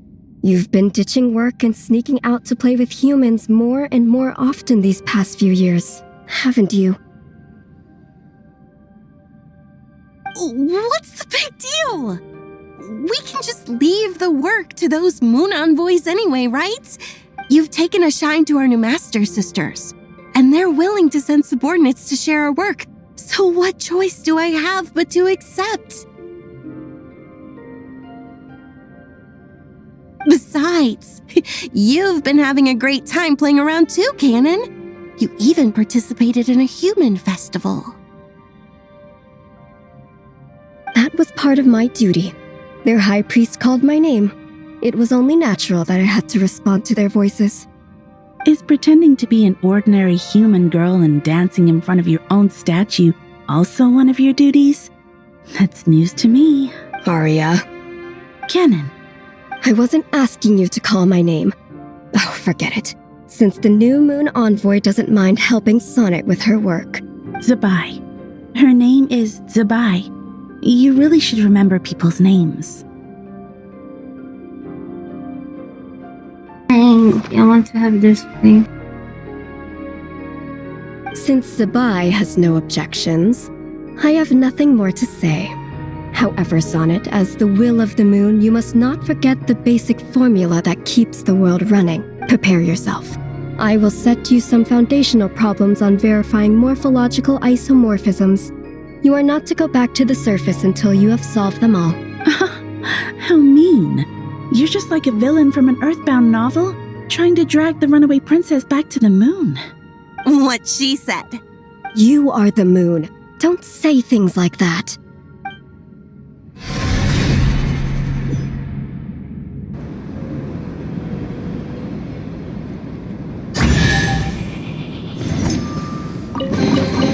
To the adventurer go the spoils. This loot's all yours.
Aria.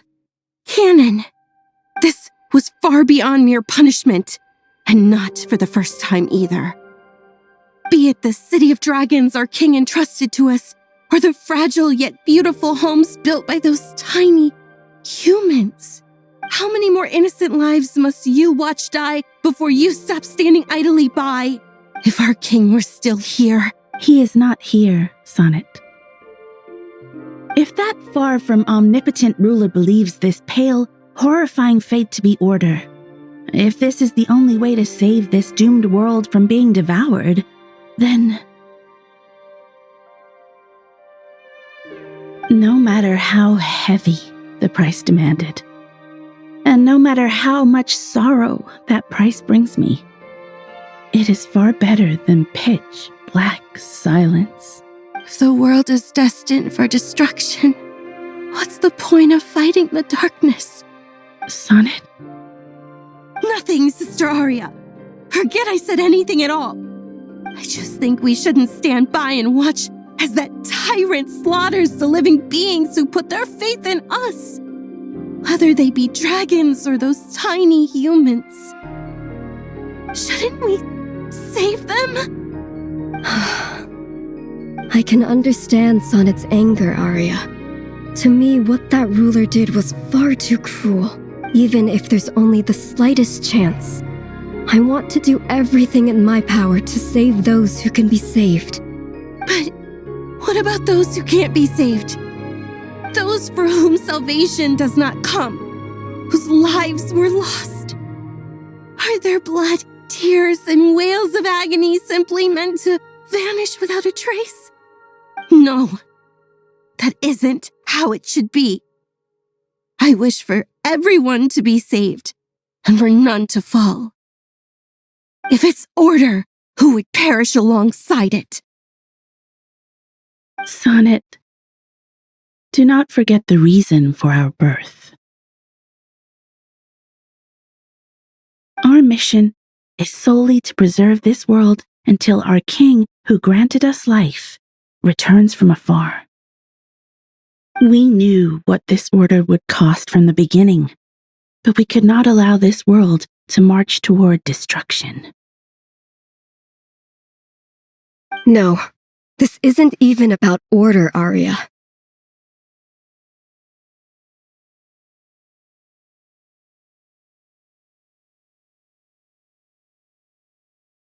Sonnet, to us, to me, you are our dearest little sister. So please do not do anything that would hurt Arya and I. Do not directly defy this heavenly order. At least, not now, while the world is still so fragile. Canon, Istaroth told me of a word that only humans may lay claim to. Hope. As long as there is life, there is hope. There will always be hope.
Ah, Arya. It seems you've already chosen a human form for yourself as well. You look just like I thought you might, Canon. That said, I didn't expect that you would proactively create such a form for those lovely little beings. It is only natural, Arya. Those fragile lives trust me and call out to me, so I shall respond to their voices. We were born to preserve the world. If the beings known as humans are willing to settle it, listening to their pleas fulfills the mission our king bestowed upon us. Yes. After all, He did say that all life across the Sea of Stars are allies. They fight alongside us against the darkness.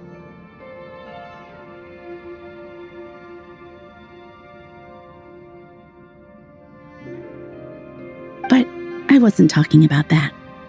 I mean, I didn't expect you, the Frost Moon, to have such a sentimental side. It's endearing. I can see your language has already begun to be influenced by those small humans, Arya. Their words are always so ambiguous. Do not use them. I cannot comprehend what you are trying to convey by saying endearing. Oh, come on now. Sister, shouldn't the first thing we do after shaping these bodies for ourselves be to sneak out and play with the people on the surface? Otherwise, we'll have made them for nothing. Hurry, before anyone discovers us. It seems our dear sister simply cannot wait, Kennen. Why, I remember when they first started building their civilization on the surface. You even said, that outsider is bad news, and naturally its creations are the same. You wouldn't even spare them a glance. That's a different matter. I still think you two shouldn't have let that outsider in. But the people on the surface...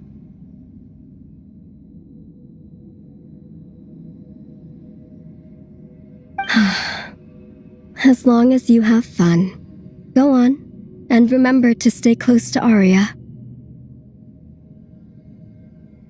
Huh? Aren't you coming with us, Canon?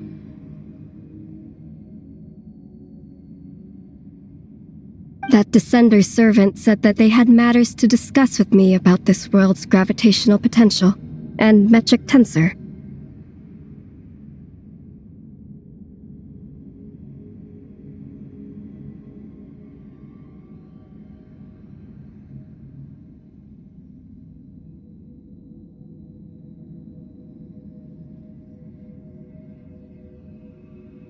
Istaroth?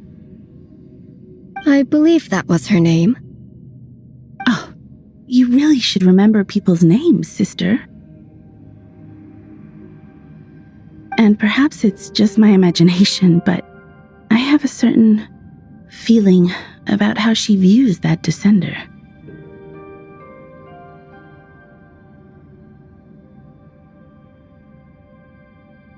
I won't jump to conclusions, Arya, but I'll keep an eye out. That's good to hear. Uh-huh. It's nothing. We'll go on ahead then, Canon. Don't worry. Sonnet and I will bring you back a gift. I don't need gifts. Just be careful not to be recognized.